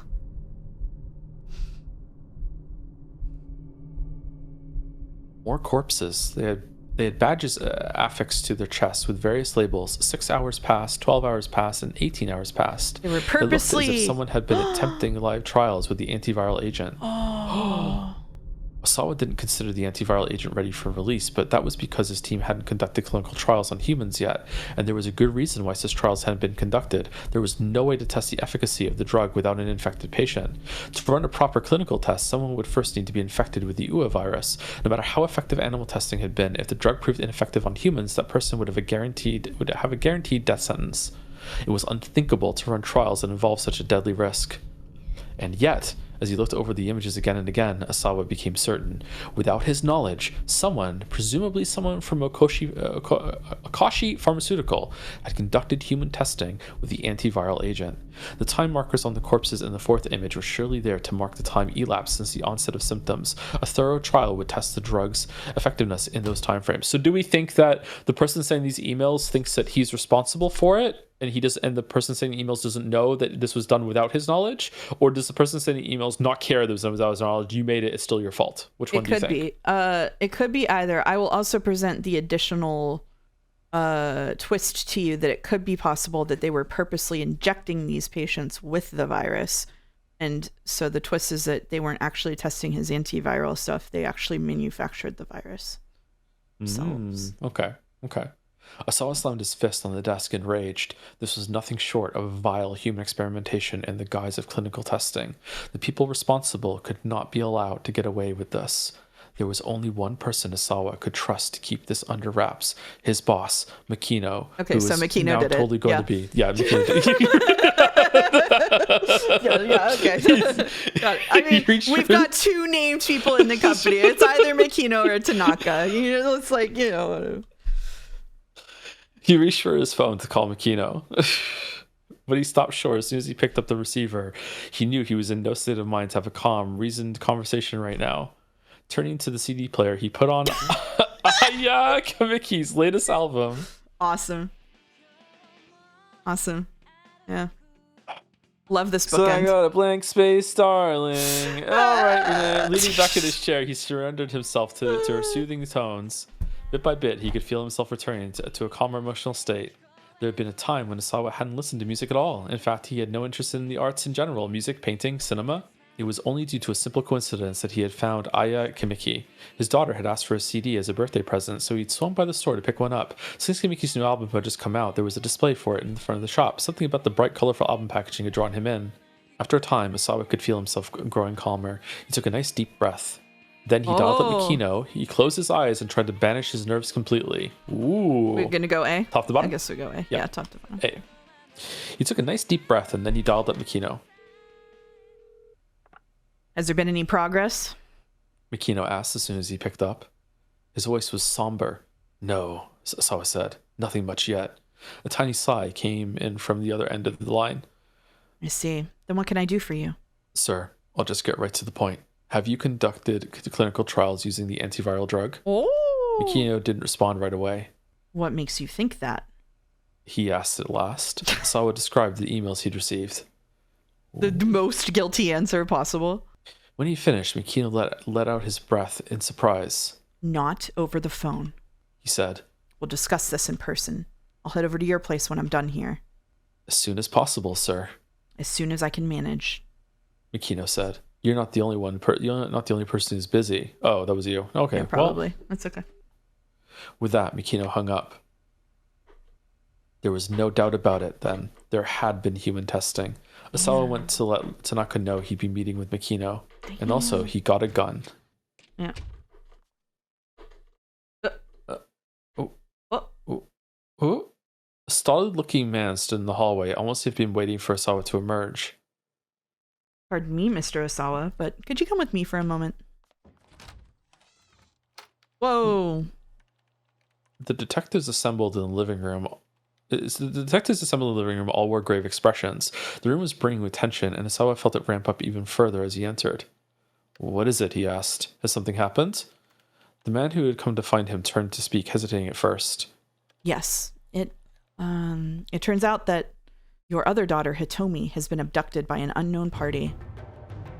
Wait, so the fucking kidnapping thing was going on, and he just decided to go have a shift of work? Yeah. And read and listen to music and reduce. Wow. Okay. Yeah. Abducted.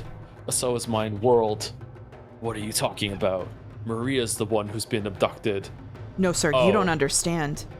I'm saying Hitomi has also been abducted, in addition to Maria. Is Maria a fake abduction then, and that's why he's so calm? Interesting. Yeah, it could be. Don't be ridiculous. The night before, his daughter Maria gets kidnapped, and this morning his other daughter Hitomi gets carried off when she goes to deliver the ransom. He'd never heard anything more outrageous in his life. We're sorry, sir. A detective was with her, but...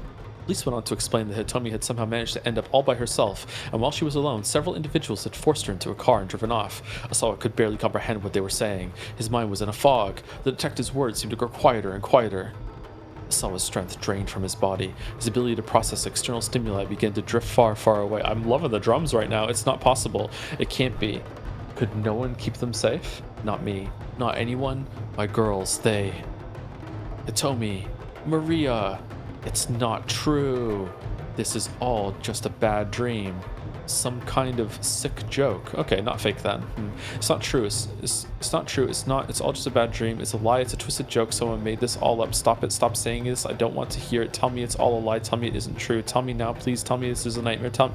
Okay.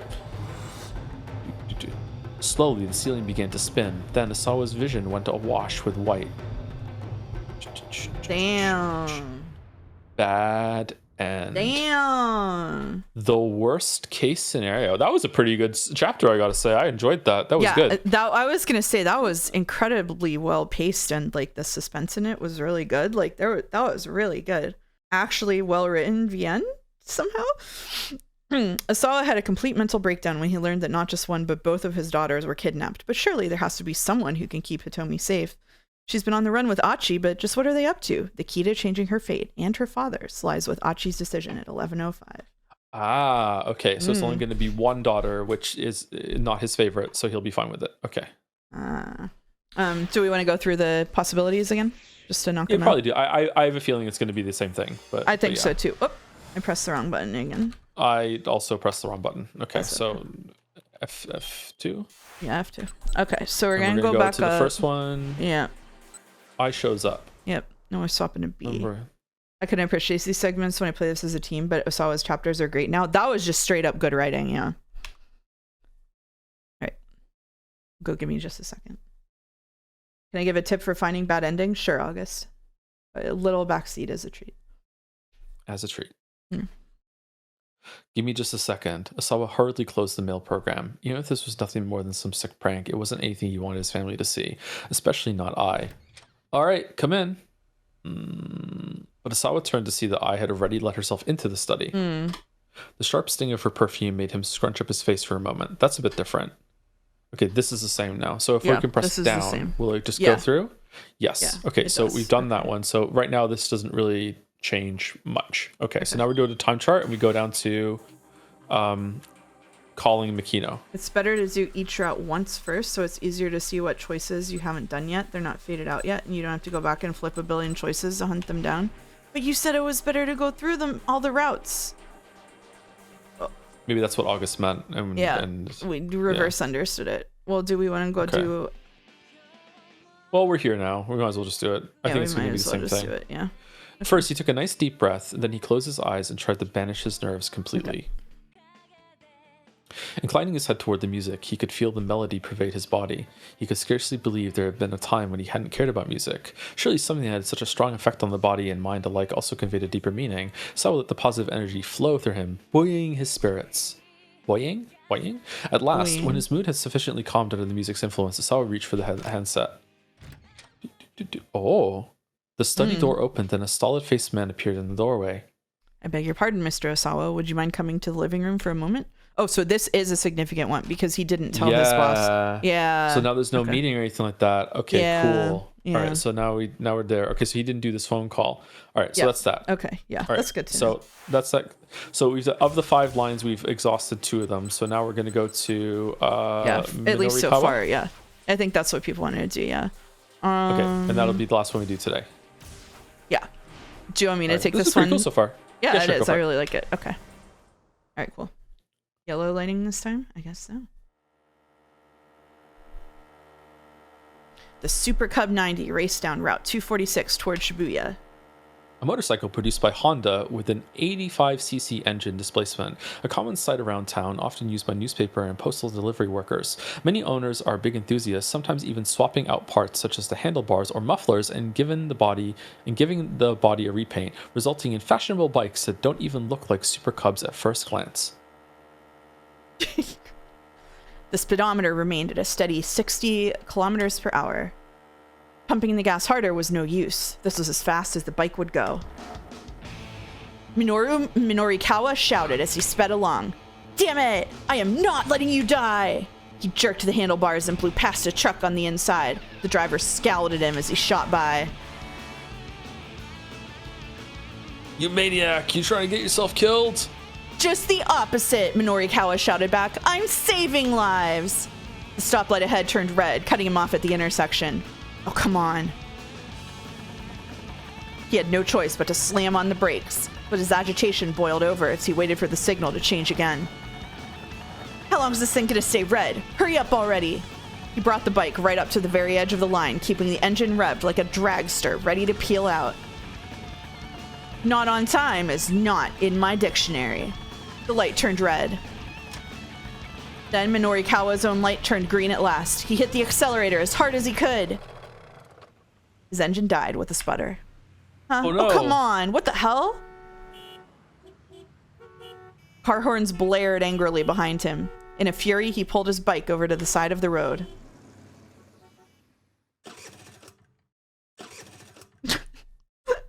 That was clever use of a photograph there, because obviously they didn't hold up traffic, but they still Yeah. got the effect with the sound effects. That was neat. Okay. Yeah, it was really cool. No matter what he did, the engine refused to turn over. Was the problem with the spark plug? Or maybe the battery? Whatever it was, he didn't have the time to figure it out now. With tears in his eyes, he left the bike, his companion of 10 years, abandoned on the roadside. Mike-chan, no. Mike-chan, no! He was about to break into a run when he saw a taxi dead ahead letting out a passenger. He hurried to hop into the cab. Just head for Shibuya Station. I'll let you know exactly where once we get closer. The taxi driver nodded coolly. Of course, sir. 10 minutes! Hmm? I need you to get me there in 10 minutes! The driver grimaced. I'm afraid getting there in 10 minutes is a bit... That is the King Kong Cab Company. Yeah. 15 then. Sir, that's still... Look, that's all the time I can afford. Assuming traffic conditions cooperate, sir, then maybe I can't make any promises. Minorikawa looked at the driver's ID photo above the fare meter. His name was Hachiro Kimizuka. He was a middle-aged fellow, looked a little rough around the edges. Mr. Kimizuka, I chose you for this. You can do it. Chose me? Sir, I'm pretty certain we met by chance. Okay, sure, I suppose you could phrase it that way. Anyhow, can we get going? Right. Kimizuka said with a faint sigh. said with a faint sigh. Sorry. I'll see what Okay. I can do. The taxi pulled away at a decent clip. Can't wait for the taxi to also break down. That'll be awesome. Planes, trains, and automobiles. Minorikawa's frantic journey had started 20 minutes earlier. He'd been at home working on an interview piece. He clucked his tongue in annoyance as the ringing phone broke his train of thought. Thank you. Why did someone always call right when the words were flowing? If he didn't keep getting interrupted, he probably could wrap this piece up in no time. Be quiet! He pointed at the telephone as he yelled, I'm writing here! But his shouting did nothing to silence the ringing. He didn't have much choice but to pick up. Moshi Moshi. Minorikawa speaking. There was no response. Hello? He hesitated, ready to hang up. Was this a prank call? It's me. It's Toyama. It was Teruo Toyama, the president of Heaven Publishing. A publishing company that puts out both hard-hitting nonfiction books and tabloid-style scandal rags. The invincible journalist, penned by company president Toyama himself, was a candidate for the Japan Nonfiction Prize. Oh, what do you want? If this is about work, I'm already booked pretty full.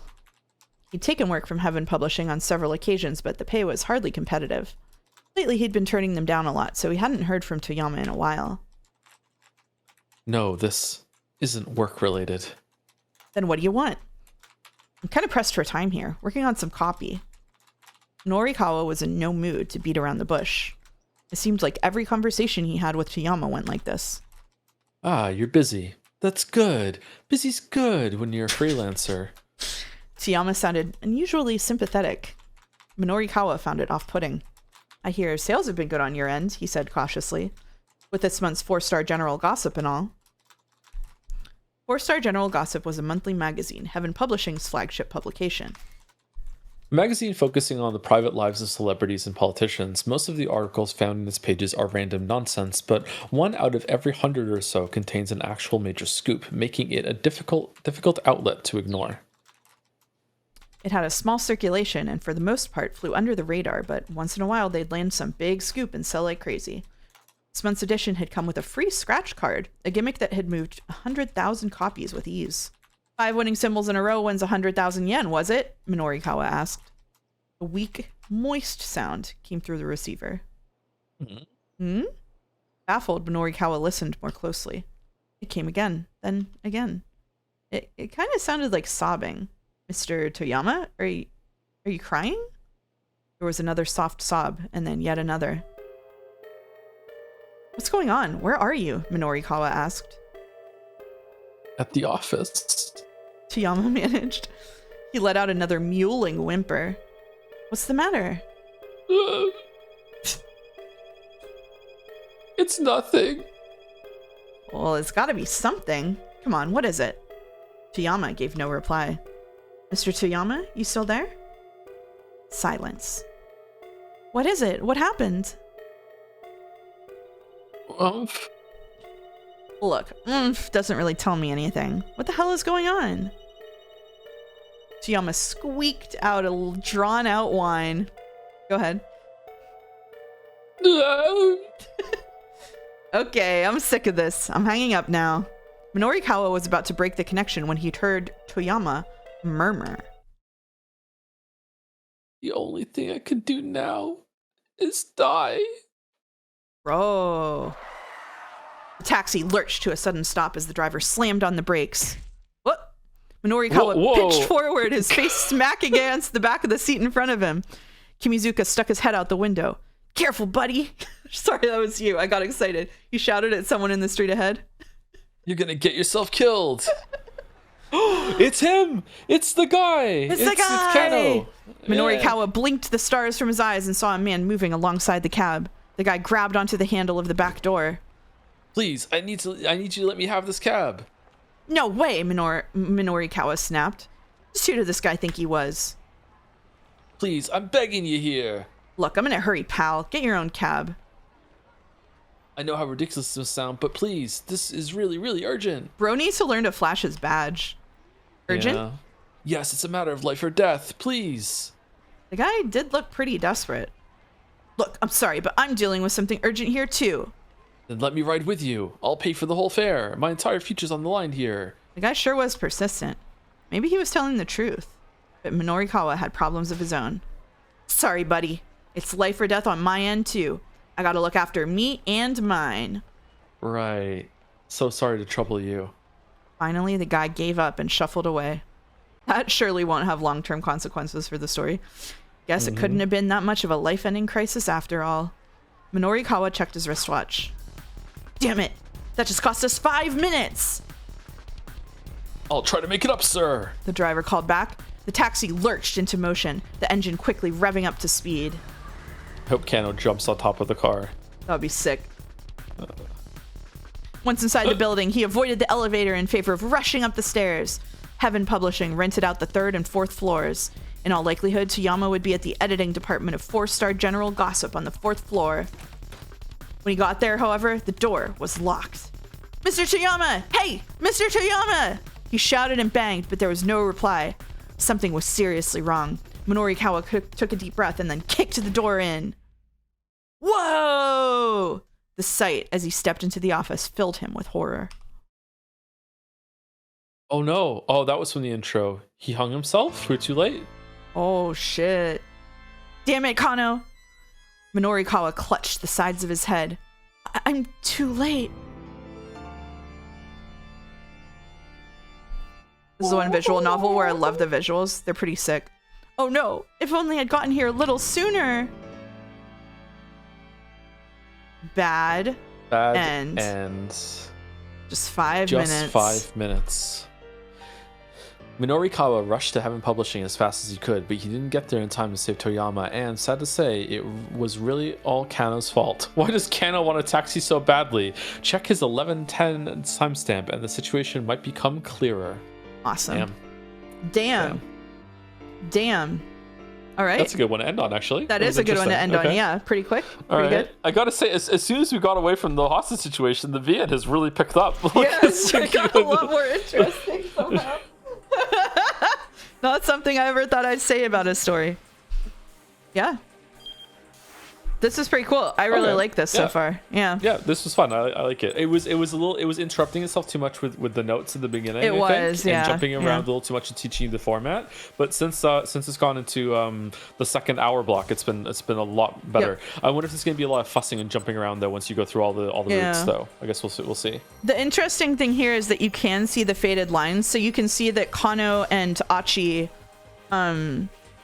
do have like you can tell they're gonna be like the main routes here still, because all the ones we've done so far I think end at the point that we got to, and it's just gonna be about flipping things around to progress Kano and Achi for the next hour.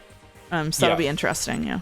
So making sure that Hitomi isn't kidnapped, so this meeting doesn't happen, and also he has the phone call, and then making sure Minorikawa gets to the end and saves the guy, and that Tama's boss isn't arrested, so they actually continue working there and get paid. Okay. Yeah. This is pretty cool. I feel like after a couple of hours into it, it feels more intuitive. I feel like it like over-explained itself almost to try to make sure that you understood. Yeah. And it just got kind of confusing in the process. Yeah, this is really awesome. I like this. All right. Well, thank you for coming on the stream, and we'll be back with this. We'll be back with this next Sunday. What are you streaming this week? Metal Gear Solid 1 and Twin Snakes if I can get it working, and probably Pentiment, which I didn't do yesterday because I was sleeping, but probably Pentiment at some point. Sleep. Metal Gear Solid. Big sleep. Awesome. And I will be streaming an early look at the game Consume Me, which is coming out this week, and then I will be moving on to Natsuyasumi 2, which is a cozy little game, My Summer Vacation 2. I will also, there is a Steam Summer Festival for visual novels called the Fall in Love Fest. So I'm going to be playing 2 demos on Saturday, special Saturday stream of a couple of visual novels that I thought looked interesting. So extra stream this week for me. All right. We'll be back next Sunday. Thank you, everyone. Sounds good. Thank you for having me on. All right. Silent Hill? Silent Hill? Silent Hill? Who's singing Silent Hill? All right. I don't want to raid Smoker the Way with this many people, maybe. Does anybody have someone that we can raid? Jelly's going to stream Silent Hill. I will not be streaming Silent Hill. Silent Hill does come out this week. In October. I'm going to give people some time to play that. All right. We will raid Chibli. Right. Here comes the raid.